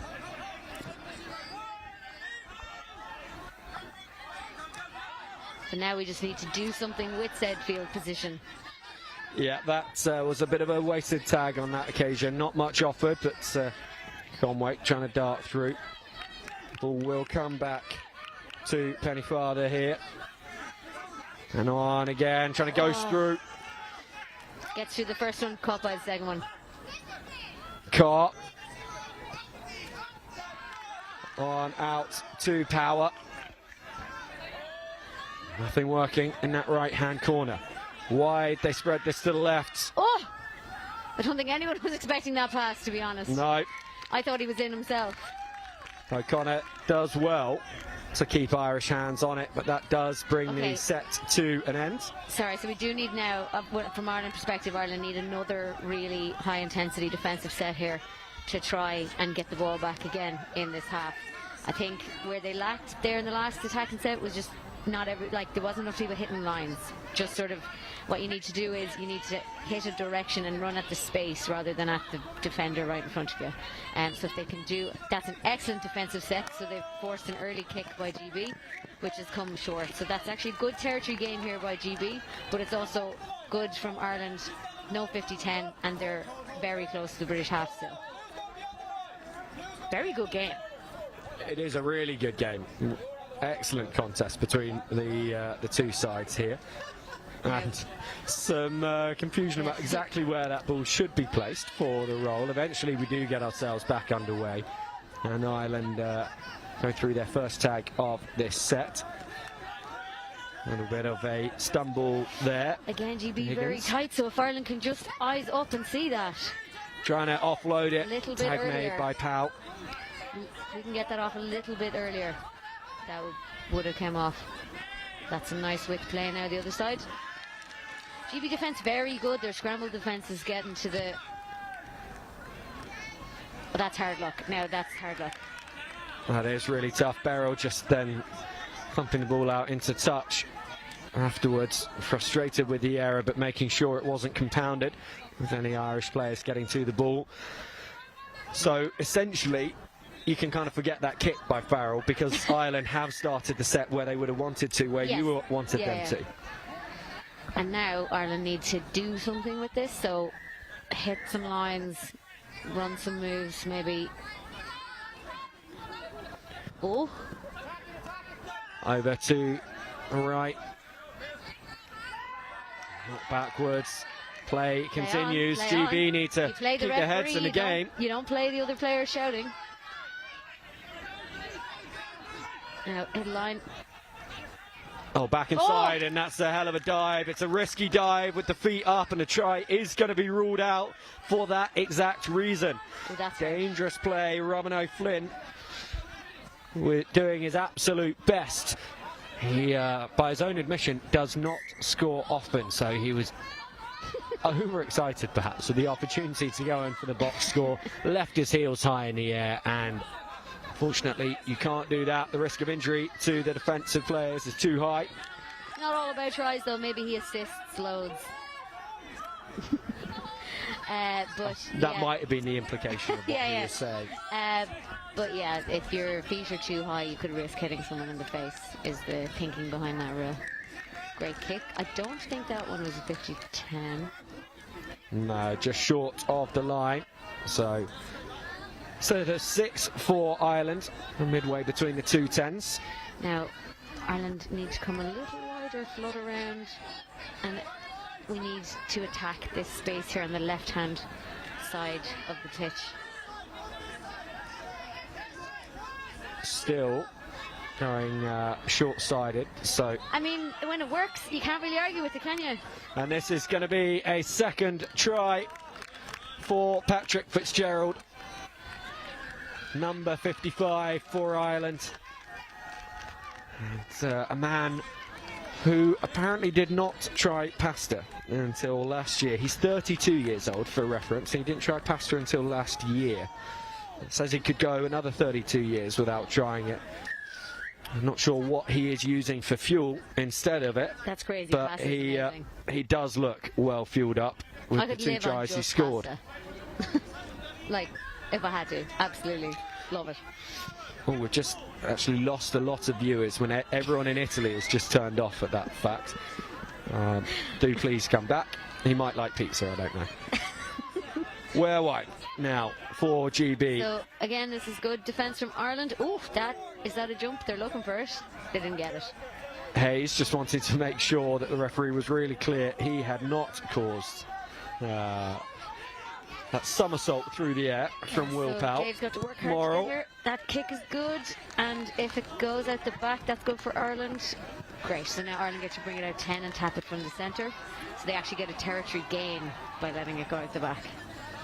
Territory gain and an extra tag. Yes, 7 sorry. tag set for kicking it dead. Hayes. And saying what I was saying, he's run a line, shouting at his other players to run a line. Oh, Great just catch. out on, but the call is forwards. That pass on its way to Nicole Rafferty. What a catch, though. Great catch. Fingertips catch. Powell goes for that blind side. He saw the opportunity, throws himself over the line, and even Conway can't get there to make the tag, and in fact looks to have hurt himself on the way down. No, he's on. Will Powell with the score to restore GB's 1-point lead, 5-4 now. Yeah, he successfully identified there that there was only one defender on the blind side, and there was a woman at the ruck, so he decided, I'm going to outrun. And then the poor lad out had to stop the 2 points, so he had to go out to the winger. So that was very good play. Hayes continually involved for Ireland, and I'm sure he'll be delighted that Barry Keary has made the journey over here today, so that once again he can sing happy birthday to that former manager of the Irish sides. That wasn't to hand. No, and I think Rafferty might be slightly frustrated now. That's 2 in a row that haven't come to her as she would have liked. She's doing her best on this wing, but she needs the service to be better. Definitely. Katie Peters now not showing any signs of being a debutante, and not only a debutante but one who only started training with mixed seniors halfway through this season. She's been a real presence on the field so far for them, taking to international tag like a duck to water. And GB will have the fresh set of 6 here, hand in there from Ireland. Beryl not able to find Peters, but luckily for a GB perspective, he had been tagged before the pass. Snowden Farrell goes for the switch, and Morrill. Oh, and that kick set up perfectly for him. Tag by Dara. GB are very wide here, so this wing there's a lot of danger happening over here on this left wing. Where wide, chance, steps back inside, an opportunity again, and this will be a second consecutive score for GB. The Yorkshireman, Rob Chance, the latest to run over. And they move to a 2-point margin now, 6-4 to the good. That you can argue that's partly created by the space that they were pulling Ireland really, really wide, and then the step back inside worked because Ireland were trying to scramble to come out to and cover the width. So again, really good play by GB. That was a box, was it? I might be wrong. No, I might be wrong. I think it's just a 1. He was arcing round to see whether the opportunity was there, but just a single point score. Farrell hammers that down deep into the Irish half. Robin O'Flynn, the man to run it back. The blue singlets of GB. Lindsay, slight appeal to the referee, and told by Curtis. Ball doesn't go to hand there. There's a bit of confusion on the line, on the move that was being run, I think. So the ball goes to ground and it's GB ball. Billy Lyons. Good covering tag there. Darting through. Farrell. He's got Powell. And who scored the try before last. Farrell picks and goes himself. Caught by the Irish defence. They will still come to this left-hand side. The knock over the top, and Lindsay trying to turn. I can understand, to be fair, why Higgins might have been slightly frustrated with that call. He was set and Lindsay was looking in the other direction, but Ireland conceding the penalty for contact and having to defend another set here. Johnny Beryl nearly through, and they're going to defend another set. Again, late tag is the call. Interesting. So that's another penalty now on the line. I wonder, and he did give what we think is a warning earlier, so Ireland are going to be really careful. Well, I want to say not to give away a yellow card. Yeah, perhaps they were thinking about being careful with their discipline and not being so careful with their attempts to make a tag on Sarah Jackson. Her love affair with this ground here at Nottingham continues. Such a high performer when it matters, and she goes over for a 2-point score for GB. Yeah. They move now to the point where they are doubling the Irish score, 8-4. That one was probably just a bit unlucky of a missed tag, and they happen. They certainly do. Just need to not let it. 4 points in mixed is a very recoverable score, so Ireland just need to keep cool, calm heads, drive this ball out and get it out of their half. It is certainly a recoverable score, but also the scoreline at the moment is an example of how tactical the mixed game can be. The fact that all 4 of Ireland's tries have been single pointers, where GB have got 2 2-pointers.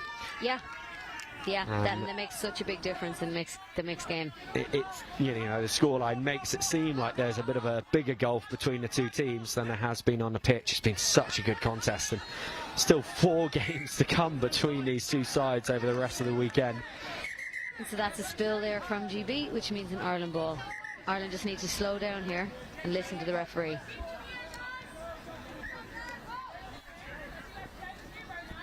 Take that.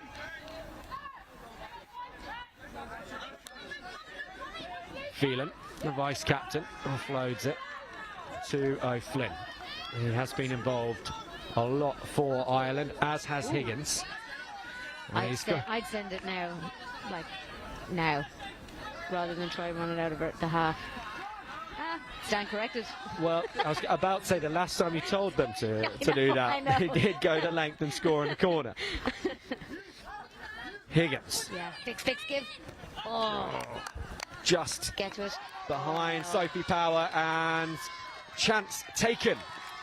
That's hard. By Rob. Second try for him. That's unlucky. And GB 9, Ireland 4 now. The Irish, I'm sure, Claire, not going to feel that that's a fair reflection of the game. 9-4 scoreline at the moment. I do think in this half GB have been fairly dominant compared to the first half. But I think that Ireland have it in them to come back. As you said, there's 5 games. So it's a long weekend. It is indeed, and no category can be decided today in those categories that are playing 5 test matches. Yeah, and from Ireland, what they're doing really positively is there's a lot of go forward. Like a lot of like Johnny would be an example there, the guy who's just about to catch the ball. He did pass it on that time. There we go. Yes, there she got it running for herself. But when he takes it with intent and really gives the team a bit of go forward. What is wrong? I swear, it's the commentator's curse. I should just stop talking. No, definitely don't stop talking. That kick is really good. Over the head of Grace Brown. But he kicked it into the ground first, so the fact it went overhead was fine. That's the like specifics of the rule. Yes, because we wouldn't want the rule to be simple inside rugby. Exactly, we would want there to be. Well, there has to be you can do it if and when. Yes, not it's not allowed in this situation except when that happens, and also. That is how the rules were written. Yeah. When Mercury is in retrograde or something, I think that's when they switch over who can dive on what. And nice kick. Not going to be a 50-10, and it is going to be out, so Ireland can take a second to bring it in, get to bring it in 10 and roll it, so everybody gets time to get set up. I mean, realistically, like if GB just managed the rest of the game here, they could just manage it to the end, and with that kind of lead, all they have to do really is defend well. Yeah, and they, we've been talking about it being a 5-test series. They've got to think about the fact that they've done enough in this game, and they've got 4 more matches to play. So really, any work that they can save themselves now is going to stand them in good stead in the long run. You kind of almost want to give Ireland that little bit of hope that they could get back into it, so that they do expend energy. Yeah, that's a good point. Yeah, you want them to overwork. Hayes just trying to time that pass for Carr to run on and through the gap, but Farrell was there. Oh, lovely little offload. That's a nice bit of play now from Ireland. Yeah, and good to see that's Holland on that far side, that she's back on the pitch after injury in the first half. You never got that. Well, you say that. And I mean, Ronan Farrell is definitely in agreement with you. Hands on his head, he can't believe that try's been awarded. But that is the decision of the referee, and as you said earlier, that's what counts at the end of the day. 2-point score to Ireland. Yeah, listen, I should just say the opposite of what I want every time, and then that seems to be working. Well, listen, that's a great score. Great individual score by Dara, and it was a box, I believe. It was, so that means a 3-point gap between the two teams. That is a game changer. A 3-point gap is way more recoverable. It's a lady score in the box. It's a single try. Yeah, so that changes this game. There is a minute left in this game with GB deep in their own territory. So if Ireland can force this set to an end quickly and in a promising position, or go for a mad intercept, or the mad intercept. Yeah, we did see that from Jack Levens towards the end of the men's seniors contest for him to ice the game for his side. Could we see that now for Ireland in this one to secure an incredible draw? Higgs finds Peters, and GB are up into the Irish half with one more tag remaining, so Morrow will look. That is smart play with the time left. And that's out the back, okay. it is going to go dead, and that's it. no time remaining. So Ireland, unfortunately for them, denied the chance to go for the heroic 3-point attempt to tie the game. It probably was a little bit improbable, Claire, but we like to see things like that. We like to see crazy scores with maximum points. However, in this one, it does end Great Britain 9. Ireland 6, so GB drawing first blood in the mixed seniors category at the 2025 BNI as they look to defend their title in this category that they won last year. They've never won 2 on the bounce in mixed seniors at GB. Ireland, such as the strength of Ireland in the mixed categories over the years, that I don't believe GB has ever defended a mixed crown in either seniors or opens. That is the case. Wow, that's really interesting. Well, it was a very competitive match, and I think from an Ireland perspective, I do think they've more in the tank. I think maybe a little bit of first game, just getting used to it, and I think the rest of this series is going to be really interesting. I would definitely agree with you on that one, Claire. Well, thank you very much for joining us here, and hopefully we'll get you back on comms with us tomorrow. In the meantime, good luck for your Women's Masters Game 2. That is coming up at 10 to 4 on Pitch 2, if you want to see Claire in action there, as Ireland look to go 2 from 2. And we will be bringing the Men's Open game to you next on Pitch 1 in just under 5 minutes. Those of you who are fans of code hopping and in fact nation hopping players will be pleased to know that Paulie is returning to commentary for that one. Just a few minutes away.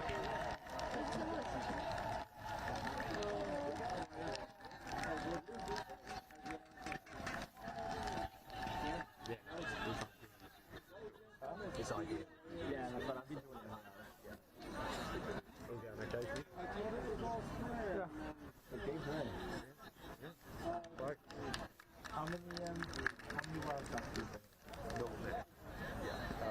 There's a Welshman on here, just crew, wearing number 11.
There will be one.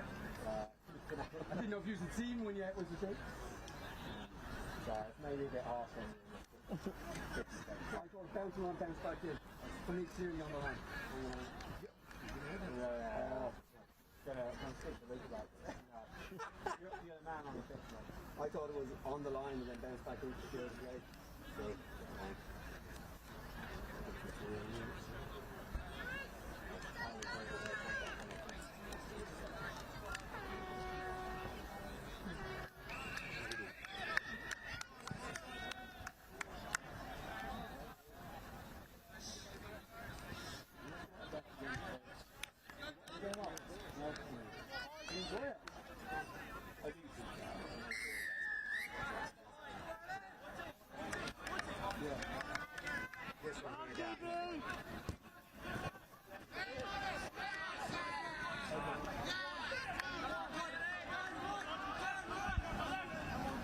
Great Britain Men's Open against Ireland Men's Open. The first game in this category went the way of the British. Believing 9-0 scoreline in that one, although Paulie, you're hearing reports it might have been a little bigger than that. So plenty for Ireland to work on in game 2 here. Yeah, a bit of Chinese whispers, I think, Will. I think you got the actual official result off the referee, so that's all that matters here. I think Ireland would look to put that one to bed and just classify as a bit of an experience, because I know Ireland have come today with, I think, 13 people making their BMI international debut today. Nick Wilkes, for the first time ever putting boot to ball there, didn't quite work for him, but that's a skill he's really trying to work on, isn't it? I'm sure it is, Will. I've never seen him do that one before. I'm sure we'll see it a couple more times today and see if it goes to plan. There we go. There it is. Didn't have to wait too long for that one. No, but still a bit to just to get that skill just right. Just needs to fine tune it. Unfortunately, I'm fairly aware that there's not much fine-tuning that needs to be done with Nick Wilkes kicking the ball. 90% of the time it comes off, so it's great to see that 2 from 2. Nick Wilkes hasn't regathered. I'm sure the Irish boys will be happy to see that too. Yeah, speaking of 2 from 2, I won't ask your record against GB Men's Open, but of course you have been involved in a lot of contests between these two sides, and they always seem to carry a little extra edge, don't they? Yeah, definitely, especially living over in London when you play week in, week out with some of the boys on the same team. It's definitely a different experience playing against them. I know I've made a few enemies on the pitch, but we're certainly friends often. Surely not, Paulie, surely not a few enemies. Not like me at all. So, GB starting this one after the ball was kicked dead by Ireland, giving them a 7-tag set, and finding the Welshman Josh Crew on the touchline here, the only Welshman representing GB Men's Open. Much to the happiness of our cameraman here on pitch 1, Dan Thomas, also a Welshman. So we'll be supporting number 21, Josh Crew, as Wilkes fires this one out. Bouncing ball is picked up by Dean Irvine. He finds Nick de Jonge, who, if he gets within 17 metres of a try line, will immediately launch himself into a full-bodied dive. That kick from Harkins, not quite able to be gathered. The Yorkshire Hill runner just spilling that one forward, and the game remains 0-0 for the time being.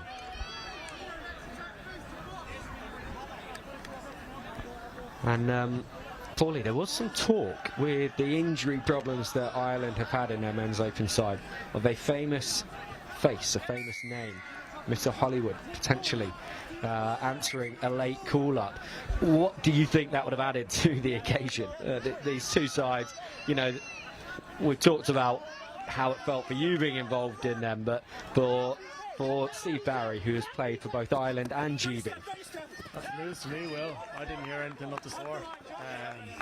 I know he's close to a couple of boys on the team, so I don't know if a few of the boys are trying to grovel their way in to get Steve Barry to play, because I'm sure we all know, representing both countries, Steve Barry's definitely an asset on any team. The experience that he brings and the love of the game that he has, he studies the game inside out. Who wouldn't want him on the team? As it is, no Paulie McCullough, no Steve Barry, and indeed, for the time being, it looks like no James Barron.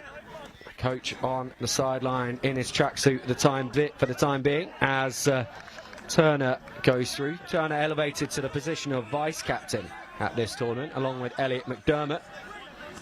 We now see on the ball, distributing to Dean Irvine, and then pulled back to the right-hand side. And the reason that McDermott and Irvine find themselves as vice-captain and Nick Wilkes as captain is, of course, that we did have a retirement last year, one of the GB greats moving on after the SA series. And Ireland just starting this. That's crucial now. Given that clean turnover to GB, 5 metres out from the line, 2 sets in a row, Ireland throwing a forward pass. That's something that we want to be cleaning up very quickly. Turner And then on to Wilkes, just takes that stutter step and carves his way through. And finally, we will have the opening score for Great Britain in this one. It was only a matter of time before one of the top line players for GB found his way through. Can't remember the last time I watched a tag game and Nick Wilkes didn't get over the line, so it was a matter of time, like you said. Will be important now for Ireland to get a clean set here. I don't think they've completed a set yet, so be important for one of the middles now to put their hand up. You'd be looking at the likes of maybe Rory, Conor Clinch or David Hearn. Potentially Mark Bateman in there, keeps the ball in there. Well, Waters picking up and throwing himself at the line, but did hear a call of "what are you doing" from one of the Irish boys there. Everybody stopped there. I think someone threw the ball forward and everyone just stopped waiting for something to happen. The ref didn't seem to want to blow his whistle, but I think Ireland will be happy that it's just a roll ball here. Just a roll ball, but it is GB possession just in front of the line. It's George Blake making his GB debut today, sees what he can try and achieve, and McDermott just losing that ball forwards off the fingertips. Ireland escaping. Bit of a scrappy start here now. Two teams trying to feel each other out now for a little bit. Two teams that know each other very well over the last few years, but a bit of a scrappy start. Be nice to see one of the teams just settle into their go forward now and take control of this game. Roy Murphy down the blind side, ships it wide. Some good yards there, tag 3. Looking for someone just to take a hit up here. There we go, early kick, that's okay too. Mark Bateman wants it more. I think that's tag 4. Ref says the ball wasn't played at. Another kick, maybe Rory. Short kick, there you go. Andy Hawkins seeing it from a mile away. Great read there by Andy. Murphy did make the tag though, and Harkins playing the ball slightly forwards of that, much to Murphy's disagreement. And on now, Blake. Another great tag there by Murphy. Willits will feed McDermott. He's got Sawyer outside him. Sawyer, one of the players that started his career with GB Men's Open last year, and he's been a fantastic addition. As we then see one of the veterans, Dante O'Reilly, just caught in that tag there, and a little bit slower to get back to his feet in his dotage. Now, you were saying to me, Paulie, how much you were looking forward to seeing a Dante O'Reilly interception try. I don't know if it's looking forward to it or it's just something that you expect these days, and it's just on the other end of watching a playback on YouTube and just hearing Will shouting Dante O'Reilly. Yeah, it's just one of those things, but hopefully he's alright because Dante's not a man that goes down easily, so hopefully it's just a knock and he's going to come back on in a couple of minutes. At least on this occasion you wouldn't be wearing a green shirt watching him go through with an interception. Yeah, that's also true, but it's one of those things that's just something that I've suffered for so many years. That's something that you don't want to see. It's just a deja vu at this stage, so it doesn't bring back fond memories. Will Sawyer dancing up towards the line. Ampel will bring the ball back to the right hand side. Blake though doesn't fancy that right hand side, at least not initially. Willits pulls his hands back, and Ireland trying to get in there on that loose ball. It's Sawyer who ends up with it. Johnny Huntington then does blow his whistle. We are going to be brought back for the tag. Just sorting the exact position out. Stone to Willits. Ampel just trying to hold things up in front of the defence there. Stone manages somehow to claw that one back in. He must have glue on his hands, and then he's thrown himself over the line. Tag was made though, so Willits will need to keep this attack moving. Sawyer and on to Waters in the corner. Try still not scored by GB. Sawyer again that the tag was made on. Ampel over the top to Blake. Goldie outside him, but Blake goes for the kick. Blake goes for the try. Huntington waits. He does not award it. The tag is made once again. GB just continually knocking on the door, but not quite able to get through. Sam Reed now, who throws himself at the line. boys must be doing a lot of diving practice there. Some great tags there, last ditch tags, David Hearn, and another one there by Cormac Kieran. It'll be interesting to see now what GB have set up here. Well, there's no one in the world that loves diving as much as Nick de Jonge, and I'm sure he will be focused on that diving practice for this GB Men's Open outfit. Walter's the latest to throw himself over. Tag made once again by Ireland, and so the scoreline remains just a solitary point in favour of Great Britain. And we did see Sam Reid over on the far corner for Great Britain. A late call-up to this side after a really unfortunate injury to Jake Jones. JJ's lit up this international stage for so many years for GB, and unfortunately not only is JJ nursing an injury of his own, but his cat Jeffrey is also injured in turn. So sending our very best wishes to JJ and Jeffrey. All the Jays hoping for a swift recovery for them. Turnover there for Ireland, very rookie mistake there, having 10 players on the field. Very strict in the international game where you have to get to the sub box before you get on the pitch. So it's just a clinical turnover there. John Huntington, the referees, just penalised them straight away, and Ireland go to defence again. Yeah, and I mean the majority of this game now, Paulie, has been played in the area that GB has the ball at the moment. Yeah, absolutely will, but I will say it's not the most clinical GB team I've ever seen. I always expect these lads to be scoring. If you give them a repeat set, it's just curtains. It's curtains every year in, year out. They'll score if you give them a repeat set. There you go. Just as I said, there's a try from Dan Ampol, late tag, bounced up, and that's a try. Yeah, he's allowed through for the single pointer. And a frustrating error for Ireland when they've done so well for so long to hold them out.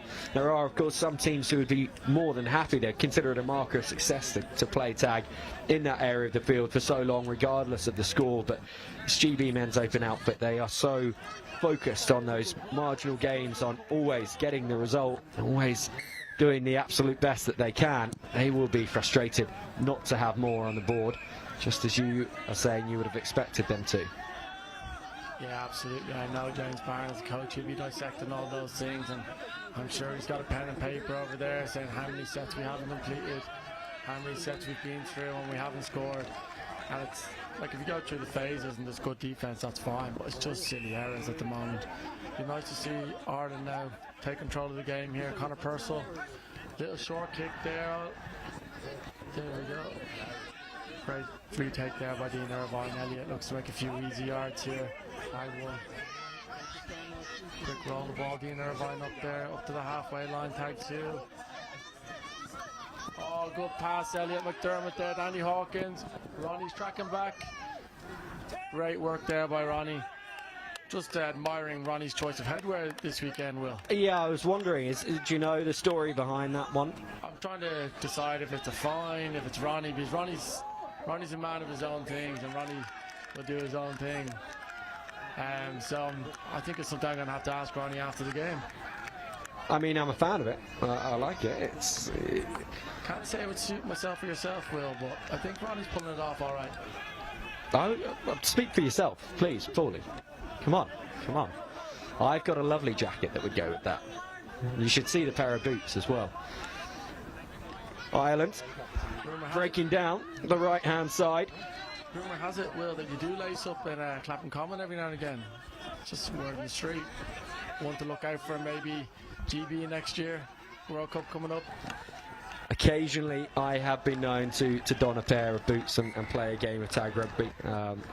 The quality of game that I play, I struggle to find the adjectives for, actually. I find it much easier to talk about people at this level. So that latest possession for Ireland, kicked for touch, got themselves into the British half, but not too deep in it. And if Wilkes has anything to do about it, to do with it, Great Britain will not be there for long either. McDermott now on to Irvine, playing with cycling cap favoured by Miles Turner for so many years. De Jonge has to go back to the mark. Both tags taken off him on that occasion. Turner. And doing there, fifth and final. Good defensive work rate from Cormac Kiernan. The missed pass, and this could well be a score for GB. They've just got to execute. And indeed it is. Andy Harkins. He might have coughed one up on the other side. He wasn't going to cough one up on this side. Great missed pass there by Dean Irvine as well. I think he cut out two people straight over the last defender in Ireland. It's 2-on-1. And just great clinical there by Andy Hawkins.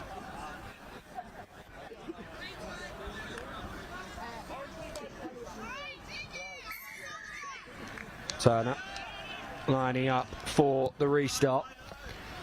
Great Britain now in possession of a 3-point lead. Ireland yet to find themselves on the score sheet in nearly a game and a half here at the BNI 2025. Tom Stone's just subbed back on there, and he's asked me to give him an honorary mention, that he believes he's the quickest man on this GB men's open team. I mean, when I think of Tom Stone, I think of his interception at West Park Leeds, the BNI 2022. And you know, when you just see an object moving at a pace that you wouldn't have thought it was capable of moving at. The ground shook as he built up to speed, and it was like watching a space shuttle, I would say, as he found his way to the try line. A feat of athleticism unrivaled in the history of Great Britain tag rugby, some might say. Whether he still is the fastest, I'm not so sure. Maybe a couple of years ago, I'm sure there's a few other players in that GB men's open that would have something else to say about it, but we'll let him have his claim to fame today, and hopefully we'll see him open out at some stage in this game. You can find that and other bits of black and white footage on the archive of the Tri-Tag Rugby YouTube channel. As a collision comes in there between the players on both sides, and the decision is going to be penalty to Ireland, closing the gap. First opportunity here now for Ireland. I think this is the first time they've found themselves up here with a full set. Be interested to see what they can come up with. Still going for that short side through Rory Murphy. Kiernan winds up. Mead. And on to Woods. He had Lucasen outside him. Now Lucasen goes himself. He was nearly past Turner. And both him and Stone able to make the tag. Mead. Woods, sorry. And contact there. And on this occasion, the call goes in GB's favour. Good to see Bateman, vice-captain of this Irish side, helping Conor Williams back to his feet. Blake. I think he's captain today, Will. Unfortunately, the Irish captain today has had quite an injury to his knee, so just thinking of Torfin Newton and hope for a speedy recovery. Do you know, has Torfin travelled over with the side, or is he back in Ireland? I actually don't see him there on the sideline, and I believe if he was here, he would be there. I haven't had an update lately on how he is or where his whereabouts are, but wherever he is, I hope him a speedy recovery. Certainly do. Not nice to have players from either side out with injury, especially when you think of the sacrifices that these players make to get to this level. As George Blake puts in the kick that Lucasen's going to deal with fairly easily. Sacrifices they put in, and you know, not too many international fixtures in the calendar. This is the payoff this year for all the hard work, and so tough to miss out on it. Yeah, absolutely. There's no comparison to your week in, week out game until you put on a BNI jersey. Like I said in the men's 22 game earlier on, you don't get a taste of the speed of international tag until you're actually out there playing against players you haven't played against. Even training against other Irish teams, you don't have the grit and the competition that you would have against rivalries like GB. Hooter rings out here at the University of Nottingham to signal final play of the half. And Ireland kicking the ball away, GB clearing it up. Tag made, and the first 20 minutes is in the books in game 2 of the Men's Open Series here, and it is 3-0 to GB as the two teams head into their half-time huddles.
We just joined back here for the second half of the Men's Open, second game of the series. Ireland kick off to GB and GB go about their work. Nick Wilkes there, second tag. Nick Wilkes, foot race to the corner, seen it too many times. Oh, great tag there by Ronnie. Tag two. A few tags left in this set for GB now, see if they can get over the line. Out to Dante O'Reilly, Dan Ampel. Dean Irvine looking for Sawyer. Dean Irvine just goes himself. Just show and go there from Dean Irvine. Slots over for one. That brings the score to 4-0 GB. That is straight off the bat. Whatever was said in the halftime huddle has come out and they've just put it straight into action, and that's a momentum switch straight away. Maybe if we look to the far side and squint, like really squint, we might have seen a half smile appear on James Barron's face. But I can't say for definite. Definitely not. He's not a man of very many emotions. He'll keep a very good poker face no matter of the conditions. He'll always find a fault in the game. You win 10-11-0 like the first game. I know it was very one-sided, but Barron will definitely be looking at the negatives. Oh, there we are, straight over again. Closer to a smile now there, Will. And that, a collector's item. A try for Nick de Jonge, where both feet were on the ground as he touched the ball down. He wasn't horizontal in the air. GB starting the half 3-0 to the good. Already 5-0 up. Ampel with the fake, and it's worked well. Dante O'Reilly on the spot to pick it up. Sawyer, O'Reilly again. O'Reilly over the line. It may not be an interception, but it was only a matter of time before we called the big man's name. Throws himself over the line. I hope, Paulie, you're doing okay. Yeah, that's all right. It's just good to see that Dante's weathered that knock and he's back on. He's taking a few minutes off and he's been cleared by the physio to come back on and straight into action. It doesn't take him very long and he's straight over for a point. 6-0 to GB. McDermott. Good take. That's important there for Ireland. They've had 2 kickoffs there and they've failed to retrieve it. It's important just to go back to work here for Ireland and don't chase the game too much. Just get back into an arm wrestle with GB and see what they can create down the field. Mark Bateman here on the little wrap with David Hearn. 2 court lads going to work together. Good kick, David Hearn. Just going to go a little bit too far and give GB a 7 tag set. Sam Reid flinging the ball back in field to McDermott. Couple of changes made for GB. Blake.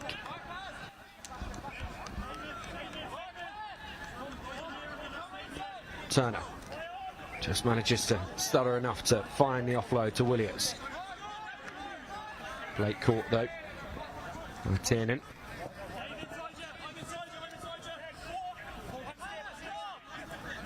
Still they come towards us here in the commentary box, and Parkins, who scored an excellent first half try, latest man to gain ground in a blue jersey.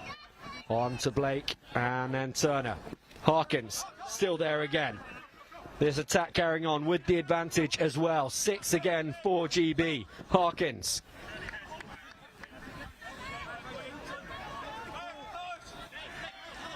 Blake, that right calf strapped up, and there's a hand in there. It will be another set of 6 as Harkins does what he can to score before the refresh. 6 more. Williams and Blake working together quite a lot in midfield in this one. McDermott not too happy with that. That's a bit of an accidental collision as Kiernan went back into the defensive line and McDermott headed to the ruck. Blake will serve Tom Stone and over to Merchant, who does really well on that far side. A man who has trained with this GB men's open side since 2023, finally now getting the opportunity to make his debut on the international stage. He's been an excellent squad player to this point, now one of the top 20. And Turner on, oh, just through the hands of Josh Crew. A Welsh score just escaping the British outfit. And Ireland managing to keep the margin at 6 for the time being. There's a bit of go for a ball here for David Hearn now, giving it onto Paul there. Tag first. Mark Bateman will get a few yards here now. David Hearn, there we are, live down the blind side. There's a niggle going on at the roll ball at the moment here, Will. Good kick by Mark Bateman here. Usman gathers that perfectly. He's going to make a few yards. Can't let that guy get going because he just doesn't stop. Yeah, you got to say Bateman's chase was initially quite good. Stopped too much ground being gained by Merchant, but then the penalty given away, and Merchant does go down the right touchline now. In field. Important now for Ireland just to weather this storm now. I think they've given 3 or 4 penalties away in quick succession, so I'm sure it's on the top of their mind now, on the rest's mind, just to keep an eye on that. Just calm down for a few minutes and weather this storm and get back into an arm wrestle. Williams over to Stone, and Merchant will go.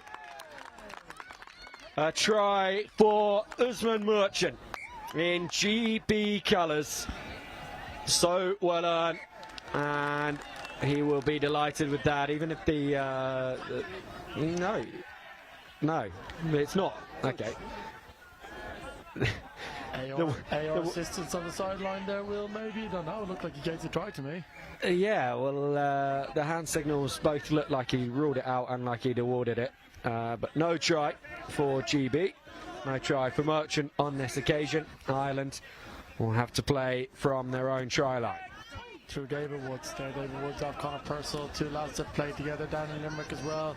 So very fond of each other, know each other very well. That's a great kick there. Josh Crew just tripped up into the line a little bit. Noticed by the Irish player, and a great 50-10 opportunity. It's all about the chase though. Oh, if Lucaston had made that tag, then that would have worked out really well for GB. As it is, the collision from Louis Keys coming in and rolling over Josh Crew means the opposite result has been the outcome for the Irish. No, it wasn't me on the other end of that, Will. Big unit there, number 4 for Ireland.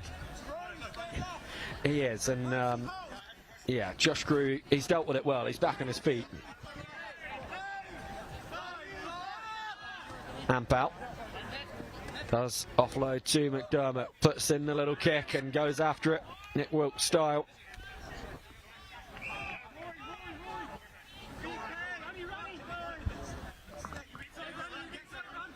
Harkins. Turner. Oh, Crew. Just moments after his last attempt in that corner. Same play again there, Will. Just so inches off, coming off both times. Tag first, so last tag here, Sawyer, Dante. Oh, great tag there by Paul on the edge. Ireland turnover here now, look to get up the field a little bit.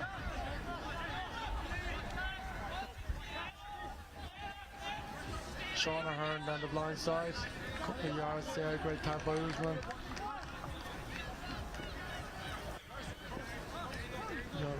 Got a few quick rolls here for Ireland now. Try to get GB on the back foot. A few easy yards. Here we are. Spread the edge. Nice Rory. Oh, just fell over himself a little bit. David Woods comes to scrummy half.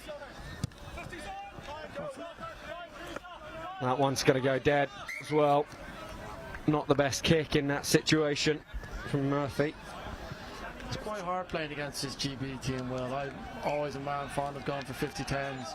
The way they set up, they play like 2 wingers just drop back.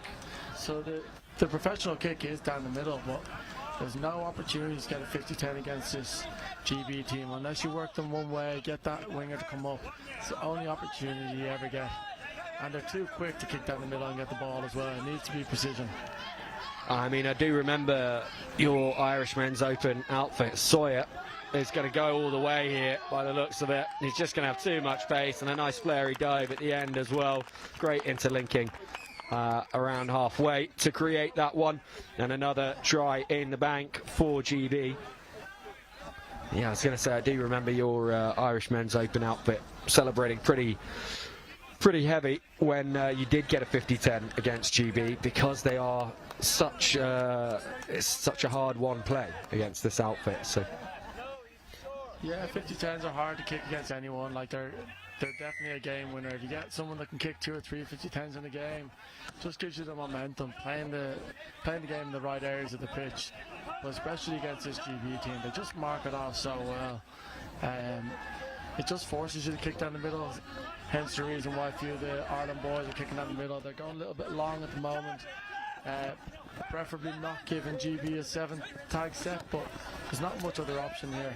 They need to start GB down the far side of the field, so it's not a bad option. Centre field now.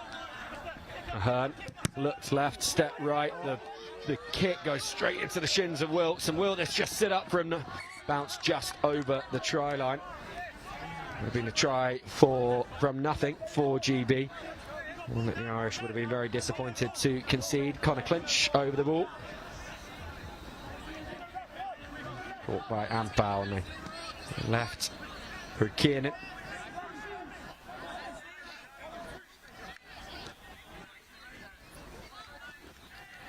Yeah, the opportunity, as you can see there, for the 50-10, so hard with Waters and Reid both back in the wing positions, and in the end the Irish won't even get the opportunity to attempt it.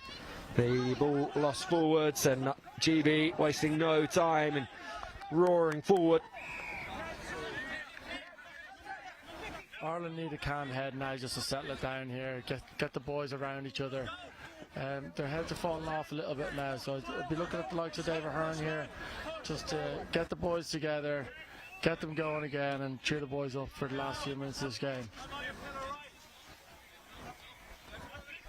Willits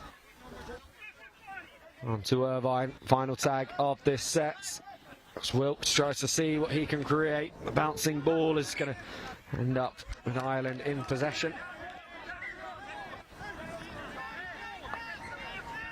Having to go back to the mark there. Now, not over the moon with that decision. Cape Town native, plying his trade in a different green jersey to the one he might have imagined wearing. Ireland would be more than happy to have his services. In field to Clinch.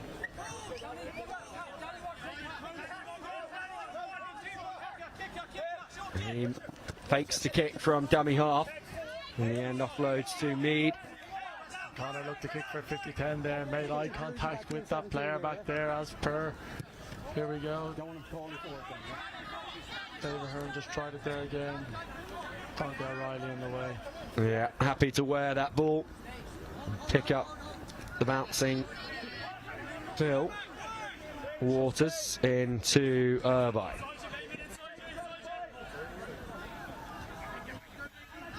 Stone looking for a gap that will allow him a famous run through to the line. No such gap appears. They will have to continue through Wilkes and Willits.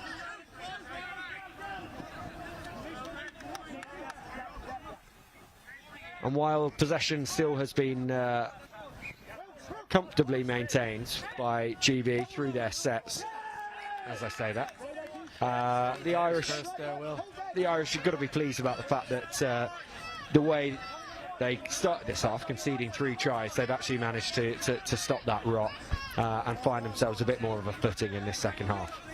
Yeah, absolutely. I think just in an international game, like it's quite a high scoring international game. A lot of games, when you go down to play in the World Cup, it could be 2 or 3 points that can win your game. So it's just about this Ireland team coming together for longer periods of the game, and they could maybe give these GB lads as I said, Connor Clinch there, maybe give these GB lads a bit of a game in 3rd, 4th game. They can put it together for a bit longer periods and not give GB those little minutes in the game where they're going to run away with it. Hard team to chase, this GB team. If you let them get 2 or 3 points ahead, like I said, 50-10s aren't going to give you repeat sets, so they're a hard team to come from behind. Willits up to halfway, keeping the ball alive. Blake, loose pass, but De Jonge is there to pick it up and change the direction of this attack. Vine pushing his teammates left, going right. The line flat, but Sam Reid feels that the kick is on. Instead, they stay on that far side, and Collision coughs up possession.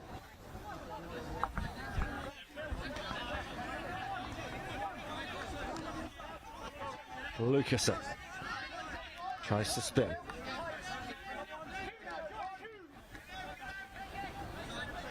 Conor Purcell there on second tag. Few easy yards here now for Ireland.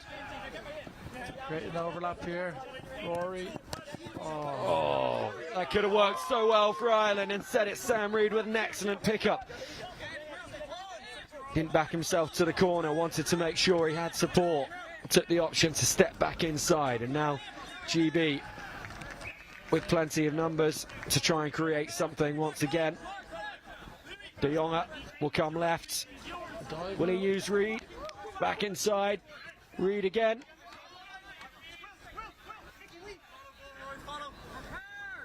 Pick and go from Wilkes. He's over. Surely. But is the knee down? That is the question. In fact, it is. Just a late tag there. Will, I think, came in last second there by Rory. Good tag. Blake to Williams. Stone fires it back at him. Offside, accidental offside there.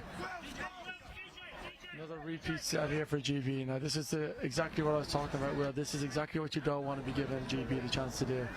Just weather the storm and they'll go to work again here and making a few subs. Looks like they only need 4 players though, Will. Yeah.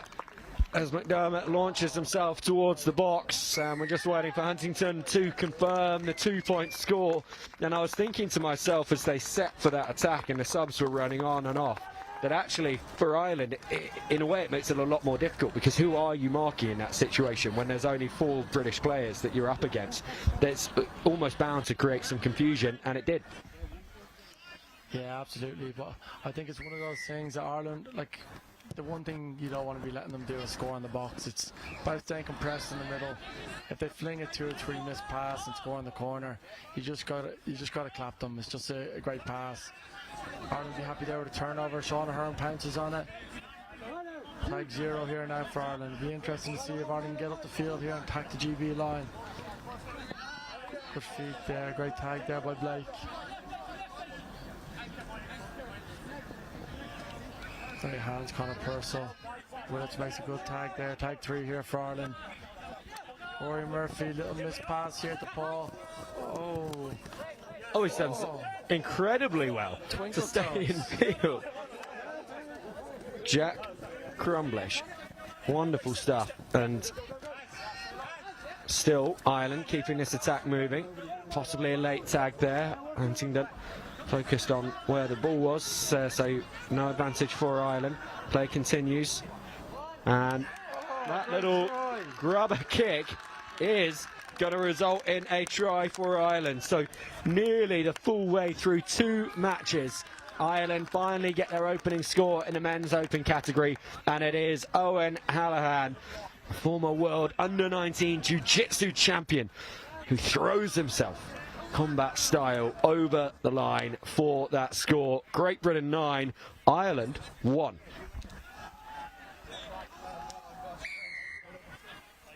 Few minutes left here now. Let's see what Ireland can do. Get a bit of momentum on the back of this game and bring it into the first game tomorrow.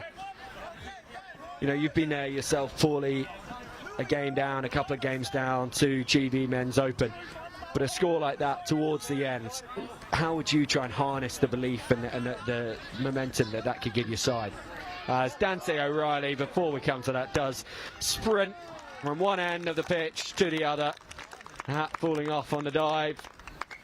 And GB, well, actually, they are not going to be awarded that try. I was about to say that could be one of their final acts of this game as they bring up double figures, but not for the first time.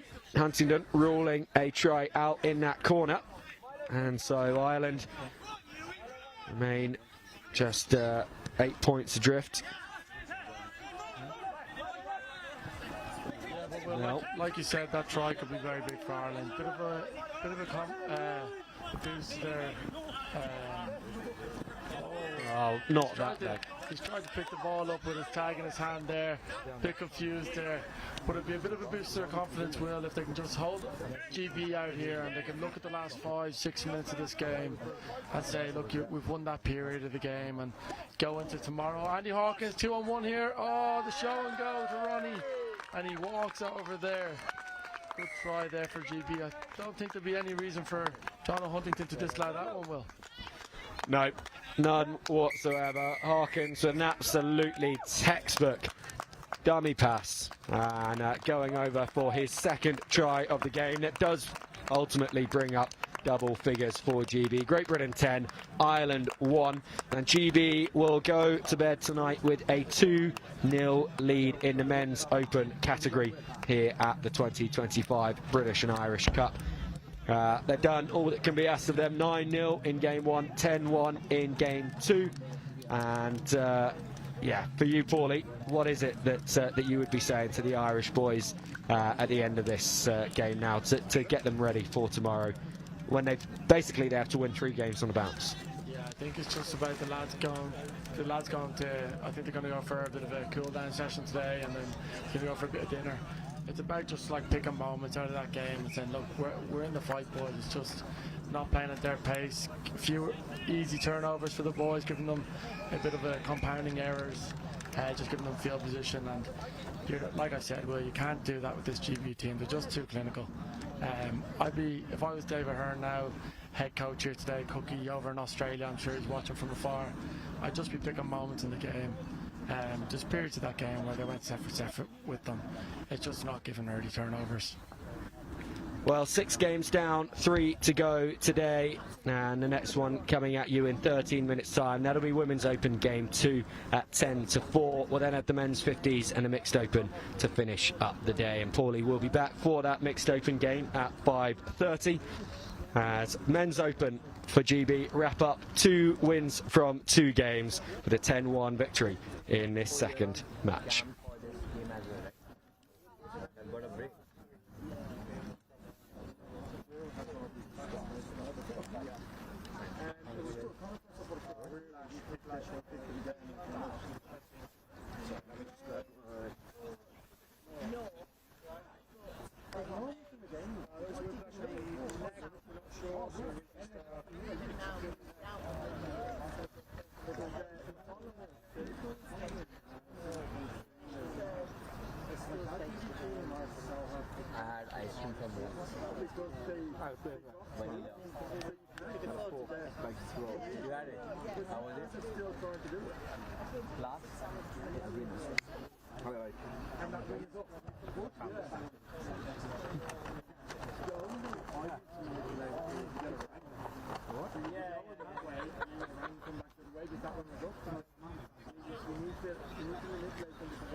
This is still better.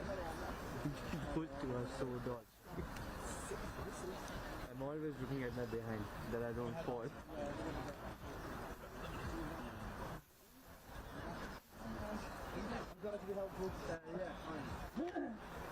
It's hard. Looking bad, it's just like, I think these both just went different things. Like, right? Which one have you won? The same. Well, fine, what do they on? No, left.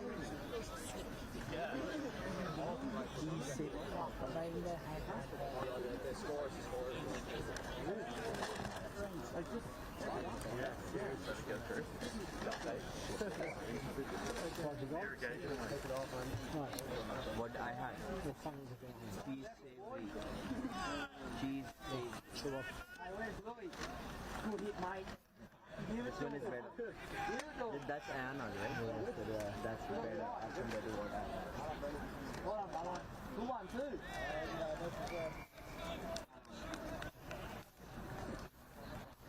Yeah, no.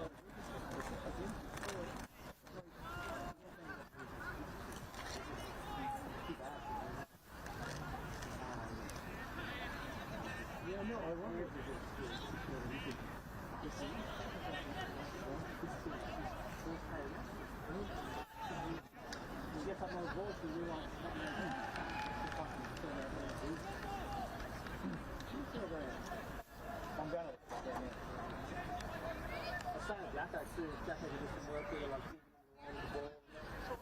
what do you say?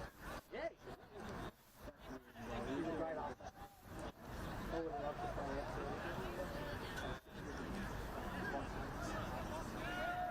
I think he's starting kind of close from the court. Yeah, well, I like 4 maybe. I don't know something. Oh yeah. It was alright. It was more so on than on court. Go Cody, go there Cody. Do him Cody.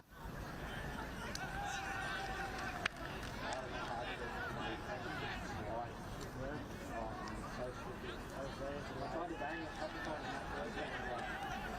I've got a few times I did it every COVID, you just slip a little bit before it starts. Those little boys playing on. Yeah, no, well, he got you one. And then he stepped to you, waved at you. I was always thinking that. So I looked at Bill Wilson and the next one he stepped and waved as he went off.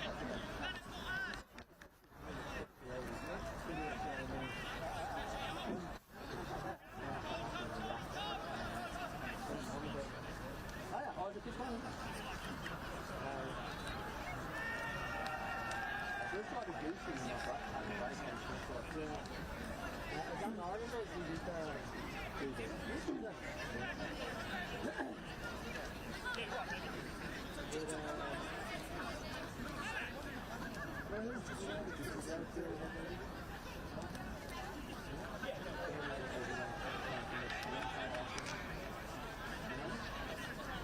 the guy that they were asking us to play. Oh, Shannon. No, I saw that from that time over to play. Well, no, he's in people, he wouldn't go into the state country. To go from teams is 2 injuries. He wouldn't have enough players. So Bill was like, really good player. And then he needs to help his owner. And then he was like, what's the one of the workers? And then you know, one of the players got injured on pitch 3. Then they just called up the team. Oh, when you got When I was in the right now. How far was it? I don't know what happened that day. That is fair. After that, they were just taking down. you still on that? No.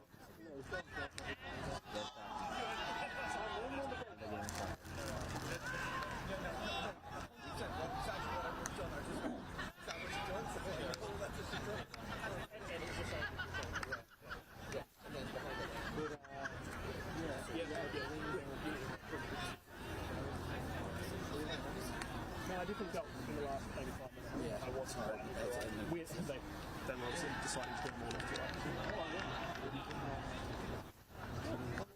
Having a lunch? When I'm demo like this.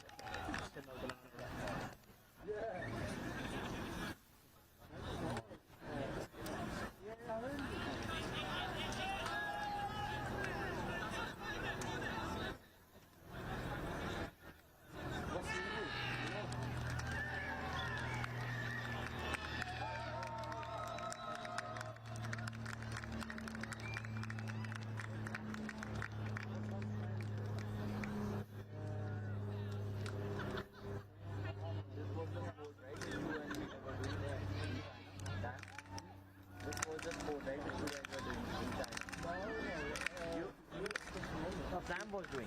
No, that's volleyball. Oh.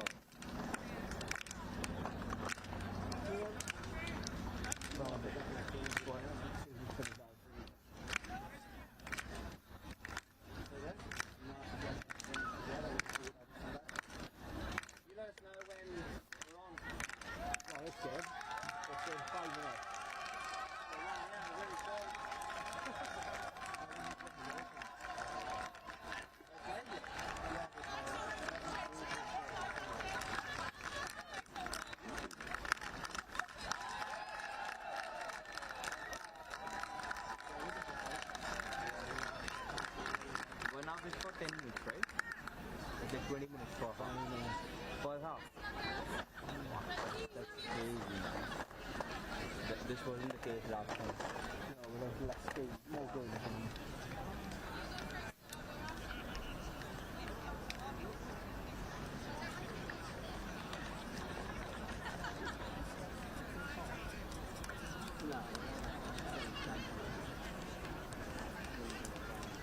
If you still have this time, I can just go on. Who's score? Abang. Okay. Abang. I'm gonna pick one and become there.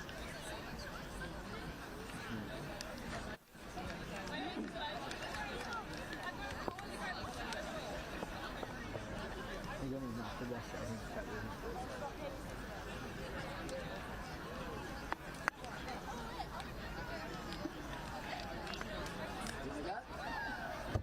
Isn't Will do it with you, or? Yeah, but I'll do it until he gets back. He's over that injury. Ah, cool. God knows how long he's going to be. Yeah, do you know how to work that, eh? Hey? Do you know how to work that? Yeah, just these red buttons are on up there. Yeah. Cool.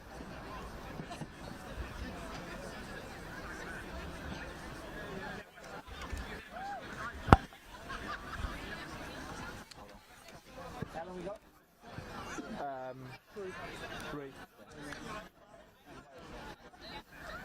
When he's coming back in there.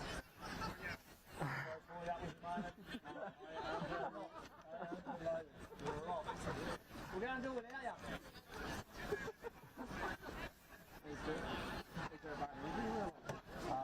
Not fully, hopefully they'll work like the final. That's on page 3, right? Yeah. So, actually for you guys, basically, you're going to wait until 4:20 to see if that pitch becomes free and we can carry on there. In which case, whoever's on that pitch, we just film as usual, but it won't be centrally timed. If they can't play on there by 4:20, they'll play on pitch over there, it won't be filmed.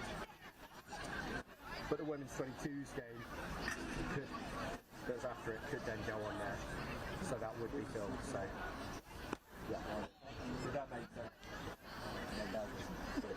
I think. Oh, nothing's happening till 4:20.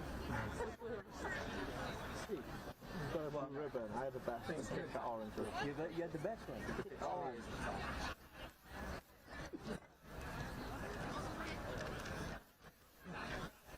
Some kind of favoritism towards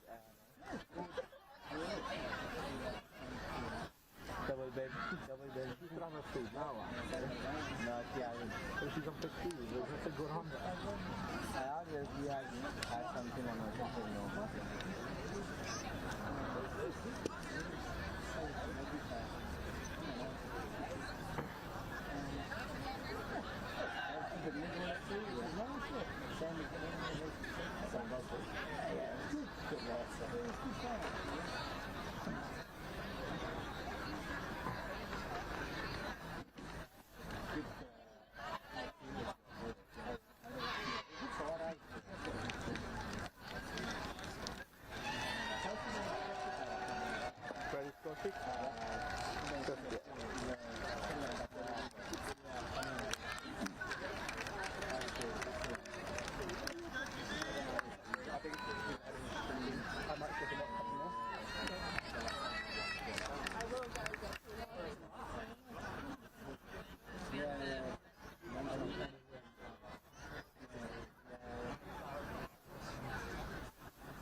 So there is the hooter that will get us underway.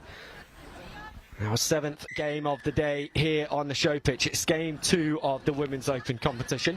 Just to make you aware, those of you who might have been tuned in to pitch 3, or thinking about moving over to pitch 3 coverage. There is no game on there at the moment due to an injury in the previous game. We're just seeing how things turn out with that injury.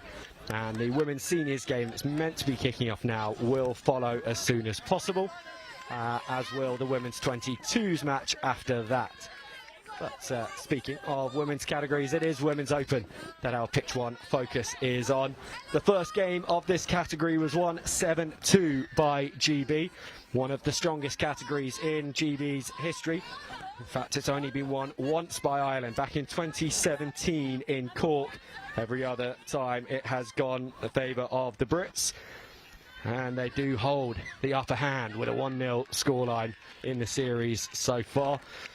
Pleased to say that back alongside me once again is Matty Kennison, fresh from his first game of the weekend with Ireland Mixed Open. How'd you fare in that one? Yeah, it's good. Good tussle. I think we kind of were on top for most of the game, and ended up the GB Mixed Tide came back. I think it finished 10-6.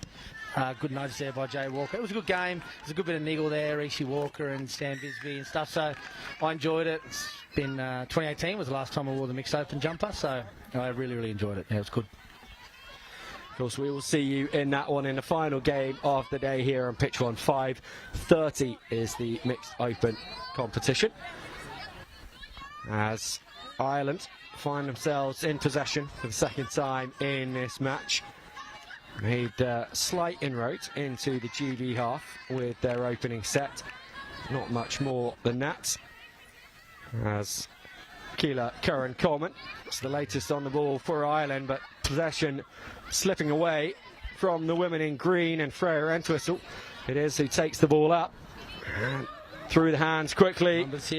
Eleanor Richard-Ampel, though, she's thrown the interception, and this could be a score for Ireland. It is a race. And it is going to be won in the end by the British, scrambling back to make that tag. Georgina Blanken then follows it up with a second in succession. Absolute effort play there by GB. She was gone for all money, didn't give up on the chase down, and with millimetres left to spare, she made a tag. This is Ireland's best chance of the game here to score some points. Very flat-footed at the moment. Short lines there to Kerry.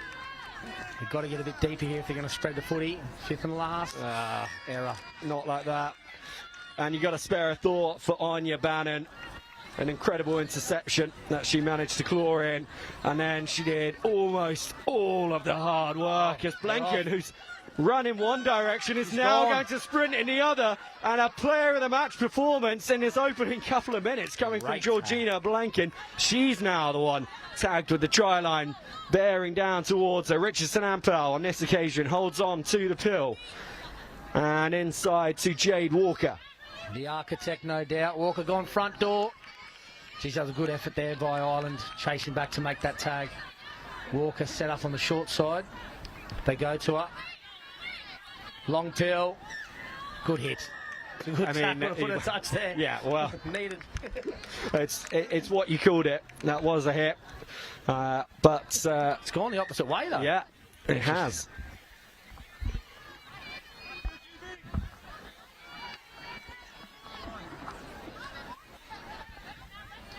Yeah, I probably would have gone the other way there. To be honest, I think they should have gone against Ireland. So they're kind of lucky there that Simon's given that to the Irish and let them off the hook a little bit. Yeah, it looked like a strong try-saving tackle into touch. It's Ireland running at Anne Broadley, trying to get out their own half. That kick takes a bounce off the leg, and it is Broadley who's there to clear up. Charles. Field possession here to GB. It shows the importance of finding space when you kick for territory. Putting themselves under huge pressure here with Walker still on the field. Short side raid. Picks and goes. She wants Hillman to be there alongside her, and she jumps back inside, keeping her hips at the right level for the play to continue. And that's been allowed on that occasion. It's Walker now tries to find Broadley. Just clings onto it, and on this occasion, referee's called tag. Yeah, tag made on Broadley. Alexander at least didn't get the hit on this occasion, and then on to Walker. Final tag of the set. Jess Charles with McGuinness outside. Charles is going to work hard to get round on the outside. She finds Hillman. Hillman for the line, and the opening score for Great Britain. 1-0 in this Women's Open contest. A really well worked try, Maddie. Oh, it's a great line there from the number 14 from GB. She held her depth. She waited till the ball came to her. She didn't go looking for it, and she hit it at pace. It's hard when you're defending your line when you have players coming from outside in on great lines like that. And it's a well-worked try for GB. And they take a 1-0 lead.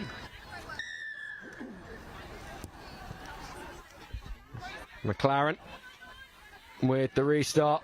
Goes high into the air.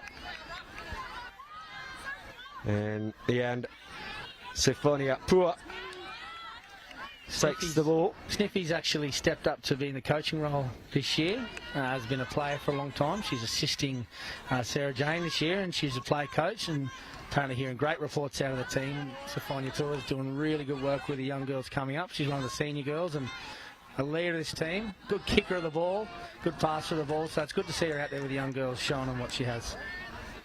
For sure, and there's always been such strength and depth in your women's senior side that really important to have the same in Women's Open. Not only so there's that future for women's seniors, but also so you're competitive in the Women's Open category as well. Exactly right, and I think Jack Leahy would love to have Sifonia in his side this year, but she wanted to give back to the sport and she wanted to coach and help the young ones out, and she sees the potential that we've seen in the under-22s coming up, and GB little raid on the short side. So yeah, it's great to see her still giving back to the sport and helping the next generation of young women come through the tag system.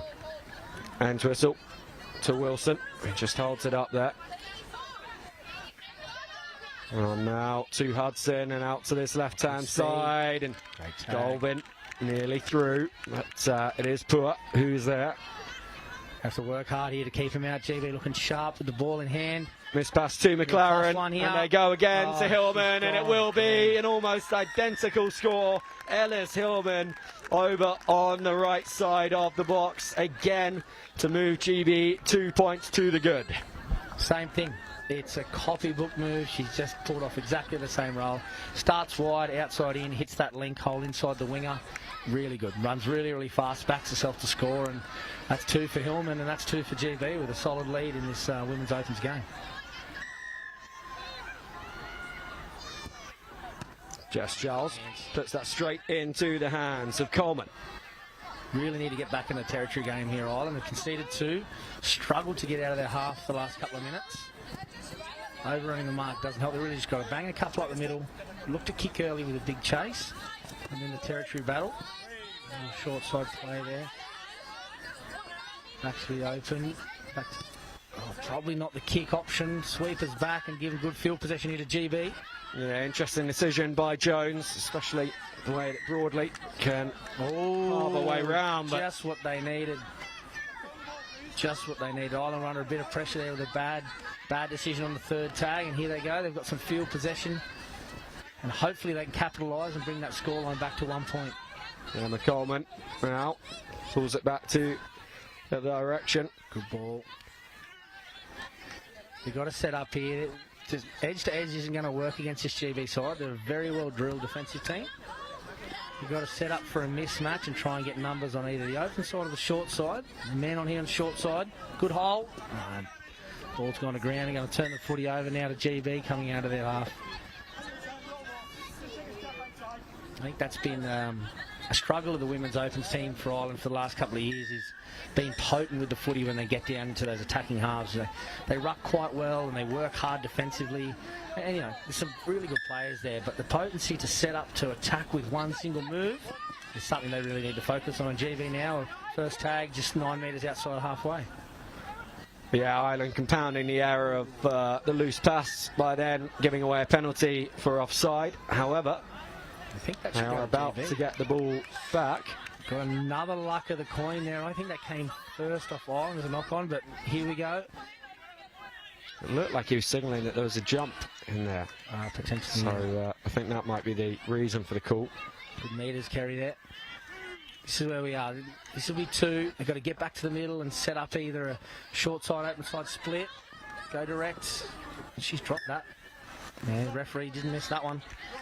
Probably the wrong option again there, pressing the pass and taking the wrong option, trying to score easy points. Got to work hard for points against a GB women's team like this. 2-1 short side here.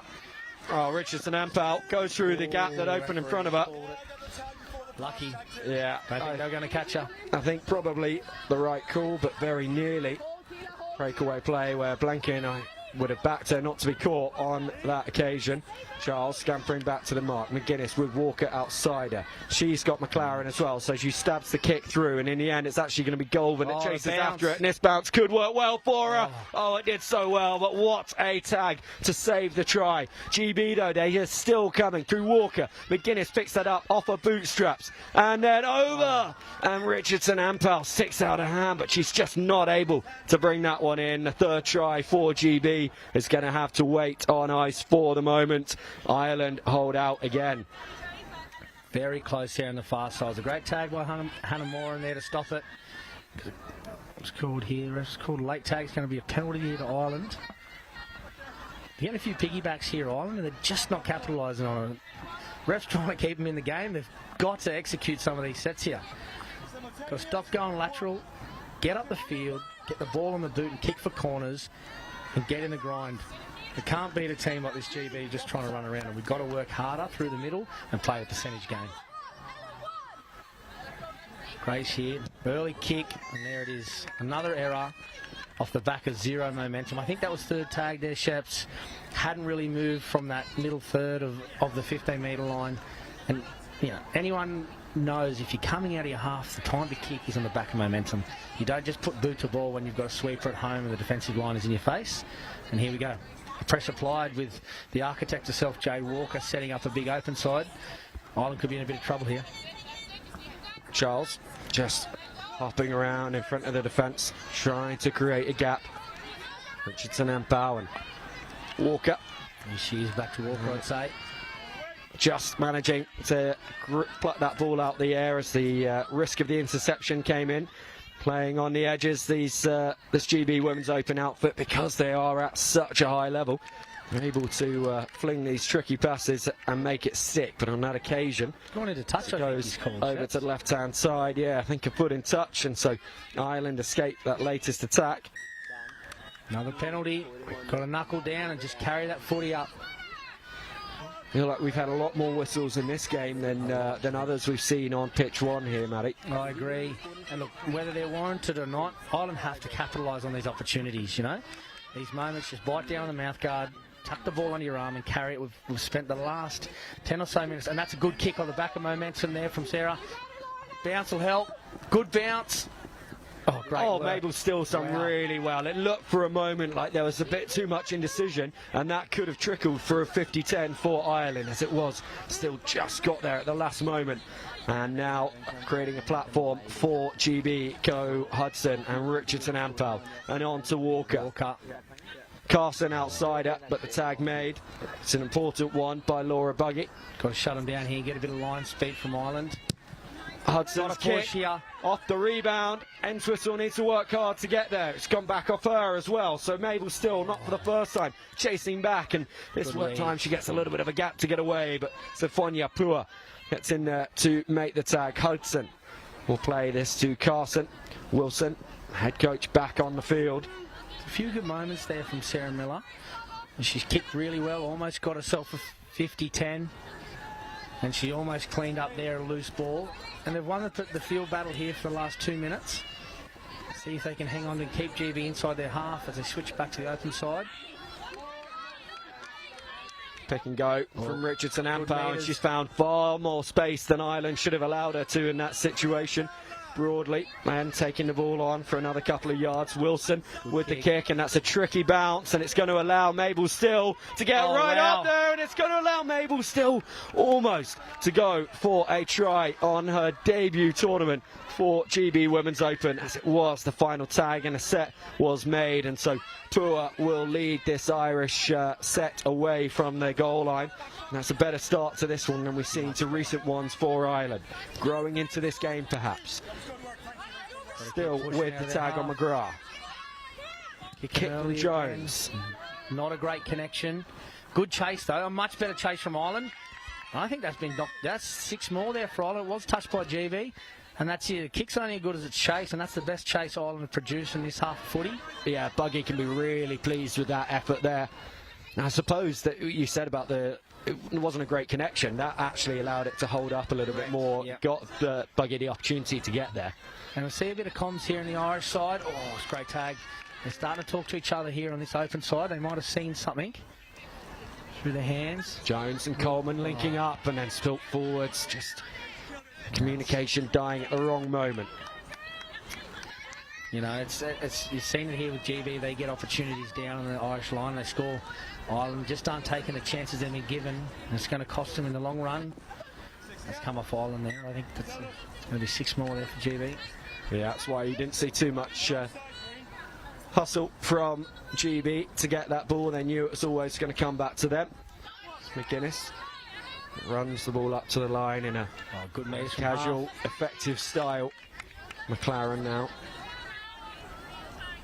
will be the Wigan Wonder, who finds Entwistle. Man on there. Good defence there. Counted up well there. Katie Jones. It's gone back. Play on. Wilson. Oh, it's a good little kick here. Sends the kick for Blanken to chase. Oh, great Bannon support. gets back. That's great footy. Yeah. Starts to set well. Really good to have your wingers dropping back to help the sweeper. For that exact reason. You get one hard chase when you're on your own, you've really got to beat them one-on-one. But with support from teammates, you can tip on that pass, make that extra 15 metres. Oh, short kick inside their half. Hasn't gone to plan, but could ref call play on here, I think. And contact penalty against Ireland. GB will get the ball 5 metres in their half. Just outside halfway, and a great early tap. And GB are on the attack again. Yeah, live to the opportunity there. Seeing that they played the ball was slow. Tom and I were talking about it in the women's 22s, that at the changeovers both teams were not taking advantage of the space they could run into. No such hesitation there for Sophie McLaren. And it's a little bit of tag IQ there too, Sheps, you know. If you're in your own half or you're in halfway and there's a changeover, get on the ball, tap quick, get us on the front foot. I hate to see it when you get another set of 6 on the try line. Someone in your team grabs the ball, taps and goes. Before you know it, it's tag 3 before you can even set up to score. So it's good to see GB in their own half and on their halfway mark, getting on the turnover ball and taking those early metres. And here we go, another penalty for Ireland. Halfway, they've got a full set of 6 here. It's whether they can get the ball down there and have a proper confusion here. Just about comes off for Ireland as Hillman comes across to make the tag on Miller. It's tag 2. They haven't moved from where the changeover was given. Here we go. Keeley now. That's where we need to see it. On the front foot, over the top. Good tag. Well-timed pass, though, to Monaghan on the wing from Coleman, and she will be the one that plays the ball back in field again to Miller. Tries to go through that gap between Entwistle and McGuinness, but Entwistle just reaching, making a tag at the last. And then on to Coleman. Emma Coleman in this instance. Grace Buckley. Not there. Very flat-footed and horizontal play there. There was no direct footy. And they've turned over possession here for Wilson. GB on the strike again. That's what they do. They just go straight. They gain metres early. And they take back possession with their running game. They're so good at this quick turnover and getting on the front foot. And who was it again? Of course, Sophie McLaren. And she's who off. is it here? Full of running. Ellis Hillman and Georgina Blanken, who've been absolutely fantastic in this opening half.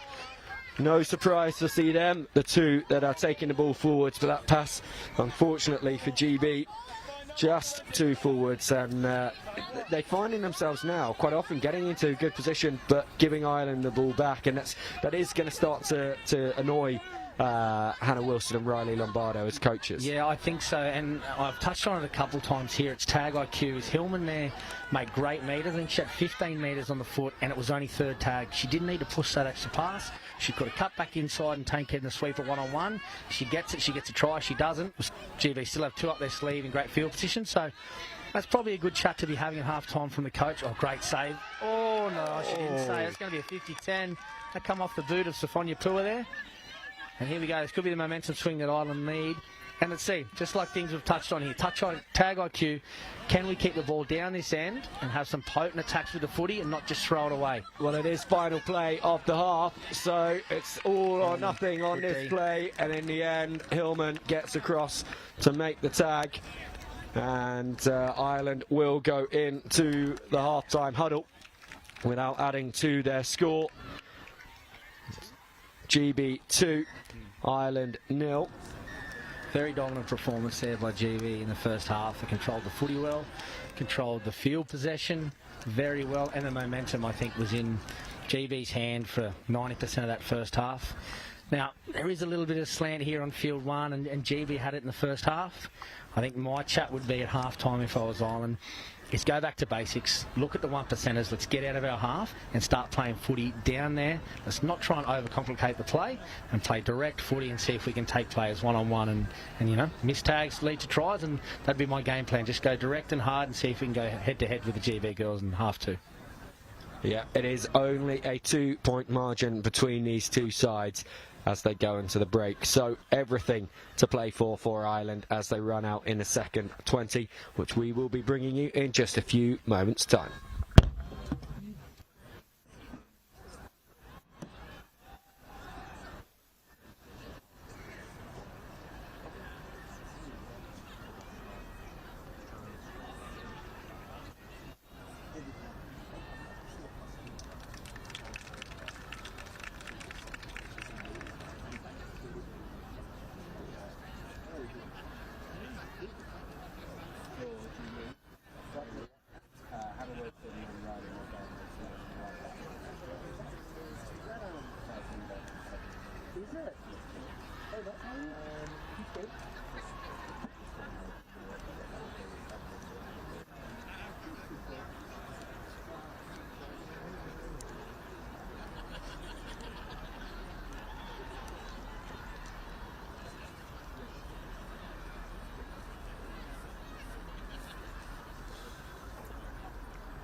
And we're back here with the women's opens clash. GB taking on Ireland on pitch one. GB to kick off.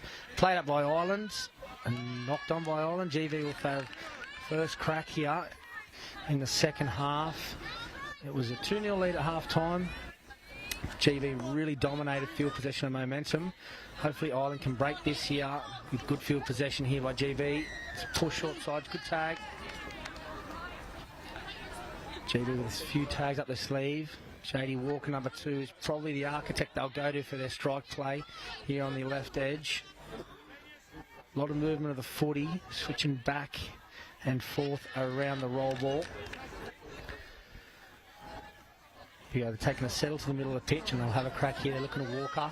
Walker on a short side, she's got numbers. There it is, short to the link hole. Good cover defence there by Sophia Tua. Walker at half, pushes out, Oh, it's a good set there by Ireland to stop the GB raid early in the second half.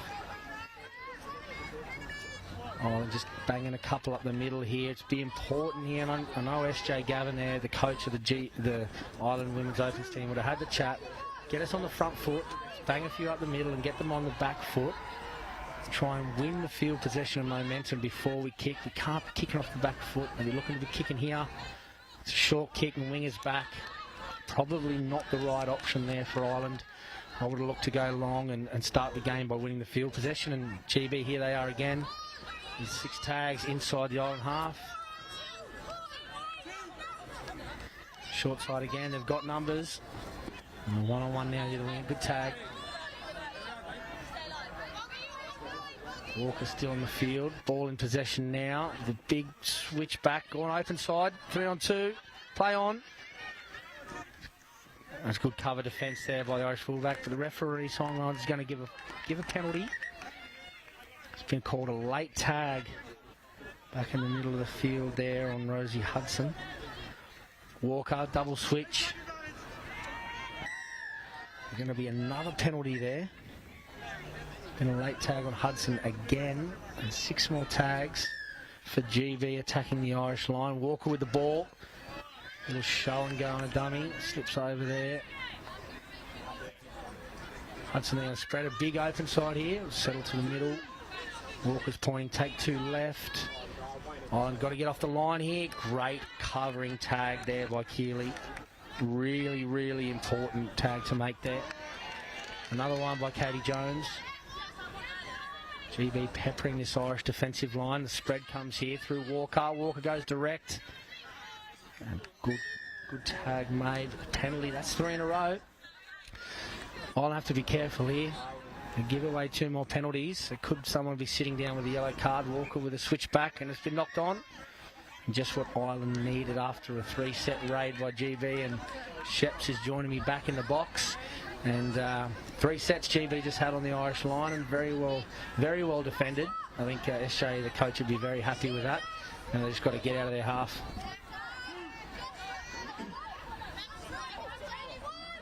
So still just the 2-point margin between these 2 sides. There was only a 2-point gap between them at the end of game 1, although the score's a little higher, 9-7, than they currently are. As Coleman puts in the kick, and another one, and that's surely going to be a penalty to Great Britain. It is. Just a bit too close for comfort there for the referee. I probably would have called the same. Just a dangerous play. The trouble I find with that now, Matty, is I watch a game of League or I watch a game of Union and someone does exactly that and I go, yeah, no, you can't be doing that, but of course... It doesn't matter in those codes, it doesn't matter in those codes, yeah. And I have to make sure I get that out of JD Walker's playbook, as she's playing for my Irish Women's Rugby League team currently and doing really, really well.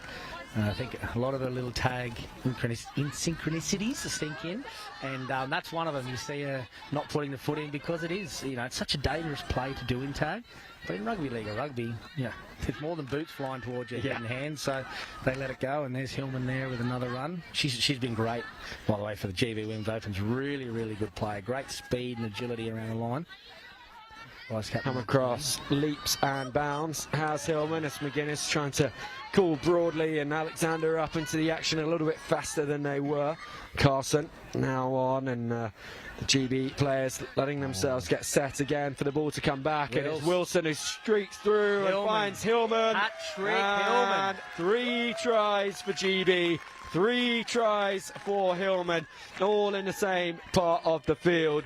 And they will be delighted with that one, moving just a little bit further away from the chasing Irish pack. You got to love that, being a middle player like Wilson or Walker, knowing that Hillman's playing at your right link. She's going to be there when you look to hit that space, or you know if you break through, she's there every time, and she has. She hasn't missed a bit. She hasn't missed her role, and that's it. She's Hillman hat-tricked over there, and 3 for GB, and Ireland now are really against it. Have to ruck it out of their half once again after conceding points.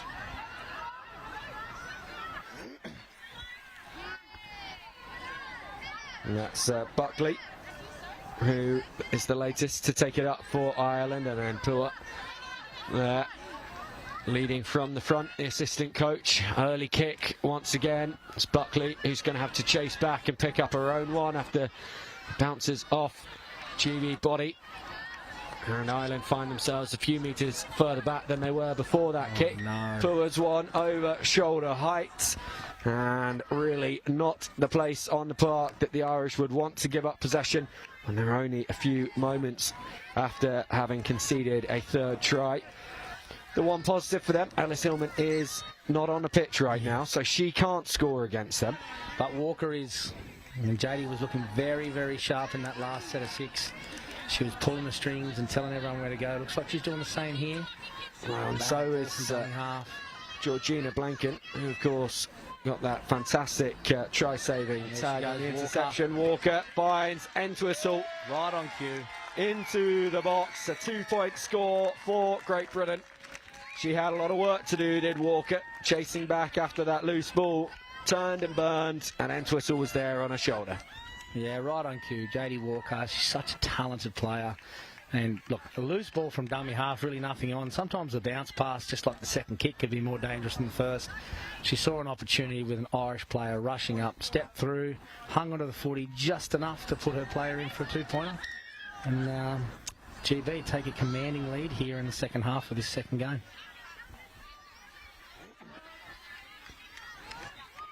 Good first hit up from Ireland. Attacking the edge. Must run in the family, Sheps. Rishi did one to me in the previous game. Stepped me on the halfway and turned around and waved as he ran away. Very talented family. Indeed, Kat Lindsay enjoyed a really good game for mixed seniors just a few matches ago. Oh, great meters from half. Alexander. Oh, she's in a touch there. Just flings it back in field. Got away with that one. Lincoln with a long pass to Walker. So Goulburn with a long pass to Walker, who goes on the wrap and finds Still. It's going forward there. Number 9 for GB, Sophie McLaren. Every time she gets to half, she makes 10 metres. She's really, really good at identifying lazy markers or the A defender not pushing up, and she just accelerates out of dummy half. Doesn't look to pass. She can take that 10, 15 metres and gets the team on the front foot every set. Really, really valuable player to have coming out of your half. Yeah, one of the players that came into this GB Women's Open side since the 2023 World Cup, where of course they were silver medal winners, looking to go one better next year in Australia. And it's players like McLaren, players like Hillman, who've come in since then, who will be key to trying to achieve that further success. Jess Charles now tagged before the ball went bouncing away. Jones was in there to make the stop. Goulburn. Good meters again here on the short side. Saunders. One of the players who has actually been in this side for a fair bit longer. Just Charles dancing around. She had a really good nationals here at Nottingham. She's continuing that rich vein of form here. Saunders and Goulburn just checking her run to make sure she's perfectly positioned at first receiver for Great Britain. And they're on to their final tag of this set, and on to Sophie McLaren and Hudson, and putting that ball just in front of Jade Walker, and it's actually going to allow Ireland to get in there and make the stop through Katie Wall. It was a great setup there, just a little bit of execution on the last pass, kind of went astray. They look really, really dangerous there, the GB girls, when they get the footy. Here we go. Ireland have really just got to bite down here, tuck the ball under their arm and get a couple of go-forward meters. Goggins there. Back to the open side. Coleman. Overrun the mark is killing them coming out of their half. Katie Jones sweeps to the short side. Goggins on the toes. Pretty good kick, but the chase needs to be better. Pressure the ball. Goulburn's done well there. That bounce could have made things really tricky, but she's got such acceleration. She's able to get underneath that, and now Charles finds Saunders, who can't quite get round the outside of Buggy here. Charles picks and goes. She gets past Buggy though. Good cover by Katie Jones. McGuinness. Great speed. Good piece. Good pace indeed. Good tag there, Keela Coleman. Had to be made. She was gone. Wilson at half. Little switch back play back to the middle. Great support. And a good cover defence there, Goggins. Last. Going to be attacking kick here for GB. They're going to spread it. They're going to run the footy. Here they go. Oh, so nearly creating something from nothing over on that far side. McGuinness finding Mabel still, but the tag was made in the end, and Ireland just about hold out. I do like that finish to a set. Sometimes players try and push the last kick and kick through for themselves and end up giving away 7 tags. I like that. Run the ball on the last, test the wingers, test the sweeper in cover, pressure it. 1 missed tag, and instead of a turnover, it's a try. Really, really good option by GB, and forces Ireland to come out of their half once again under pressure. Buckley here. Pressure here. It's going lateral again, Ireland, and kicking off the back foot. Yeah, very flat. No go forward. The kick has made more ground than it maybe should have done, as far as GB are concerned. They were lucky with the bounce there. Yeah, Ireland benefiting more than we would perhaps have expected, given the situation in which they chose to kick. Charles still going. Really difficult to stop for the Irish, and tag made on Broadley, a bit of short in there as well, but play continues, and then some contact in midfield, and that's going to go against Wilson and in favour of Emma Coleman. Wilson running straight back into the defensive line, no questions asked by her. Buckley. Charles just looks so good on her feet. Fast, really sturdy and well balanced as she's running around the field. She's causing this short side on the left edge for GB and the right edge of defence for Ireland. So much hassle here. Grace Buckley with a little switch back on the inside. They are setting up plays. Yeah, it's good there, seeing Coleman hanging back, not showing herself as a threat in that line, and then coming in at the last moment in an incisive run. Confident enough. It's good to see that too, down on the scoreboard and probably not on top with the percentage of the momentum, but they're still throwing their moves at them and still trying and still working hard, not giving up. Taking on the short side here, 1-on-1. Kayla, the vice captain. Tag. Miller here, pushing through to the middle. Probably a set-up play now for Coleman. Coleman's calling the shots. Coleman at first to Buckley. A little wrap around, bit of confusion, I think. Ball's gone to ground. Back to Coleman. Ooh, late tag advantage. Another new set here, which Ireland are certainly benefiting from. 3 sets in a row. They will want to make it count. They need to get themselves on the scoreboard here. I think there was just pressure pass from tag 1, and no, that was very inconspicuous stop there for the Irish player. Hopefully that's just a cramp. Nothing too sinister. Seemed to stop as she tried to turn around and helped off by a vice captain there.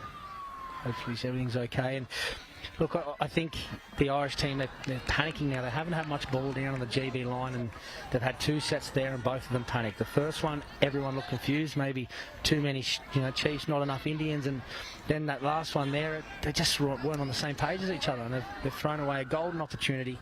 GB will ruck it out as they do so well, just getting on the front foot here now with Hillman, and they're going to push back down to the Irish half and reapply the pressure in the field position battle. Here they go again. Wilson setting her line, finding Hudson. Great. Will then pull it back in for Goldman. Chases her own kick. Tag was simultaneous, so it's called when she regathers the ball and then to whistle. Alexander's quite a long way around outside her, so she has to go through Hudson to get to Alexander. That kick, though, cleared up by Ireland, and looking to come away with it was Fitzgibbon. Really good cover there from Sweeper. Great positioning. Buckley through the middle. Keep going. She's pushed through, broken 3 tags. Made the tip on a Gracie Goggins here. Really, really good work there. Buckley again at half, causing havoc for GB, making metres. That's how she's got to play. Just get on the front foot, back herself and get the girls to follow her. Miller now. I don't like that at all. No. Do not like the step back. If you're over the halfway, it means you're into attacking footy and run the footy.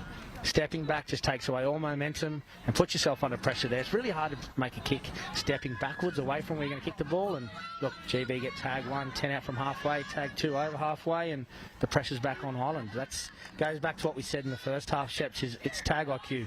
It's knowing when and what to do in the right parts of the field. Certainly is, and at the moment GB are the ones handing out the lesson in tag IQ to the Irish, as Broadley manages to just pop that one off to Hudson behind her. She's caught though, Alexander. Right back in field, and McLaren, for once choosing not to run it, allows Walker to go for the kick, and will this one just sit up? Wow. Right up to the try line, and the chase is good from Blanken and from GB, so Ireland pinned back on their own whitewash.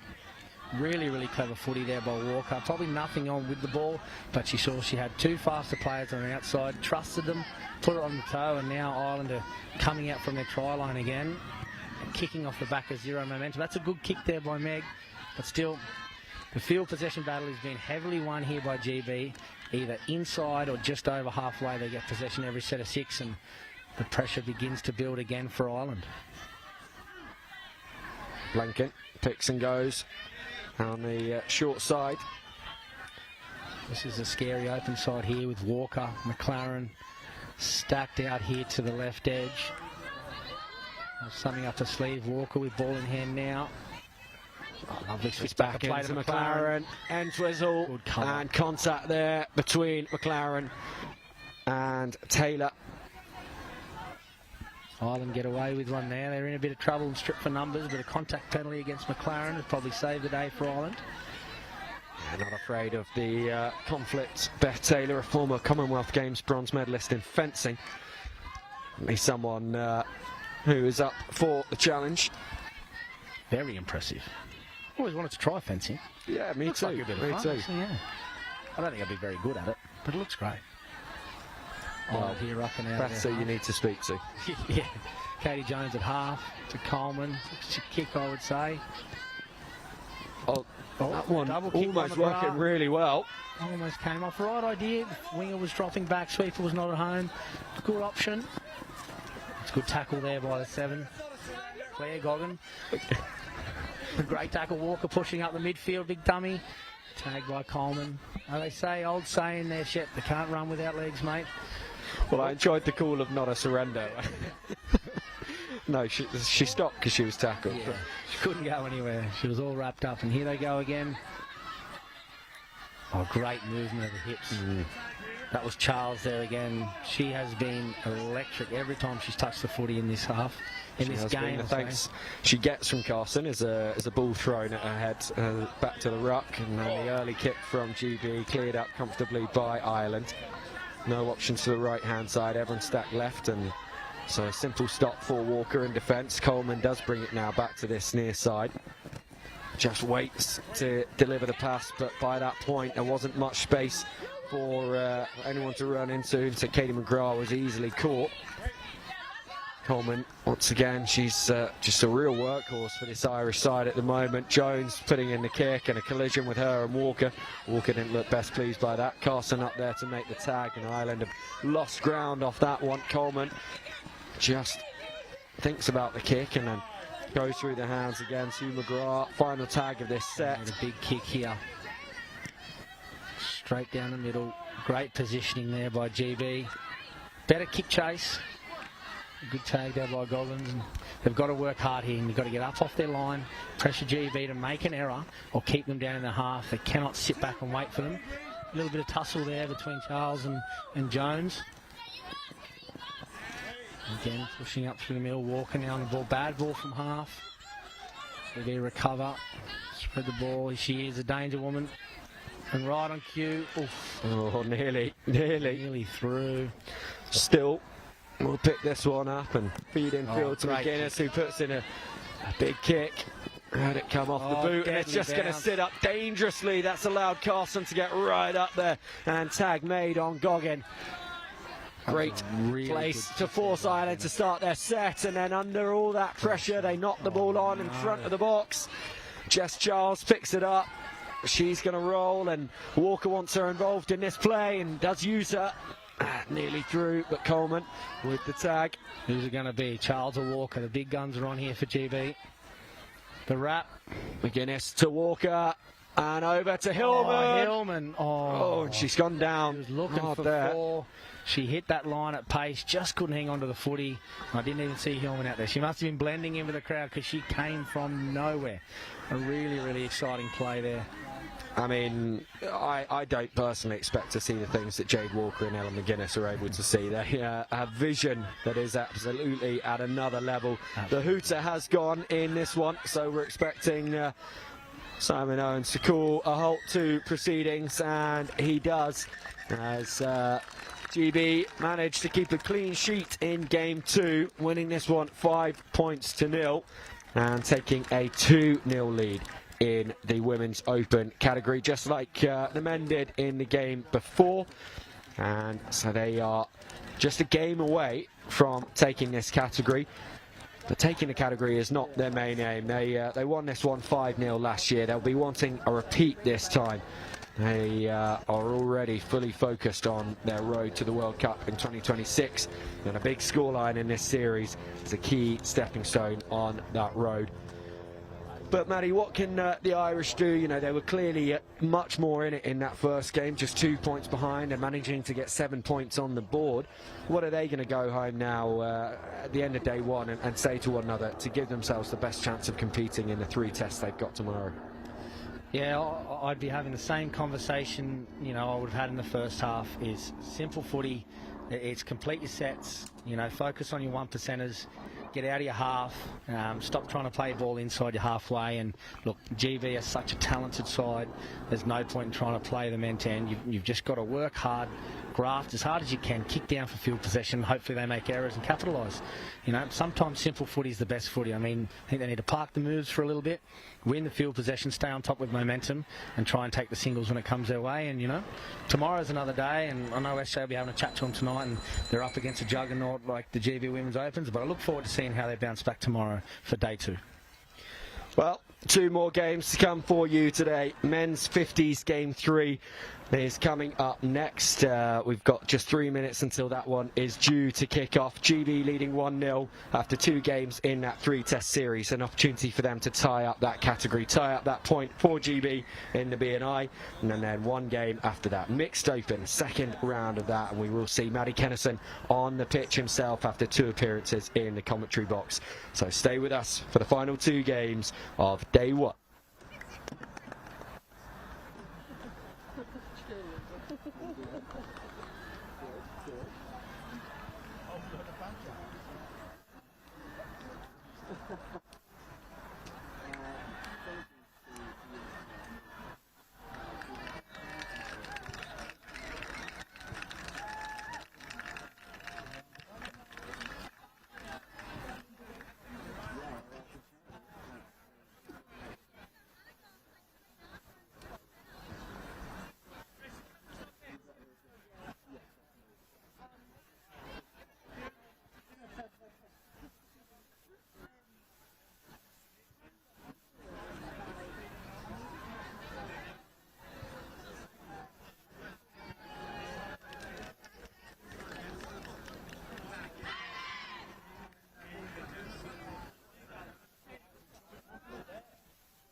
Catch you later.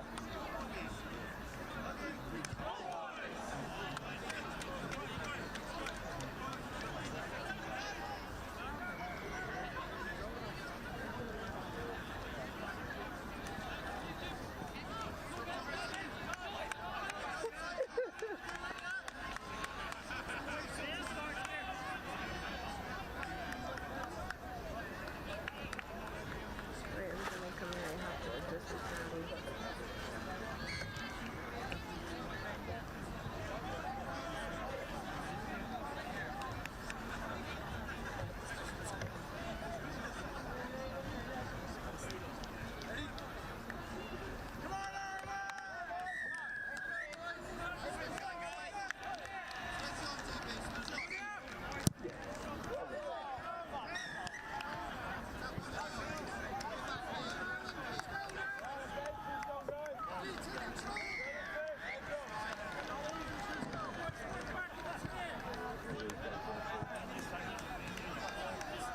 Have you got power?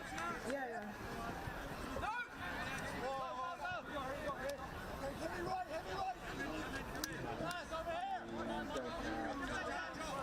What, for anything?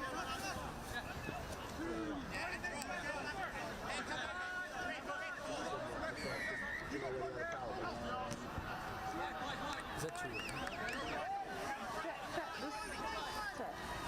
You help.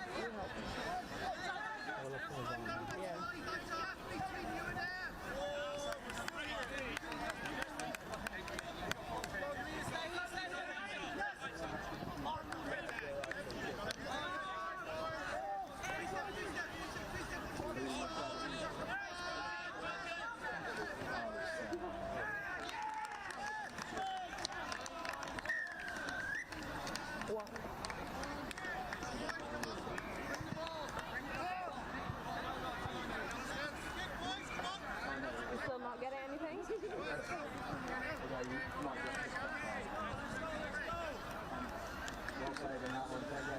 You still not getting anything? No, it's the power bank's gone for us. Oh, plug it. Oh. Take your plugs and put them in ours.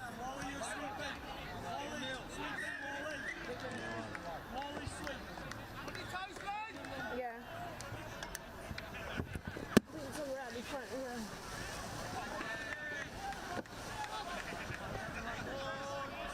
No, there's At the back. plugs and 2 sockets there, so I think they're all in there. Otherwise, that would have been. Oh my god. There's an extra one on the pitch too. There's an extra battery that doesn't have any on the pitch too.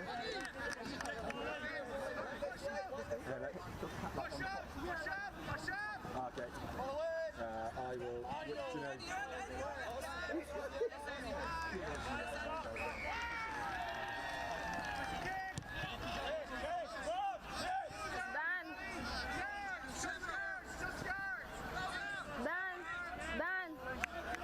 Dan, get the battery from page 2. Oh.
I think I was supposed to have a break, but it might just be this one. So. I think it's pitch 2.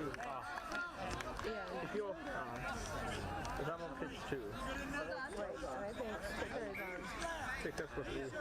So I think There, but if you want to, again. I'll stay here because I still can't do the scoring. Ah, okay, I'll try to keep to stay.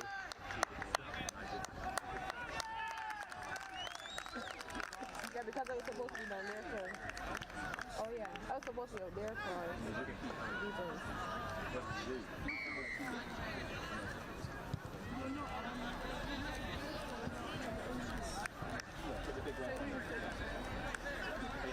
Hold the coffee. Hold the coffee. Well, I asked for Casado, didn't I? It's double fluster. It's just fun. You asked for a what? Cortado.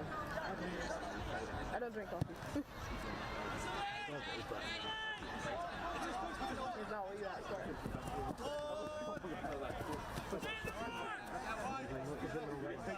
There's one more space on that one. Oh, I don't know.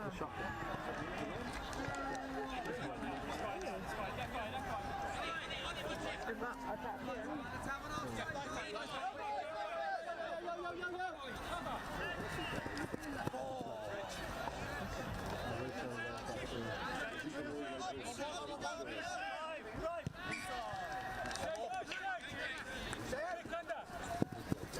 Yes, good. Turn forward.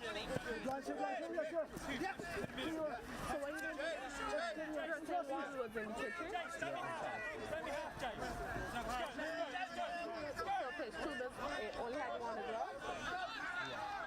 Well, I think one we're back, I think the other one's dead and it's under there. No, that had 62%, so that would have been able to last. He just said this. I said there's any spare batteries in the class. Oh.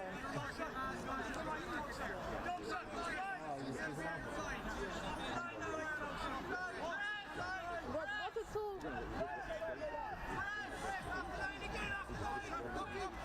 Push, push, push! Let down the push!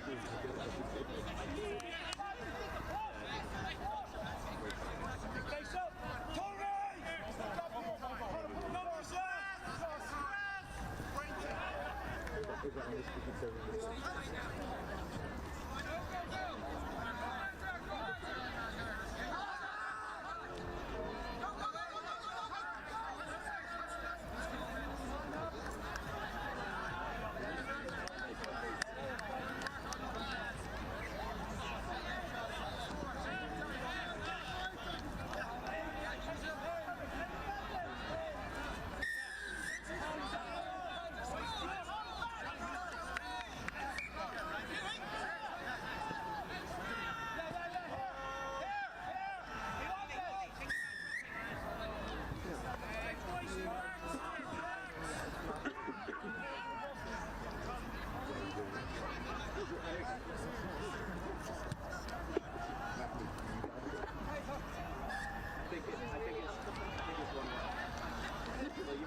Welcome back to the regularly programmed service here on Pitch 1 at the 2025 British and Irish Cup. Afraid we had some power problems with commentary. You may well have enjoyed not having to hear my voice for the last 10 minutes or so, but unfortunately it means you have been missing out on Tom Entwistle describing tries like those from David Shipley. What a wonderful gliding run from that man, and still showing that he's got it at the top level. Yeah, those hips really belie his years. Nice from Andrew Davis, just creating a little bit of space there, seeing that the Irish defender had shot up, and sometimes the old basketball pass, pop it over the top into the gap, works. And when you've got someone outside you like Dave Shipley, who, just classy player, classy operator, he can slink his way over the line and finish. Slinky, yeah, that's a good adjective like to Slinky describe Dave Slinky Shipley. Especially given he has a sausage dog as well. Makes sense, doesn't So it? Desmond Squiggly Flaps, as he's known officially, or Desi. I'm sure he'll be watching on eagerly, seeing how Dave does. And Ireland looking to strike back. The score is 2-1 to GB, with GB holding a 1-0 lead after 2 games played, a draw in the opening contest between these two sides, followed up with that win in game 2 for GB. Well, just like to clarify, we believe it's 2-1, but we will check with the referee when he next announces the score. But please bear with us after some technical difficulties. I would imagine whatever the exact score, it is very close, given that draw in game 1, given it was only a 1-point win, 7-6 in game 2. Oh, here we go. And Ireland are going to level things up, we believe, with the try here. Yeah, we'll listen out for the referee's call here.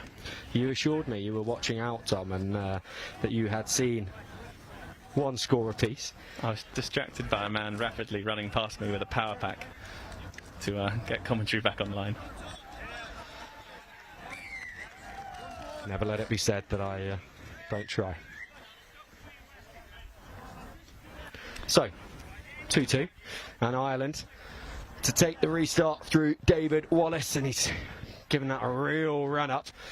Yes. Straight for the touchline. Slightly missed that, I think. Yes, I think he was probably aiming for something more towards the 50-10 line, but in the end gets it over the head of Adam Coleman. And GB are able to start their set midway between the two dashed lines. Still working round to this right-hand side with Steve Dudley and Alex Sadgrove, man who has been there, done that at pretty much every level for Great Britain. And the break coming in from Lee Greaves down the right-hand side. 2 Irish defenders scrabbling to get there. It was Wallace and Joyner. Wallace, the man who made the tag in the end. Sadgrove, he's always got so much time on the ball that he doesn't need to rush to pick up bouncing balls like that. Another bit of contact between the two players. It's fast and loose, this, Will. Welcome to the men's 50s category at the international level, Tom. Yeah, I think that little line break came from absolutely nothing there. Lee Greaves doing well to wriggle himself free, but I think Ireland will be disappointed. They will definitely be disappointed in that. And Greaves goes for the grubber kick. It will stay in, and then there's a stumble from Ireland. He's appealing for the contact, and I think quite rightly, probably.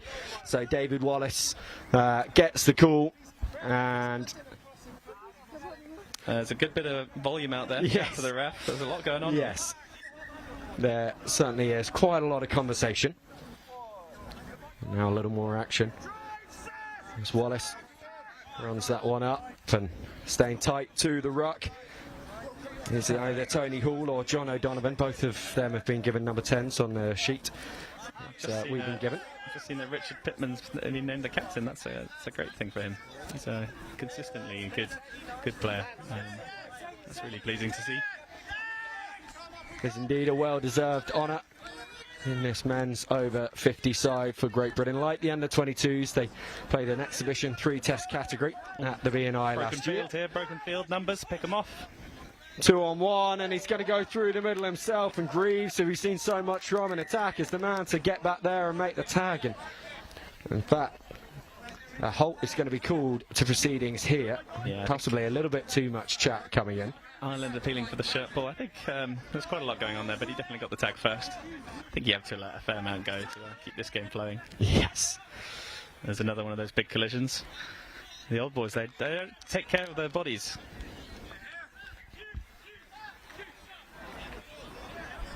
Just trying to work out what's happened here. So short kick attempt. Looks like pretty good line defence there. Taking away the short kick option by occupying the space, but without giving a penalty away for closing the gap. And now GB will have to X out from deep in their half. And here goes the slinky himself. Dave Shipley, very, very dangerous. You would be wise not to underestimate him if you come across him in a men's 50s capacity. Or any capacity for that matter. Any capacity, really. Underestimate him at your peril.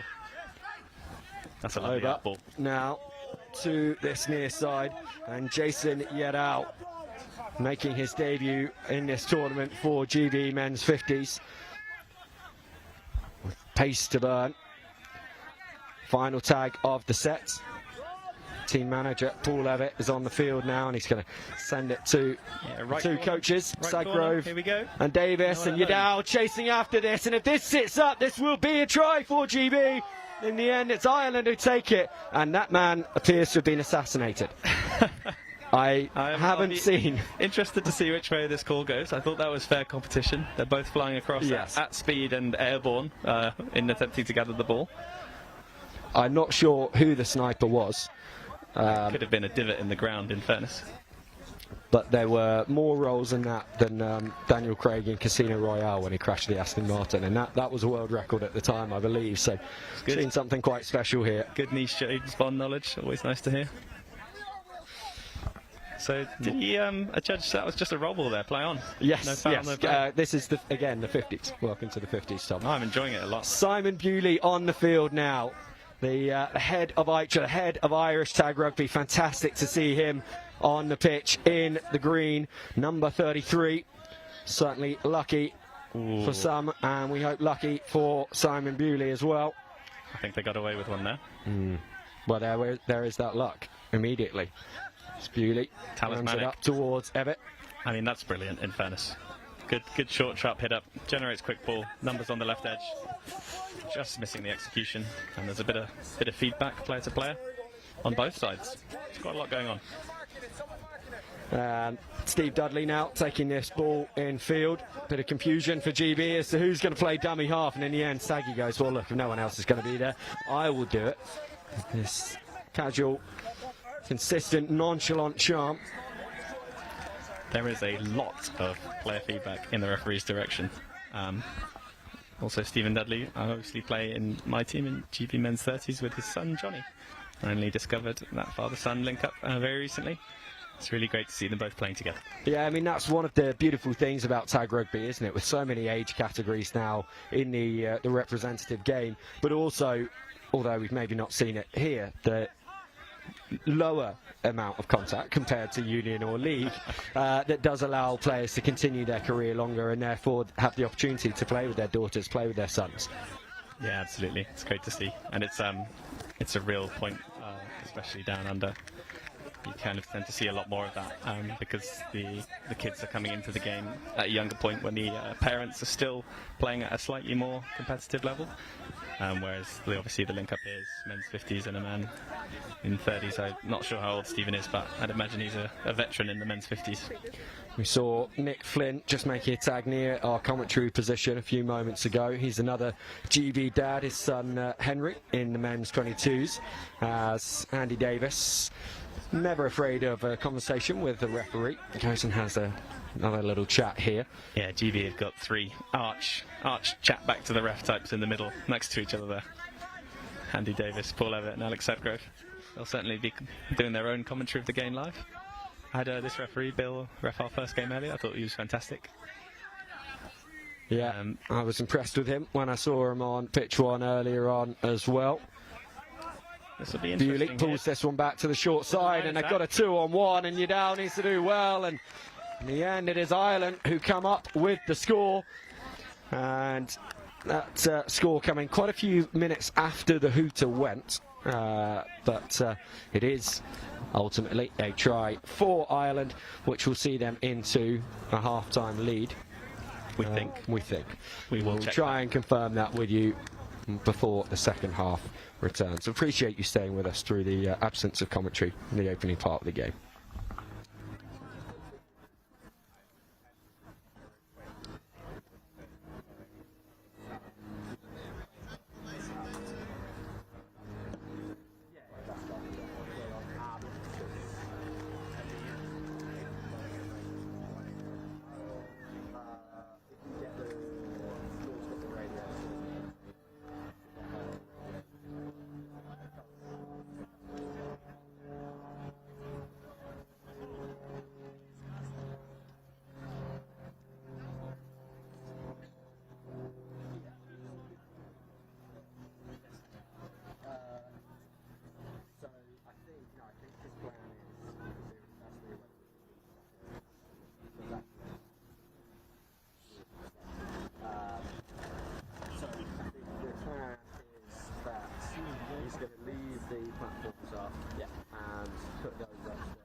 Ireland getting us back underway in this one. A big, deep kick from them.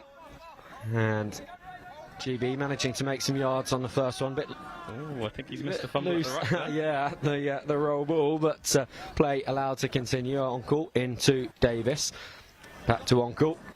And that pass loose and behind, and Ireland will pounce here, and this will give them a great attacking platform through Michael West early in the second half, from which they will look to extend their 1-point lead. There's tags flying everywhere. I'm not quite what the cause of that is. Always need to pitch them on. Oh, that's fantastic defence from Paul Abbott there.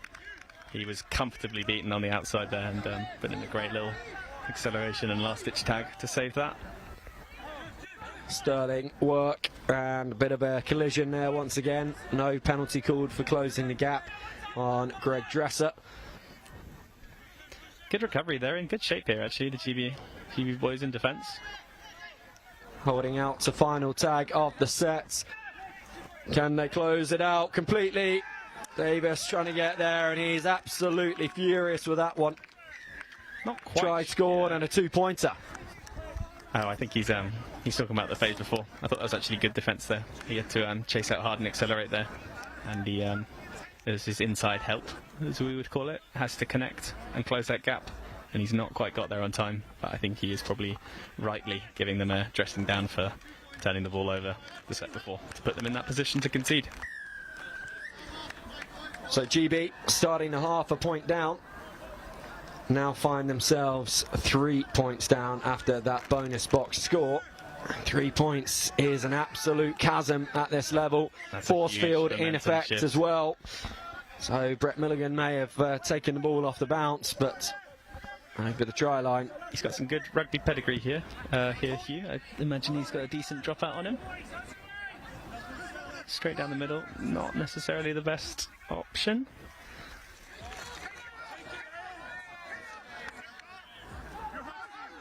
Oh, and a broken play from Ireland has ended up working really well for them. It shouldn't have at all, but Stephen Ryan goes galloping through for a score. Another point to the Irish tally. I think that really sums up how quickly momentum can change in the game. 3-2 half-time. Poor exit from GB. Turn over the ball in a bad situation. Concede a box try. Kick-off. Failure to deal with the kick-off. Drop out down the middle and then immediately concede again, and now it's going to be an uphill struggle. That's a gift though. That's out on the full. And that's a great settler for them to get the ball back on halfway. Calm the nerves. Yeah, Ireland getting a bit overexcited perhaps at this 4-point lead and feeling like they can really grind the British noses in it. Yeah, they'll have been looking to turn the screw there and just hit that on the up. Always rising. Hugh Davis gives it to Andy Davis. Finds Shipley. On to O'Mahony. Close to a surrender there. Landing before the tag was taken. Yeah, Davis. Looking like they need to be a bit switched on about the sort of strengths and weaknesses of their teammates there. You know, Ollie's going to give you quick ball. Player outside him not quite switched on and lost a bit of momentum there. But great field position. Let's see what they can cook up from here. That's nice footwork. Challenging his man. Davis thinks about being, Hugh Davis that is, thinks about being in at dummy half and moves out to first receiver, and then the little show and go trying to unlock the space. Chris Barrett in the pink socks will send this back in field to Shipley. Davis now does have runners outside, finds O'Mahony, and on again to Greaves, who is caught short of the line, and that will be a changeover. Ireland holding out despite a promising attack from GB. Very good attacking shape, to be honest. They had a little bit of shape set up on the left here. Hugh opting not to give it to the cruise line, and then they work their way back to the right through the hands. Finish the set right on the corner of the pitch. This is a hard place to exit out from Ireland, and they're keeping it nice and compact and tight to the ruck. They won't be gaining many metres, but it's very clear that they're all on the same page here. The set probably stalling a bit now, a little bit of an overrun. I wouldn't be trying to play expansively off the back of slow ball, you'll get into trouble. But GB gift them possession back with an offside. And the opposite of what we were seeing with the 22s, Tom. Live to take that tap quickly was David Wallace, running at the retreating British line as Bewley hands that one off to Brown, captain of this men's 50 side for Ireland, and they're working the ball quickly over to the left-hand side, and we'll keep it alive here just for another hit up. Yeah, it's a bit of a juggling act trying to play fast at times. I think the key point we try and coach people towards is that you need to be aware of if the ref is going to let you go or not. So you'd want to be coaching people to find the mark as quickly as possible, get the ball in their hands, and then get their head and eyes up, make eye contact with the referee, and they'll let you know if it's on to go fast or not. And then from there you can make the decision about what's good for your team. And just winding his way through a couple of missed tags is Steve Hartland. In the end, he is caught 5 inside the halfway. And Sagro with a miss over to O'Mahony. He's got Yadao outside him, and Yadao with pace That's a wrap. Surely penalty for GB, not given. Lovely play to the edge though now. Let's bring it back the other way. Grove. And Davis, Shipley, one There more. he No, is. Shipley will go. He slinks through and towards the box, and that is going to be a outstanding. 2-pointer, surely. Oh, No. Knocked on in the grounding. I'm not sure I got a close enough view of that, but that's a tough call. That's heartbreaking because that's Dave at his absolute best there. Yeah, and that would have been a crucial score. That would have seen GB back within 2. Ooh, that with must plenty be of time bending. to do more. Sure. Yeah, well, getting a I would have little said the loose same, but it's Ireland who will be given the tap. Yeah, just need to reset here, GB. Still in good field position. They can get up fast here, contain the Irish exit a little bit. And that's a gift. And perhaps things just levelling themselves out. Yeah, a bit of karma, righting maybe. themselves. There's a lot of frustration out there. You can see a lot of the players' body language is a bit of confusion. I think both teams have put themselves in this situation where they're, they've made mistakes, and you often want to then blame the ref. I don't think the referee's particularly doing anything wrong. That's lovely. Here we go. Oh, now Shipley, he's not going to make a mistake on the second attempt. Second time's the charm. Carves his way through, and he's happy with that one. Yeah, beautiful. If I know Dave, the first thing he'll say about is still the one that wasn't given, rather than the ones he did get. We'll have to check the replay. Good VIR on that one. But yeah, lovely shape from GB there. Alex Sadgrove, obviously, if you've not encountered him before, real rugby pedigree there. And he's just nice, calm, controlled head on the ball. They've run that little slice or splitter shape, so kicking an option out on the overs outside Alex. The defender's gone with that, and then Dave's come through the middle. He already gets enough of an advantage, so that's a penalty for shepherding. But yeah, it gives him enough of an advantage to then make the most of his skills, which is that slinky hip flick, as we've been talking about. And 2 points, and GB back at the game. Yeah, still a quarter of the match to go. Ireland scored their points early and fast in this second half. So, although it felt then like a bit of an insurmountable hill to climb for GB, they have plenty of time left in the game to do it. Now just a single score behind, 2 points, and with ball in hand, going forwards in the Irish half. Well, now they're going forwards anyway, through Pittman, the captain. And Evatt has to jog back there to be in at dummy half. Davis receives that stationary and very little on. Evatt does his best to try and get away, and Healy offloads to Pittman. But GB losing ground here. Davis needs to take it up. And on again to Encore, who's very nearly through. What a tag made. And I would love to credit the man who made that tag, but he's wearing a jersey with no number, and we've not been told who that is. Mystery man who survived the assassination attempts at the other end of the field earlier in the game. It's an interesting one, this. I feel like this could go either way. GB are able to get to the edge quite easily. I was actually going to make a comment about how flat they were looking in attack, but as much as the Ireland line speed is pretty decent, they're able to get to the edge quite easily, and then they're picking off these passes. So there's definitely threat out there. Again, Ireland very, very compact on their exit here. I'd say this is quite easy to defend. It's slow ball. They're able to get up fast. There's no real disguise of what's coming here. It's just one-up runners with a bit of overrun. Ireland, that's nice. Still working. Everyone stacked on that short side. And GB ought to be able to defend this easily, but making a mountain out of a molehill. Here we go. It's going to give Ireland the overlap on this side, and the pace is going to get him into the corner here. Brilliant. Encore with a good chase back. But a Fantastic nice showmanship on the dive, rolling over in the corner, will stretch this Irish lead back out to 3 points. That's 4-7.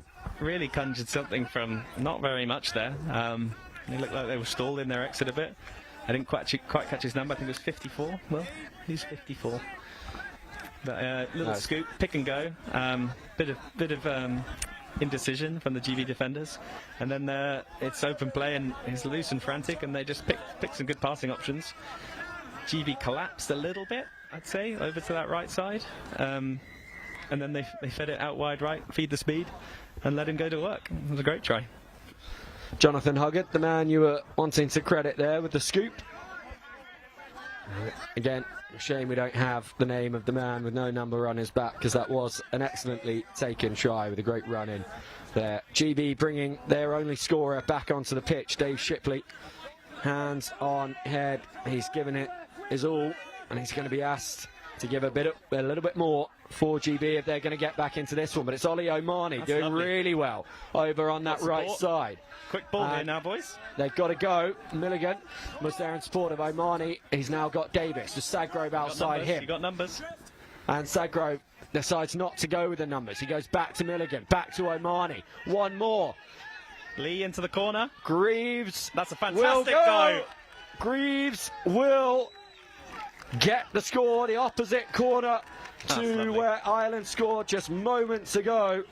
Cancels that last one out. They are back to within 2, back to within a single try. Remember, a draw would be enough here for GB to level up this, to take this series 1-0. Ireland need to win to draw the series. That was a fantastic try. Ollie kicking off that whole move, breaking down the right, generating quick ball. They come one phase left. Sagrove decides it's not on. Ireland defence all chasing out to rectify the fact that they were misnumbered on the left. He stalls, slows down, passes it back to the right. Ollie again beating his man, pass over the top, and then a fantastic finish into the corner. Good diving. Trying to take it quickly were Ireland. Pilarmac sends them back. Tag made by Shipley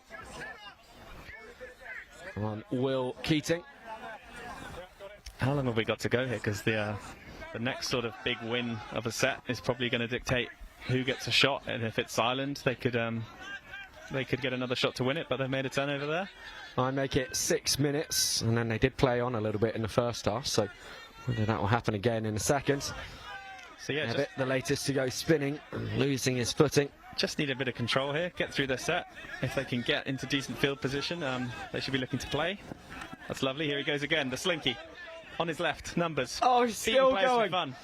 Twice the Irish tried to take the tag from behind them, and twice they were not able to. Sagrove over now, and again Evatt, if he holds on to this one, Brilliant. He can throw himself over the line, full length. That will be another score for Great Britain. A single pointer once again. They are within a point now. It is GB 6, Ireland 7. Fantastic finish from Paul Evatt, and great hands throughout the team there to capitalise off the back. But we've got to call him out. He's subbing off now. I think he's absolutely cooked at number 11, Dave Shipley. Just a danger every time he gets the ball. Able to beat players for fun. Carrying the ball in one hand there. Had the Irish defence all at sea, and then they capitalised. And that's just gone dead. Oh no. Just a smidge too long. Very frustrating for GB when they just worked their way back into this one. A single point behind. Ireland will have the tap on halfway. Simon Bewley calling his players up, and of course clock management key here for Ireland. They don't need to rush. Yeah, you just want to be nice and controlled here. Slow the game down, but don't draw the ire of the referee. There's nothing you hate more as a referee when a team are very, very clearly trying to kill the game by playing slowly. There's a balance, there's a line you can tread there about, I'm going to slow this game down and win it for my team, but not doing it cynically so. Nice hole found there by Bewley. And Ireland shipping this ball wide and doing so well. Greaves needs to be there defensively after his try just a few moments ago. This is exactly the right thing for Ireland to do here. Not to park the bus, so to speak, but to keep playing. They're still really looking to threaten. Obviously, if they get a score here, it probably kills the game. It's good to see them still being very positive despite being in the driving seat. Short kick is the wrong option there. Wilson ends up on the ground, and then looking for a little bit of afters with his with Garrett Fanning from Ireland. Yeah, teammates pulling the players apart. Wrong option there. So I think if you want to kill the game, Ireland there, you want to go and get tags as far into that corner as possible, as close to the line, and turn the ball over. If you kick it dead, you give them a 7-tackle set and impetus back with GB to get out their half and get moving and hopefully have a shot at the line. Good dummy there. Oh, Davis has done really well. It's Bewley who is on the spot in the end to make the tag. Pittman pushing his players to his left. Davis with Wilson. Can Wilson free his hands? No, not on this occasion. He had Ross Campbell outside him. It's He back should play inside to to the right edge Davis. here. Davis puts in the kick, looking good for the option. 50-10. Great This bounce. could go. That's going. This will go. 50-10 for Great Britain. Game on. Game on. I make it just about 3 minutes to play. There's a single point in this one, the series on the line, and what could be an all-important point towards the 2025 British and Irish Cup at stake. Davis not happy with the options around him, takes the settle tag in the end. Wilson picks and goes to the right-hand side. Hugh Davis now. Pittman hands it off. He's going to make himself an option on Andy Davis's left, and he now tries to find a gap on the right, but hasn't got the pace to get away from Dresser. Yeah, they're sort of trying to play slow to fast here, which I think at this stage of the series for them, 3 games in, is going to be difficult. Not quite reloading, and then a little over ambitious there. Looked like a out the back of the hand flick pass, and that's a massive opportunity that they've thrown away there. Yeah, they will be disappointed with that one. Hands to give away a second set here. A refresh for Ireland, who probably just need to see out one attacking set, one defensive set to ice this game. Yeah, it'll be interesting here. Through the middle goes Joyner. In the end, he's caught by Uncle in a good sweeper position. Bewley there at dummy half. On again. And they do have numbers over on this right-hand side, and they will use the numbers, and this will be the game surely now for Ireland. Michael West with the try to extend the lead back to 2 points. In this situation, there's only one man that GB could call on when they need a 2-point score. Yeah, where has he got anything left in the tank? He's back on. But that was class from Ireland. They that set there, they should have been just looking to get up to halfway if they could, and then pump it into the corner. But nice little line break, gives them the field position, and then great execution through the hands. The line break and then the subsequent compression by the GB defence meant that there was one man over on the right, and they duly fed him and let him score in the corner. Here he is, Dave Shipley, the GB men's 50s version of Chloe Kelly. Can he make it to the line? That's huge. Caught in the end, and what a tag that was. He's given them a chance here. He certainly has. They are back in field position. Davis to Hugh Davis. Keeps the ball in the middle of the field now. Shipley absolutely gassed, but he has given his team an opportunity. Over to Yadao on the right wing, tagged just a few metres short of the line. Will Shipley have one more left to give? He can't be out on this left edge. He's given absolutely everything, but they need him in the centre here. They need him for the box.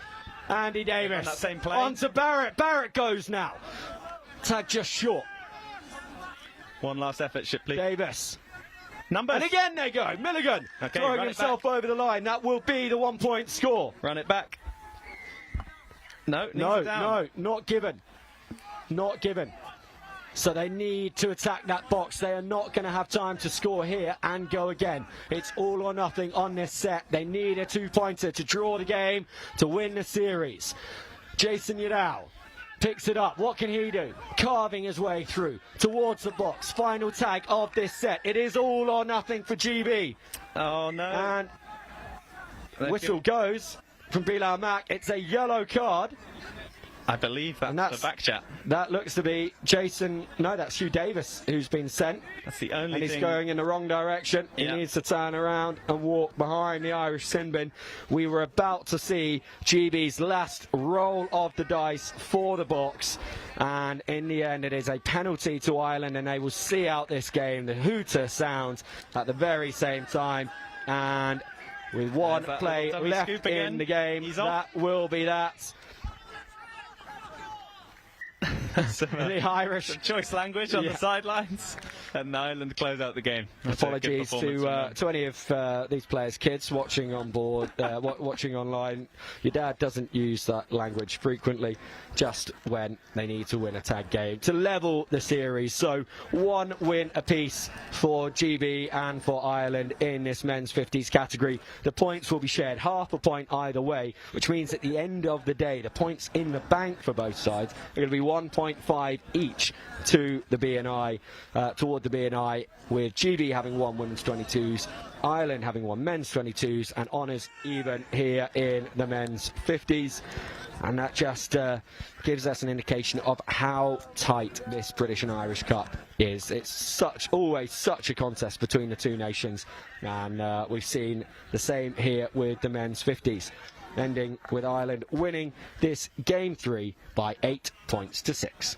Yeah, you love to see it, Will. I've seen this one game of the series, but that probably feels like a fair result. I think both teams impressive in patches. Ireland probably looking a little more composed in that game and well deserving of the win.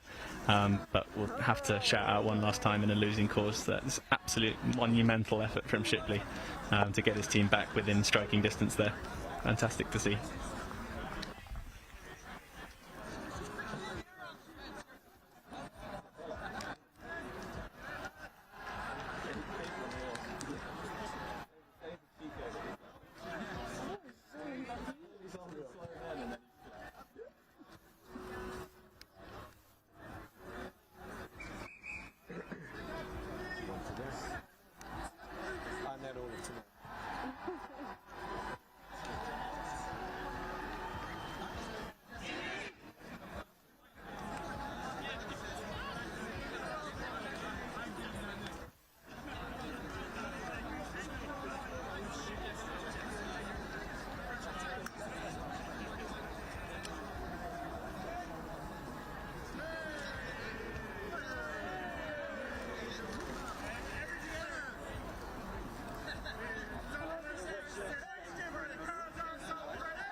Eight games in the bank, one to go today on pitch one here at the 2025 British and Irish Cup.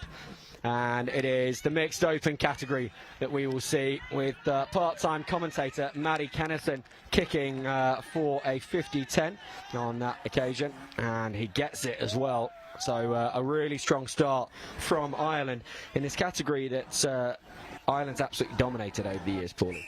Yeah, absolutely. I think this is one that Ireland would be kind of favourites to be winning this year round. They've got a lot of players returning from last year. A few heads made the move over from men's open, so a lot of experience here in the Irish team. And as we've seen there in the opening set, Matt Kennison will probably be one of those standout guys that will be looking to control this team. And starting with a 50-10, I don't think there's a sweeter way to start a game. So here's Ireland now attacking the line off the back of that 50-10.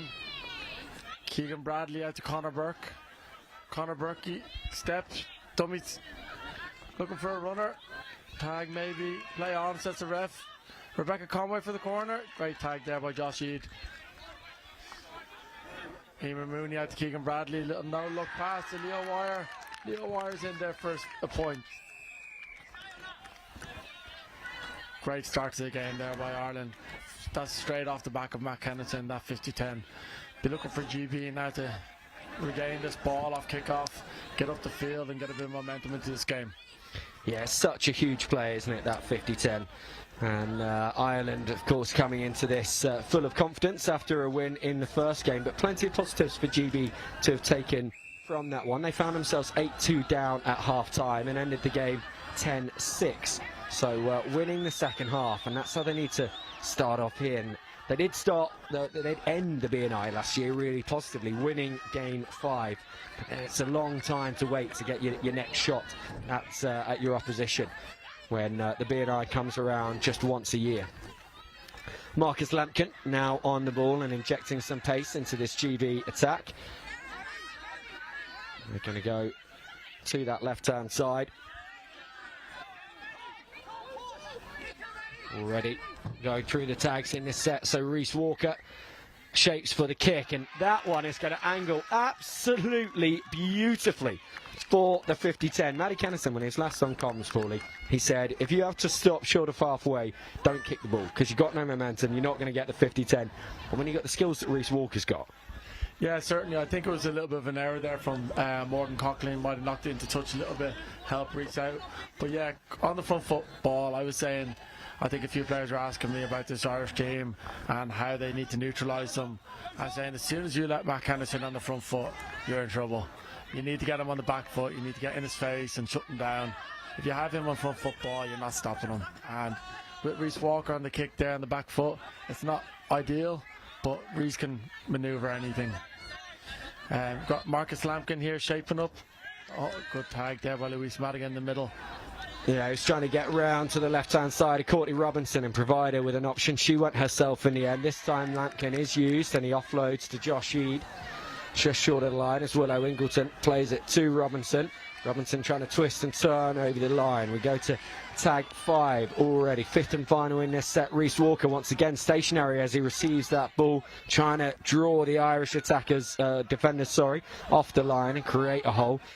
One is not forthcoming, this Irish mixed open side. Far too wily, far too experienced for that. And then they try and break down the left-hand touchline to get round the outside of Angel Perrin. She makes the tag on Sarah Scally, who is making her debut for Ireland Mixed Open.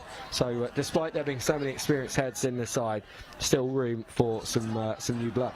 Yeah, absolutely. I think there's a few players that Ireland needed to fill the boots of. You've got the likes of Jack Mabry, Alana Byrne over in Australia now, so there's some big boots to fill.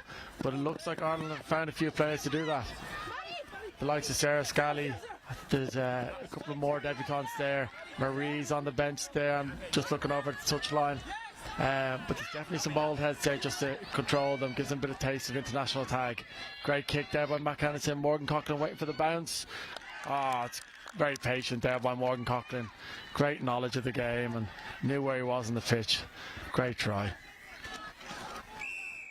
Really good stuff. I mean, they were only just inside the GB half when Kennison decided to slide that kick in through the defensive line, and it just bounced up perfectly into the corner for Coughlin to go over and score. 2-0 now to Ireland.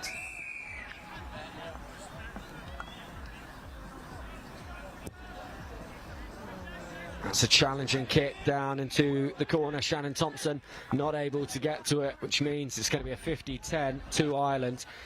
A perfect way to follow up a score. Michelle O'Driscoll has a crack at the line there. Tag one, great tag there.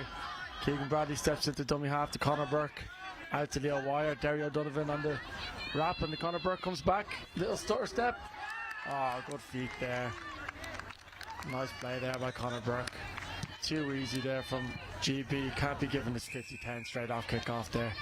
It's up to one of these old heads now, like Reece Walker. Bit more experience in the GB team to get the ball now, work up the pitch and get a bit of territory in this game. Get back into the arm wrestle. Essentially a 2-point score for Ireland. The one before to have been able to follow it up with a 50-10 and a try straight off that play. And then this one's going to go long, and GB will be forced to kick the ball back to Ireland. And right now, they are handing Ireland every advantage. This is where the likes of Reece Walker need to step up and really take a hold of the game, as Keegan Bradley's given too much space to run into and goes for the corner, launches himself at it. Try looks to have been ruled out, however, by the referee. We're just waiting for confirmation on that decision, and Keegan Bradley is down as well.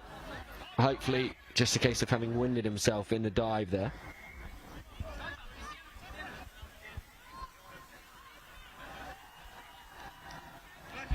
No try for Ireland on this occasion. They stay at 3-0. And teammates around, getting around Keegan Bradley. Hopefully the physio will go over, have a word, and he can wear that knock off and come on in a couple of minutes, Will. Here's GB's chance now to get into the arm wrestle. Bit of go forward, ball on the front foot, get up the pitch, gain a bit of territory, maybe have attack at the Ireland line. Here comes Shannon Thompson. Oh, forward pass team there by the ref. That's criminal there from GB again. Just good territory ball here for Ireland. Turnover here, and Ireland surely going to have a few chances at the line here. Kennison in at dummy. On to O'Donovan. Scampers back round to the right side of Owen Evans, who then manages to catch Kennison before he gets away from the mark. And he goes after O'Donovan again, who's found some space and finds some support in the form of Conor Duggan. It will be another try for Ireland. Another point to the tally. 4-0 now.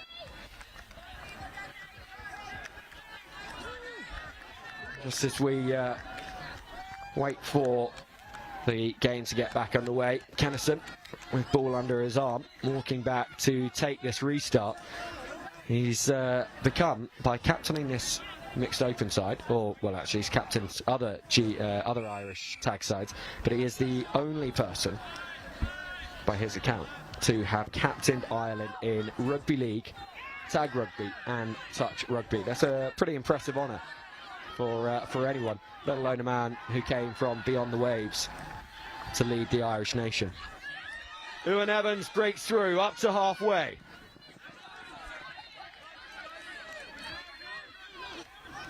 Support is in there eventually for GB through the form of Sydney Hayden-Fry, and onto the pitch is Sam Busby into the attack as he finds Carrington, and then on more to Jess Sass down this right-hand wing. Captaining the side on this occasion, Sass having moved over from the women's categories this year. Hayden-Fry will feed to Busby. You might think he's got a slightly abnormally long neck, and you would be right if you thought that. It's something that he and all of his teammates are very proud of. It helps him with his tag playing ability. A wiry old fox, Sam Busby. GB haven't come away with a score there, Will, but I'm sure they're delighted with that set. They've gained a bit of territory now. They've forced Ireland tag 3, still in their red zone. Look to make a tag here. Matt Kennison front foot, we're in trouble. Oh, that little right foot step, we've seen it too many times. Back to Morgan. Morgan for the corner. Oh, great tag there by Dan. That was huge, because Sarah Scally was sprinting up this left-hand touchline, all ready for the 2-point score, and in the end she will get it. No, almost. No, Busby's in this time. I think the tag went for a little trip there as well. Yeah. Just a little bit of gamesmanship from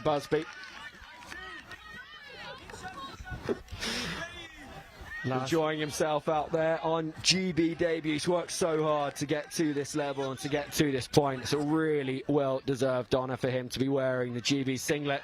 So we see Ireland once again scooting round. Thomas Duggan carving through for another Irish score.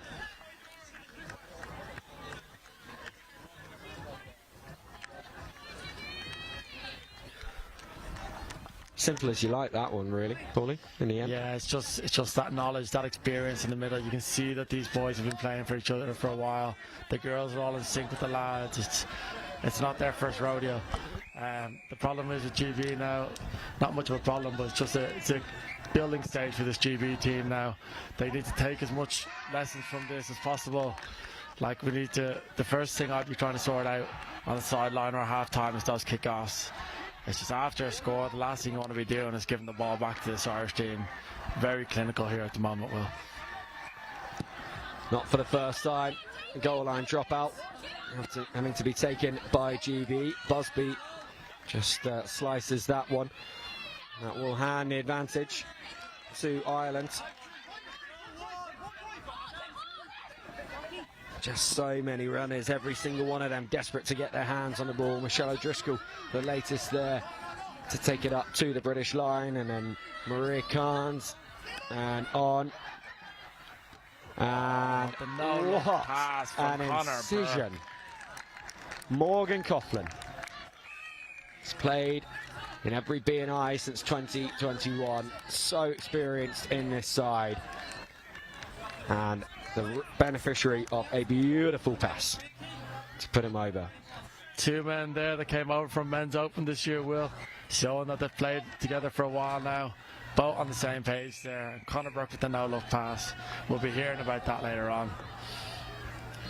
I mean, that's the scary thing for GB, for other tag nations around the world, isn't it, really, Paulie? This Irish mixed open side was already really good, and now they've added even more weapons to it with players moving over from Men's Open. They're surely a good prospect to go at the Aussies at the World Cup next year. Yeah, absolutely, Will. It comes off the back of, like I said, AIC last week. There was the Irish Exiles team. And I know there's now a new rule that Irish teams can't enter if there's an Exiles team, same for GB and any other country. So if Ireland were going to take anything off the back of AIC last week, Ireland Exiles came away with a gold medal. So if they were linking up with any of those Irish Exiles players, the likes of Alana Byrne and Jack Mabry coming home for the World Cup, there's still some more talent to be added to this Ireland team with a strong prospect for Australia next year. Lampkin to Rongong, one of the debutants. He's from Manchester and he's gaining a huge amount of ground there. Setting up a great platform for Angel Perrin to run towards the box. Her tag's taken off her, but GB now in a really good position. Busby with Thornwell inside, and he throws the interception. There's no catching Keegan Bradley from there. He's obviously weathered that knock. You say there's no catching, but Joel Rongong hasn't been told that. He is absolutely herring after him, and that's the kind of commitment that GB want to see from their players. Even when all seems lost, you've got to be working hard. And to be fair, Rongong has saved the second point there. Absolutely, yeah. It's all about commitment there. Rongong saved the point. They did score one, but that's 1 point saved there. It's all about hard work here now. Ireland will be happy to go into the half like this. I'd like GB to get on the front foot now, gain a bit of momentum before half time, and bring that into the second half. Just those kickoffs again there. Ireland have retrieved the kickoff again. Another great opportunity here for Ireland. Attack Louise Madigan. Little dummy and go. Great tag there. Out to Conor Burke here. Leo Wire outside. Little wrap here. Dario Donovan back to Conor Burke. Oh, he's dummied everyone. Don't know what the ref's going to award here. Yeah, he's just coming over to have a word, but it looks like in the end, ultimately, he will be giving the score the way of the Irish, and so they now move to a 9-0 margin, and we're still in the first half.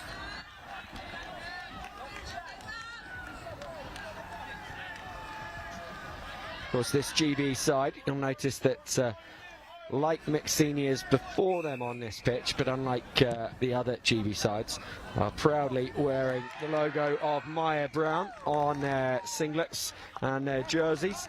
Maya Brown, a partner of the Great Britain mixed sides for 2025. Great to have them on board.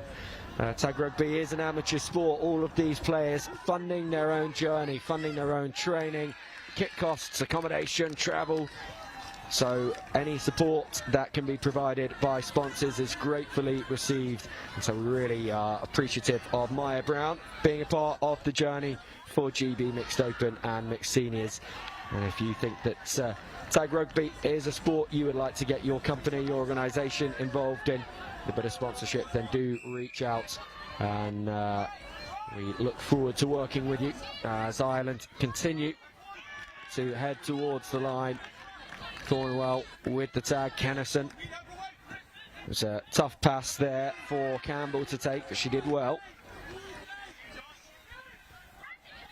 Wrapping round the outside. Willow Ingleton does fantastically with that last ditch tag. Can be rightfully proud of that one.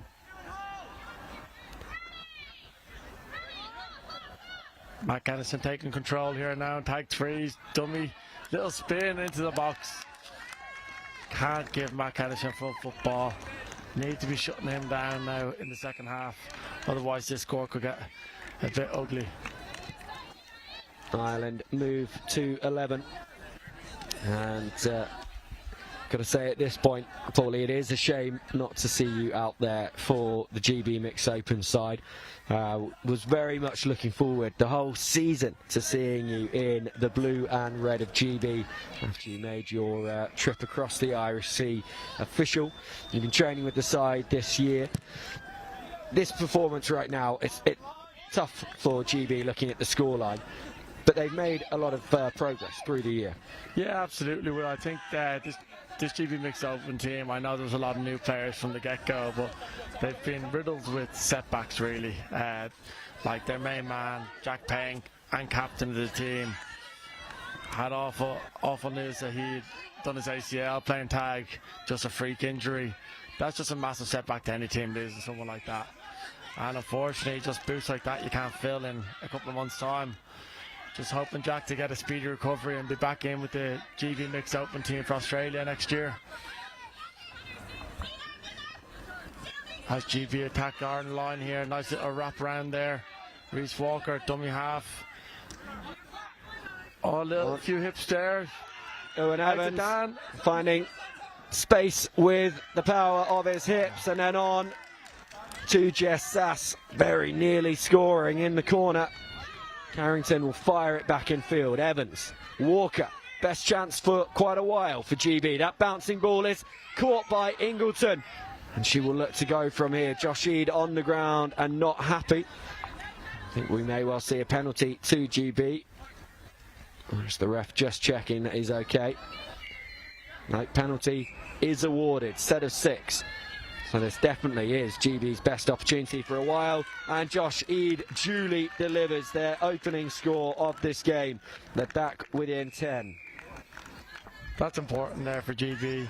Coming up to the end of this first half now, a bit of a momentum switch. It'd be nice to carry that now into the second half, get into the sheds, get a little half-time speech and bring that into the second half.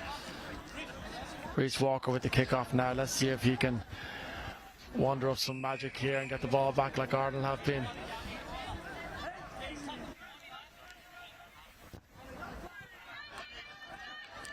Hits it towards Kennison. Danger man. Oh, and that's worked really well for Ireland.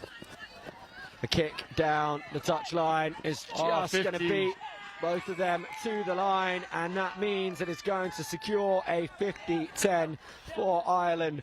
Wonderful piece of play from Leo Wire. He might tell you later on that he intended to do that, Will, but I think that was mainly a kick for himself. But a good kick gets good rewards. Michelle Claff, oh, crowded there in the middle there. Matt Kennison looks to go himself again. Oh, good tag there by Reese Walker. Matt Kennison just doing a bit of Hollywood here, just taking his time to get back there. Morgan Coughlin there for the corner. Ah, that's a good try, Morgan. Just out and out pace on the outside there. 11-point margin restored for Ireland. Gotta say that all came from Wyer's breakdown the left flank and then managing to put in the 50-10. Whether it was accidental or not, the end result the same for Ireland, and they will take that 11-point lead into half-time. GB 1, Ireland 12. Lots for Ireland to be happy with. GB, they need to think about how they reset and find some positives in this second 20 to take into day 2 of the B&I.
When you get a bounce like that.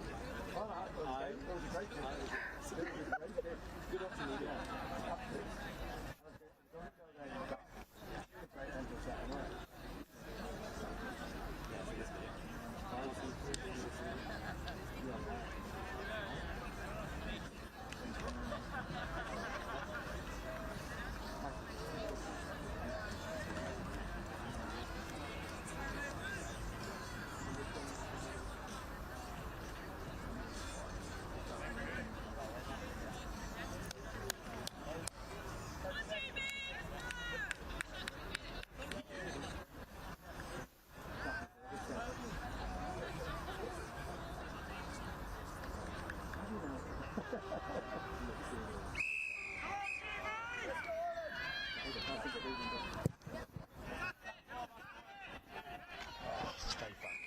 Back underway in the second half of this game 2. Clash between Great Britain Mixed Open and Ireland Mixed Open.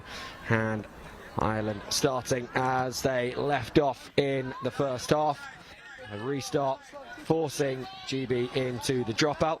Busby's drop kick though, providing much more ground for GB on that occasion than the last.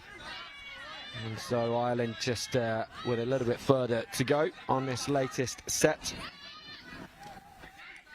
I think it's important, Will, that GB just put that half behind them now. It's about coming out onto the second half, starting the game all square again, and let's try win this half and come out with a win, and then go into tomorrow with a bit of momentum. That's a knock on there from Marcus Lampkin, giving Ireland a repeat set here. Louise Madigan to Conor Burke on a reload. Louise Madigan looking for Leo Wire, tries to go herself. Good tag there. Oh, the ref allows the little fumble there. Leo Wire back to Morgan Coughlin, back at the box. Fans it out to Conor Burke. Back into Maria. Oh, contact one way or the other here. Contact against Ireland there. Yeah. GB will be delighted with that. Decision was that Cairns ran into Newbold. Could have gone either way though. Newbold and Lampkin coming pretty close together, closing the gap. Could have been the call. Thompson now runs it up at Wyatt. He's been such a threat going forward for Ireland. Now they need him defensively. Newbold involved again, and Liv Lampkin will run in at dummy half and likely feed the ball to her brother. She does indeed. Both Olivia and Marcus, the Thames Valley region, involved with this mixed open side. Thornywell on to Busby. Busby with great ground here, and he finds Rongong, and this is going to be, well, it should have been a great score for GB, but the referee has called it back. Such a harsh call there, Will. Busby's committed to his line, like the defender is shut up. There's no intent to make that tag there. I'd be awarding that try there. Matt Kennison with the step off the start there. Busby to make the tag. Good tag there by Busby. Easy yards there by Matt Kennison. Not happy about the march from Busby. Into Maria, out to Rebecca Conway. Rebecca Conway out the back to Michelle O'Driscoll. Little spin, great tag there, Reese. Wire out to Matt Kennison again, skips out, oh it's forward. Interception to Perrin. She's not going to have the pace with Leo Wire bearing down on her, but she's made some good ground to get into the Irish half, and Thornywell is there now, and she's so nearly past Keegan Bradley. The tag just dropping off as she went the other side of him, and on once again, this time through Courtney Robinson. Caught by her opposite number, Matt Kennison. Thompson picks and goes. Maybe forgetting who he's running at there. Almost impossible to get away from Kennison at that range. Liv Lampkin just holds on to this ball on the left wing. She tries to cut back inside. Thompson looking every stretch like the honey badger of old. And Walker decides to bring this one back into his own half.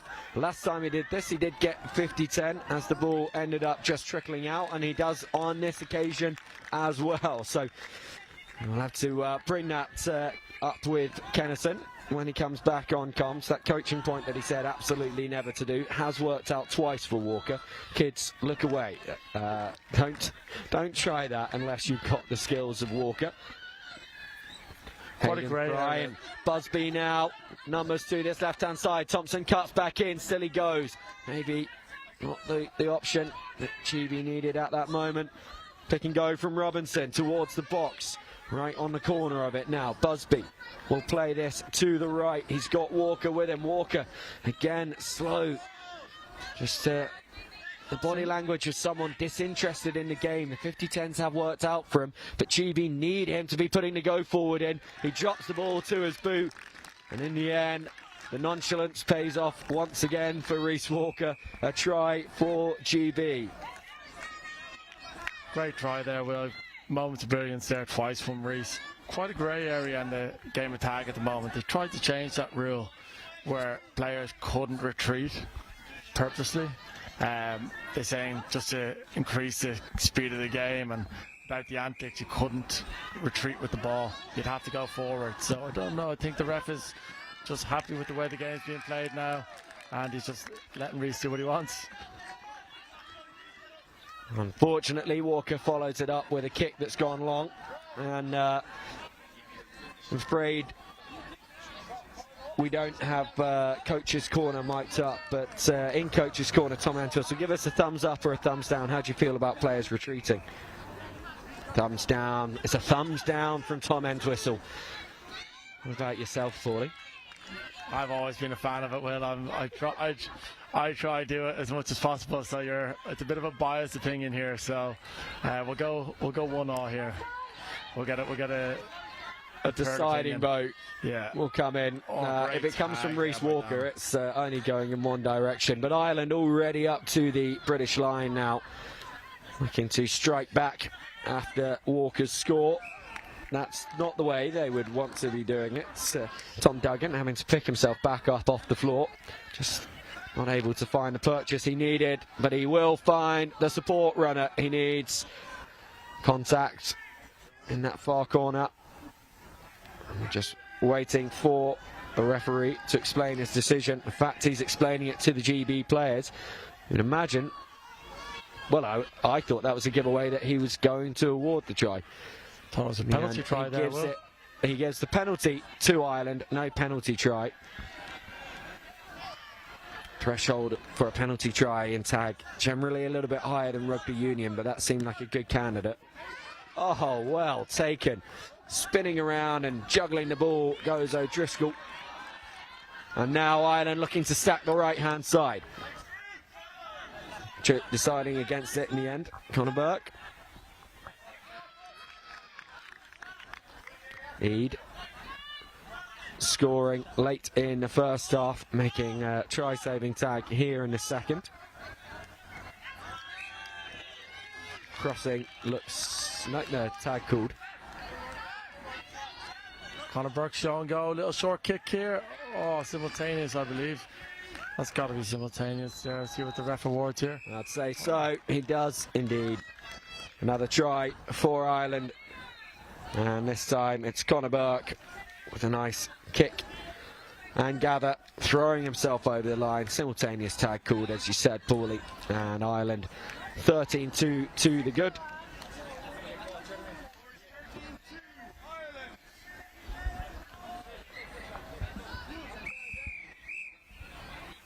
Duggan lines this one up. The restarts have been such an area of strength for Ireland so far. Owen Evans doing really well though on that low bouncing ball. Good rugby nous. To be able to take that one in. Read the bounce. Josh Eade finds Hayden Fry. She still could have gone. She went back thinking she'd been tagged. Eade to Robinson and on to Rongong. Perrin pulls it back. Eade nearly through in the centre of the field. Good tag by Madigan, the vice captain. Walker, now he's running forwards. Evans, caught by Duggan.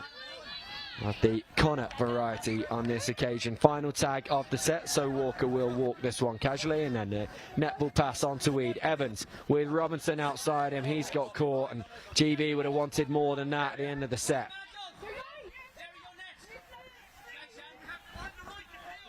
Madigan brings it up to the 10-metre line there. Maddie goes to scrum half into Derry O'Donovan. Little backwards pass to Leo Wire. Leo Wire sets up a little kick again. Can he find a 50-10 again or regather it? Oh, he's regathered and lost his cap. Great try there by Leo Wire again. Those little short kicks are working. He must have been watching Nick Wilkes over the last couple of years. Having a really good game here this evening, Leo Wire. 14-2 Ireland.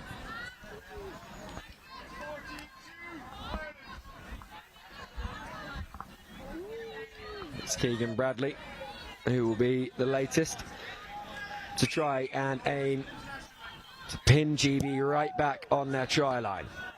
Carrington clears it up well. Tries to cut through the gap there. Thornywell at dummy half. On to Evans.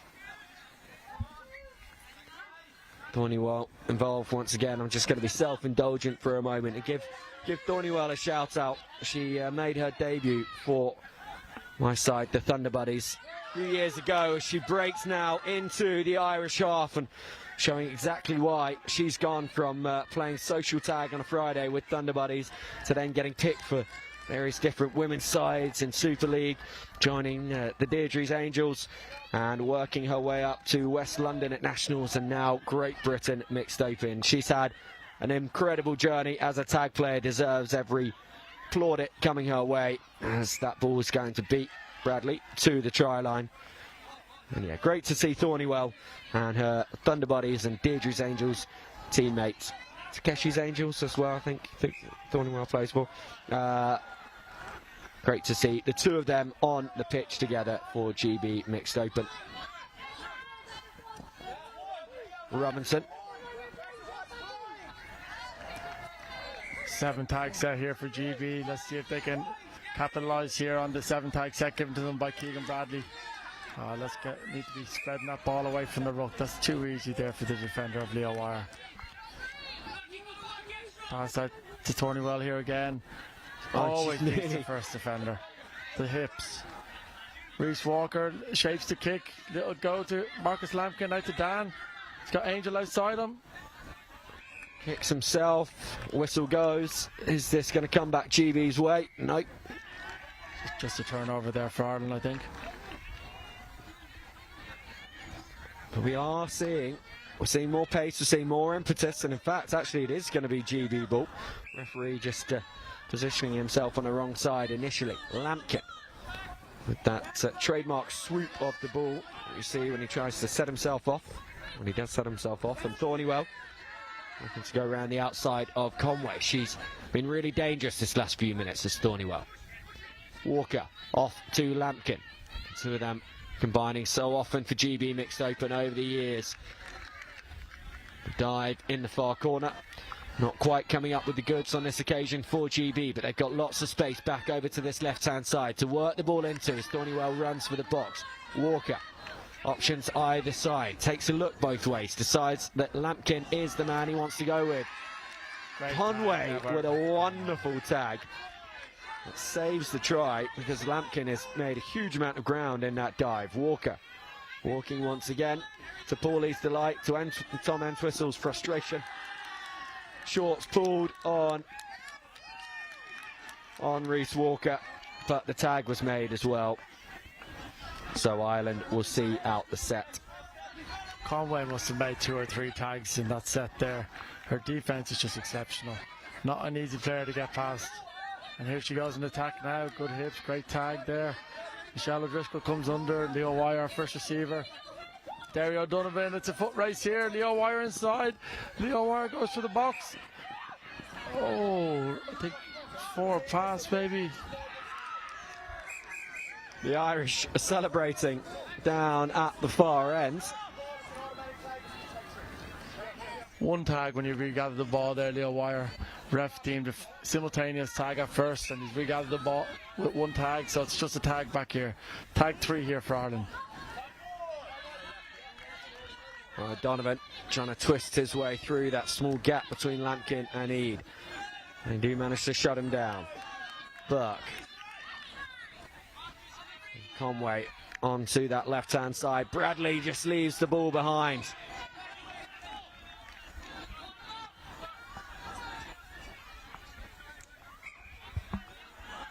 Good little arm wrestle into this game now. Set for set now, these two teams are going at each other. Marcus Lampkin drives up on tag 1. Thornwell passes it on to Dan. Out to Jess Sass potentially. No, Keegan Bradley makes the tag first. Yeah, Sass has to scoot back and get in a dummy half. Thornywell with space. She's up against the sweeper. Tag made, but GB with the momentum. Sass picks and goes. Lampkin. He's got Busby to his right, Robinson to the left. They go left, and it's the pick and go from Lampkin, and then the offload towards Shannon Thompson. Just too much on it. Trying to go with the spear pass to Thompson, and something more sympathetic would have been the better option.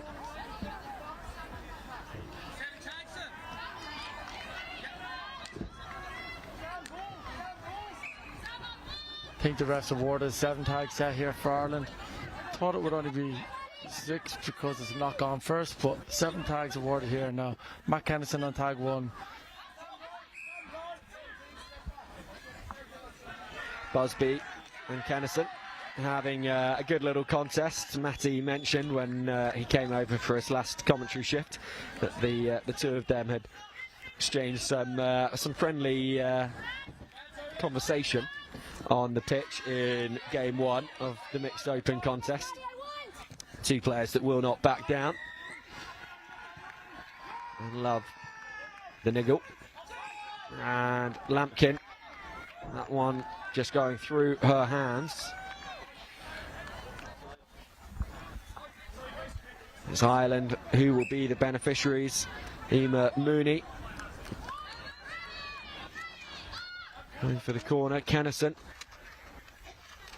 the long pass and then looping back round.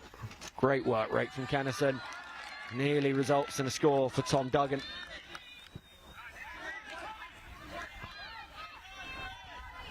Kennison looks for Madigan and in the end goes instead for Coughlin. And the attack breaks down for Ireland. GB want the ball back. Busby goes to Thompson. Thompson nearly through. No, never onside, Ireland. So penalty for GB.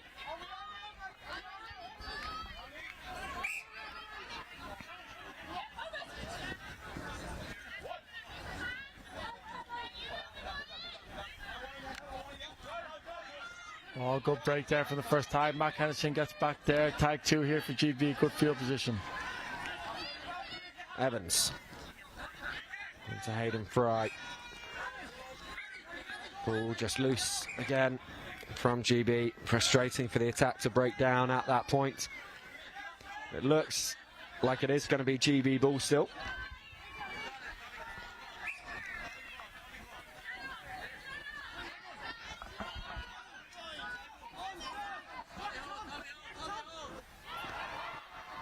Busby.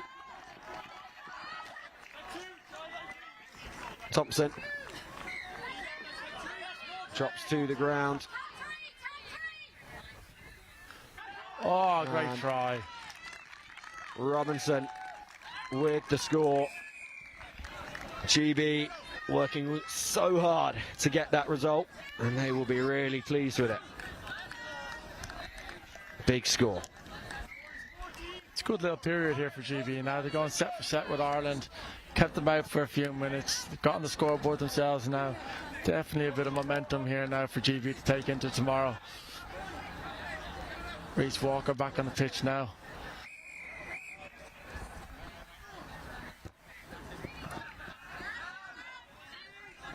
Good initial stop there by Sarah Scally, getting in front of the ball. Michelle O'Driscoll out to Conor Duggan here. Tag 1 here, back to Michelle O'Driscoll. Tag first there, tag 1 here for Ireland. Leo Wire, Rebecca Conway. Good little spin there by Rebecca. Sam Busby makes a good tag. Maddie kick on 2 here, he's got to find it. Great kick by Matt Kennison here. Oh. Bounce of a rugby boy, just can't predict it. So much momentum behind that kick from Kennison. Exactly the coaching points he was talking about earlier on commentary. GB do end up with the ball. They are right back on their own line. 10 points behind with another try in the bank.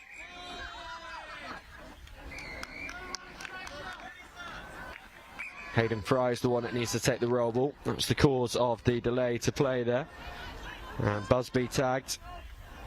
No, play allowed to continue. It's just foxed by Walker stopping. Should be more used to it now. Walker puts in the kick. That's a big set there from Ireland, forcing GB to make the kick in their own 10-metre line, but they've come up with an error on tag 1 there. GB would be very delighted with that. I think roll ball here to GB now. Scooped up by Walker as the hooter rings out. There will be one play left in this game. Busby walks back to the mark. Ireland will take a 2-0 lead into day 2 of the British and Irish Cup in the mixed open competition. As the tag is made on Hayden Fry, but penalty to GB. One last opportunity for them to take something extra into the evening. That gives them confidence going into day 2 as Walker tries a little trick play with the kick, and actually it's Ireland that are going to come up with it. Robinson there to make the tag and shut down the Irish and prevent them from getting away and scoring another try at the end. So this one does end Great Britain 4, Ireland 14 in a fairly comprehensive victory for the Irish, you have to say, Paulie. Yeah, contrast the two halves there though, Will, really. I think went into half time there, 11-1, 12-1. So if you look at the second half there, it's definitely a bit of positives to be taken away from this for GB. Maybe 3-or, 3-2 in the second half to GB. So it just shows that they can minimise those errors in the little period of the game. This test could be all to play for in the third and fourth test tomorrow. Good. We're just waiting for the score to come in, the result to come in from pitch 2, so that we can let you know the full state of play here at the end of day 1 of the British and Irish Cup.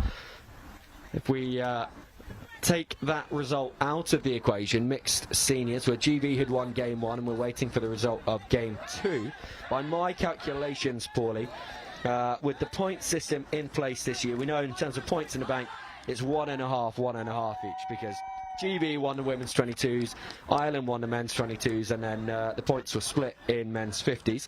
So there's only 1.5 in the bank for both nations. However, with GB leading 2-0 in Women's Open and Men's Open, Ireland leading 2-0 in the Mixed Open. In terms of the senior categories, they're also worth 3 points, while men's seniors and women's seniors are both tied up. A win apiece in men's seniors, but 2 draws in women's seniors. We're waiting for the result in mixed seniors, and then both the Masters categories tied up as well. That means that currently, with lots of points being split all over the place and the mixed seniors results not factored in, GB, as it stands, if it finished like this, would have 12.5 points to Ireland's 9.5 points. So Ireland, on that basis, would find themselves behind at the end of day 1, which is a rare position for them to be in. When we've done 2-day B&Is before, Ireland's always had the upper hand going into the evening of day 1. How do you think that, do you think for Ireland and all for GB as well, that actually factors into the players' overall thoughts as they go into the night, or are they just focused on their category and getting their result on day 2? Personally, from my experiences from before, I think it's something that we just focus on ourselves. Like, we're always intrigued to know how the other teams are doing, and we always wish them the best. But it's kind of, you worry about yourselves, worry about doing your own job, and the results will come afterwards. With GB going into day 2 with the lead this year, I think the last 2-3 years, will GB have come away with the B&I? Yeah, GB has won 23 and 24. First time that they won back-to-back B&Is in their history, and last year, first time to win away from home. So maybe that's something for Ireland to take away from it. The front runners aren't always the ones to come away with it, Will. So, as you said, there's a lot of close categories out there. Even if the Mixed Open here for Great Britain could get a win or 2, or even if Men's Open for Ireland could get a win or 2, if points are tied at the end, those wins are going to become big on the scoreboard. I'm starting to think, actually, as you talk there, Paulie, that my maths has got to be off, because I've just been told that mixed seniors, that game 2 went in favour of GB, which would mean they have a 2-0 lead going into the end of day 1. That means GB would be ahead in 3 3-point categories. So yeah, I was doubting myself there. But GB ahead in 3 of the 3-point categories. Ireland ahead in 1, Mixed Open, and then 2 of them tied up. Both Masters categories tied up, and points split evenly in the 1-point category. So it is very close, and this B&I could go either way. We do hope that all of you that have joined us today on the stream, whether that be on pitch 1, 2 or 3, will join us again tomorrow. We will be getting ourselves started half an hour earlier tomorrow. The first kickoff is at 10 o'clock. And for those of you joining us in the morning, pitch 1 will have men's Masters, pitch 2 men's Open, and pitch 3 men's seniors. That men's Masters game, followed by women's Masters at 10:50, will be our first opportunity to see the Masters categories on the show pitch here at the B&I. 2025, and the play will run through in the same way as it did today, finishing with a 5 o'clock kickoff, the final game of the mixed open category. So we do, as I say, hope you will join us again tomorrow, although sadly, Paulie, you won't be amongst the people here tomorrow, as you'll be training with Ireland Rugby League. Yeah, no, unfortunately I won't make it here tomorrow, but I feel like I got the best talent on show today, and I'll be intrigued to find out what happens tomorrow. Definitely be watching a few of the games back tomorrow, so I'm excited to see what way this British and Irish Cup will go. Well, thank you for joining us today, Paulie. Thank you also to Matty, to Claire and to Tom for being alongside me on commentary. This has been a production from 24/7 and Cardiff Met. I've been Will Shepherd, and as I say, play gets underway at 10 a.m. tomorrow. Thank you for joining us. Do hope you've enjoyed the day one of the 2025 British and Irish Cup. Lots more tag to come your way tomorrow.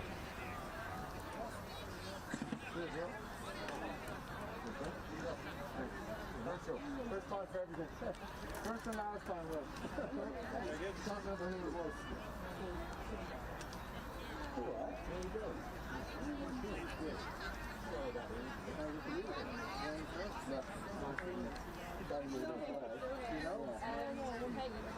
And you know Jed.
That's a nice tan there.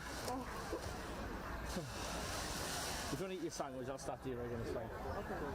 So what makes that a cheese savoury then? They have in like onion and like cherries and stuff. Very fancy. It's like cheesecake, it's not like slices. Yeah. Chico was very happy with his cheese.